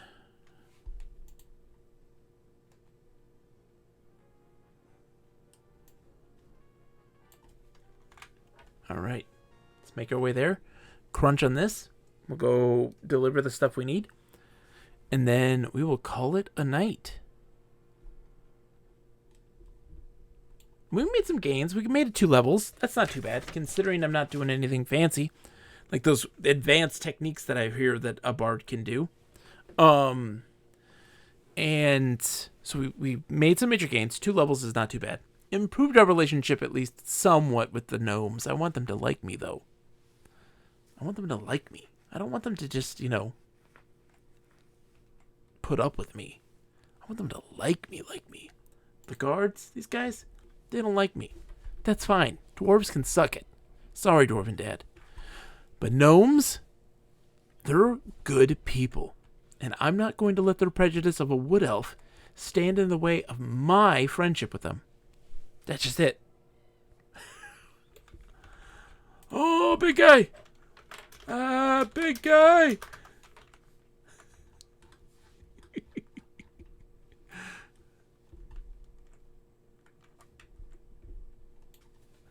You don't see barbarians hanging out here very often. Like, why are you going to Kelathan? Or not Kelathan. Why are you going to Caladim? Why has everything got a K in it? We're in Fador of the Greater Fadark. This is the city of Felwith. There's also Kelathan, and Caladim, and Akanon. I don't know what direction I'm facing. I'm apparently going south. Oh, it's going to wrap around, I think. Right? Yeah.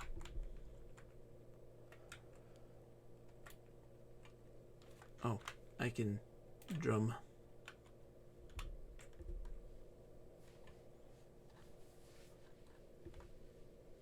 I forget about this from time to time, that I actually can do these things. And it moves significantly faster, dude. It's crazy how much faster he moves.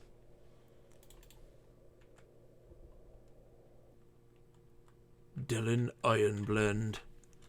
Hail Dylan Ironblend.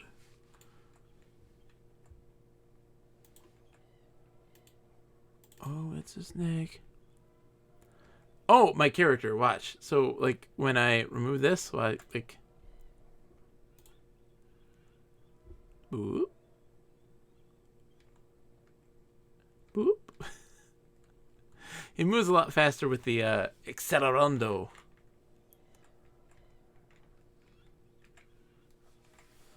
Yeah.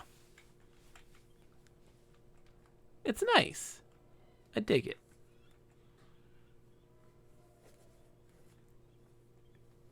I think I'm going the right way. Celos is bonkers, especially with the better drums and higher skill. So, thank you for the follow, Eve Cakes. It's greatly appreciated. Welcome to the stream. It's good to have you. Yeah, so there are better drums? Or you didn't know that? I thought a drum was a drum. I did not know this.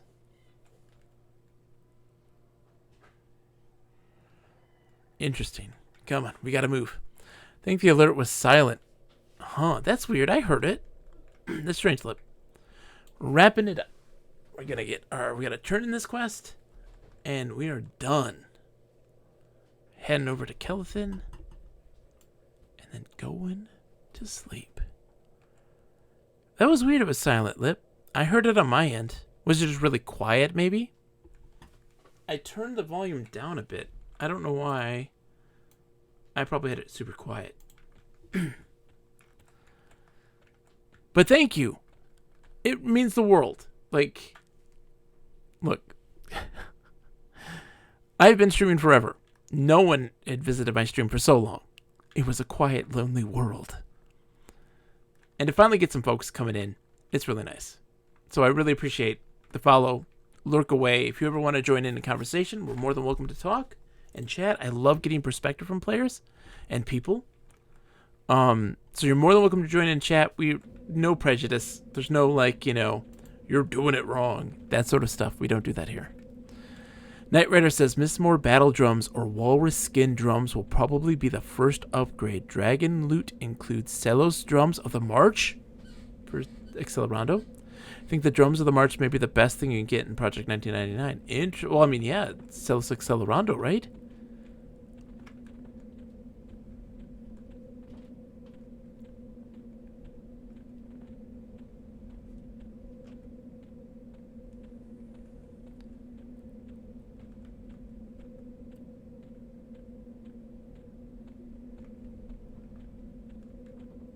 Let's go. Come on. We gotta just get there.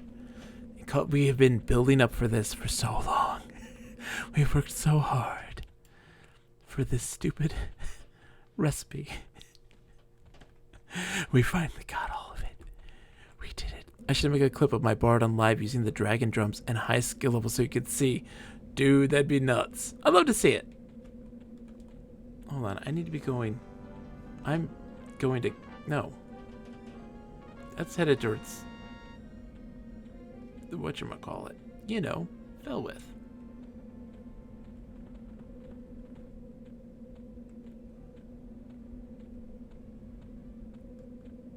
I think. Where am I right now? Where am I?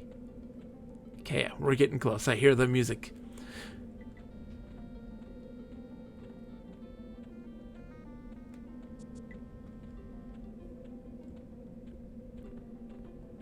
Okay, here we go.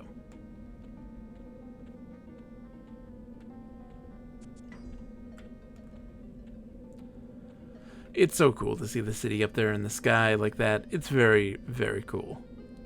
I dig it a bunch. We're gonna get in here, not drunk this time. If I could just find a lift. My kingdom for a lift. There we go. Dude, Knight Rider. 8 months, dude. Too kind. Hey. Has it been that long since we had met?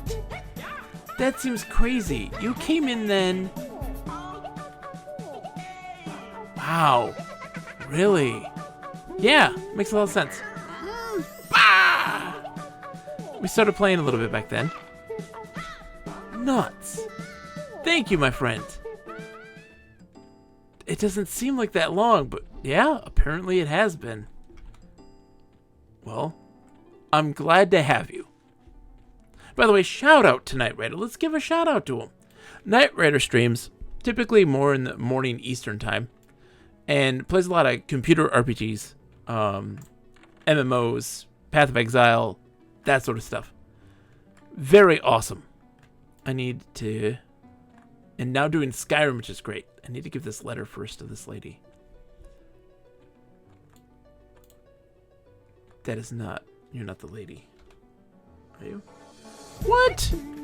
Dude, you're too kind. Thank you for the gift sub to Sakura. Okay, I gotta give this letter to her, right? Delivering letters. Get it back to my non-swearing streams. I gave the letter to the wrong person. Alright. Now, we're on the hunt to find the Rangers Guild. Where's the Rangers Guild? My mouth has gotten away from me too much in the past few months. Really? I couldn't see you being like a big swear kind of guy. I didn't think that'd even be a thing. There's Captain Silverwind. He's back. He's no longer dead. Okay, we're gonna find the Rangers Guild. Everyone. We're going to find the Rangers Guild. It's not there. True shot bows? Is it in here? Hold on. No. But I feel like we're getting closer. Oh, Scouts of Tunair? That's the Rogue's Guild, right? Yeah. Rogue's Guild. Not what I'm looking for. I want to see if I can make that jump. But if I die... Oh, God. I don't want these grubs. I'm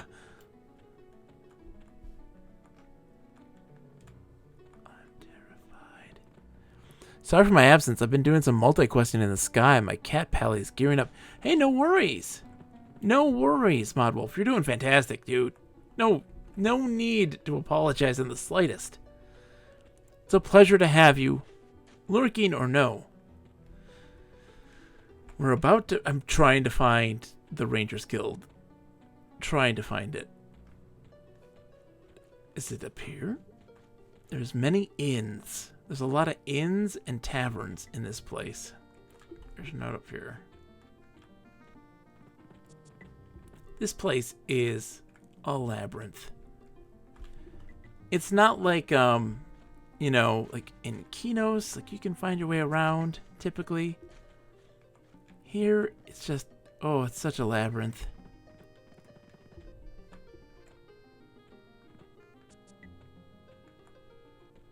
I'm back at the Bard's Guild. How did I get back here? I'm so lost. I'm so lost. Alright.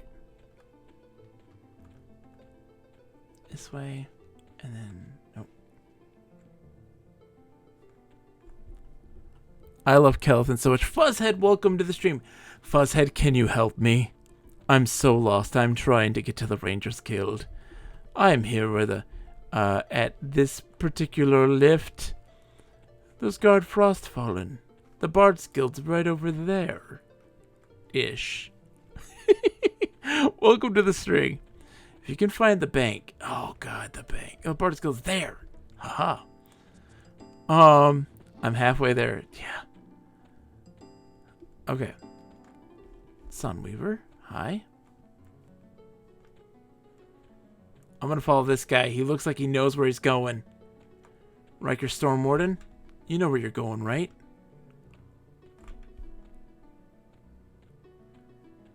Bank of Kelethin. Yes! Good so far. Nice. I'm happy. I'm glad. There we are, Rangers Guild. Okay. Okay. Fate our champions. It was you, Mason Trueshot, right? Trueshot longbows? Gather materials. Okay. I just give this to him. The pack of materials. Nothing else, right? Let's make sure. Mason True Shot. Yes. Okay, we're good. Knight Rider wants a... Okay, he wants a haiku. We can give you one. The True Shot longbow was created by my famed father, Eldon Trueshot. It is quite accurate and takes a ranger's skill to wield. We use our new recruits to gather materials needed by my father. We shall soon begin to release the formula to good elves, so all may fletch such a bow. I shall see that my father gets the materials. I hope this can be of use to you. It'll serve as your starting point toward fletching a True Shot longbow. It is unfortunate that we are unable to enchant the bow to its next incantation, but it's still a fine weapon. You do know the correct components needed for fletching such a bow. Correct components? Now that I've crafted the Treant bow staff, you shall need one planing tool, one Treant bow staff, micro server, spool of golden wire, that's why it makes one here too. Be used with your fletching kit. As all other bows, be forewarned, only a master fletcher can create such a bow. Oh. I have to hire somebody to make it then. We're not done. Grin, what are you doing over here, little dude? You having a good time? You're just staring at a wall. Oh no.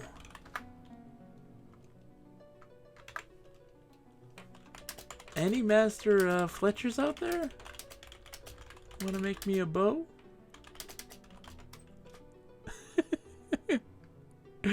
We'll have to wait. We have to wait. I have to get some sleep. Let's give you that haiku, though. Let's get you the haiku. All right? Haiku first.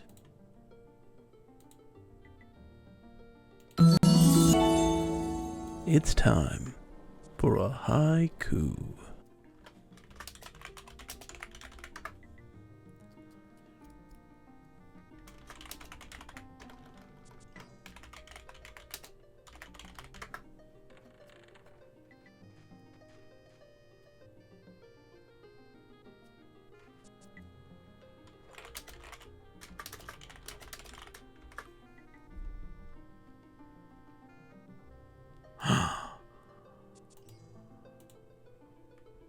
A journey closes. The materials gathered. But wait! There is one. There is more. There is more. But wait. There is more.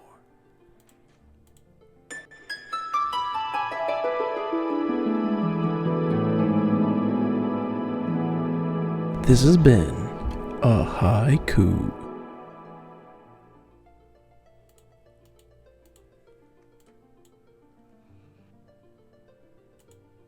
Okay. Let's do it.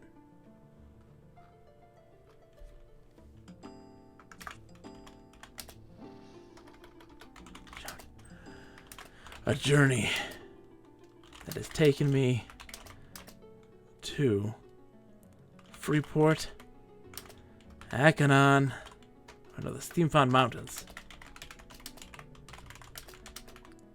Caladim, and some weird horny warrior woman island.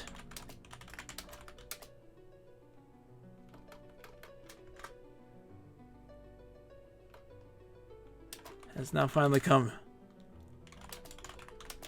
to close. To celebrate, I give you a haiku.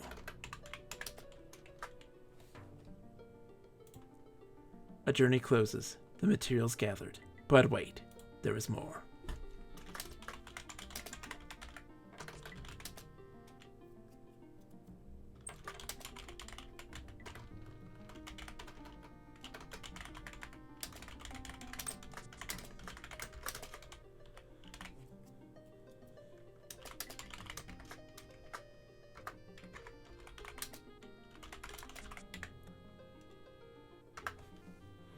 Seems like the bardic thing to do.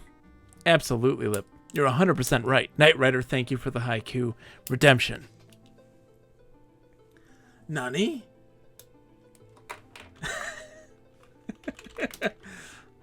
I just turned in the True Shot bow quest thingy.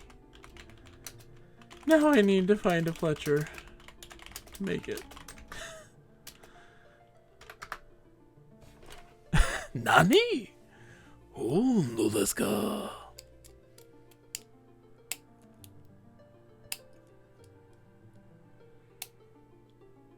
Best of luck. Thank you.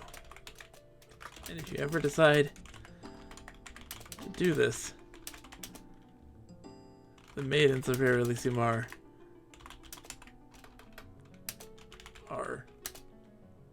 interesting.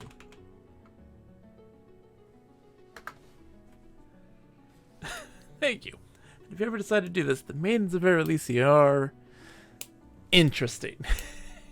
They have a chastity belt, and they're told, hey, don't stay too long. The warriors get a little, you know what I'm saying? That's why we put them in chastity belts.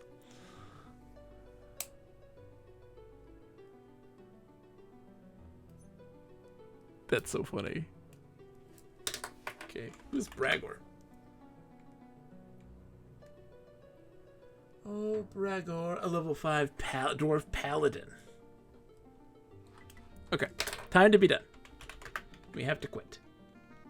Let us camp.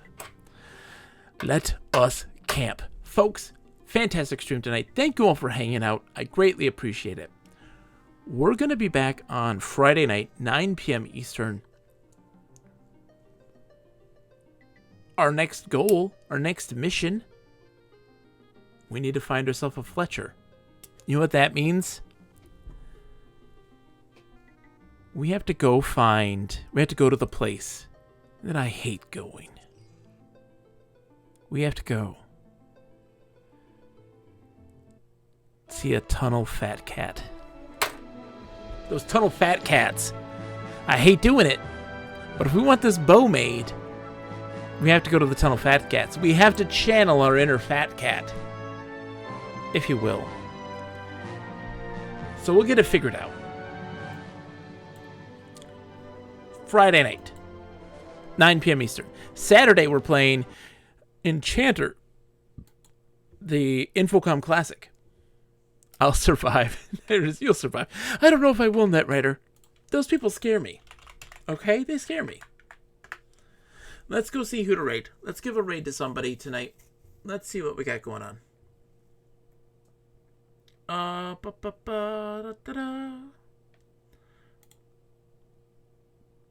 Ooh. Alright. Papaya Chemist is playing Ricketeer in Item Shop. A great game. There's also a very creepy video that is currently playing on Twitch of a man and a saxophone and a dancing Kermit. Twitch is weird, and I don't understand it half the time. We're going to go raid Papaya Chemist. Say hi to them, of course. And, of course, let them know to humor. Of course, please, let them know to humor. I got to get some sleep. I'll see you on Friday. We're going to play more Everquest. Next week, though, we're going to do a short break where we're going to be playing Outer Wilds at the DLC for that. Get that out of the way. Have a good night, everybody. I'll see you all in 2 days. Goodbye. Bye. Whee!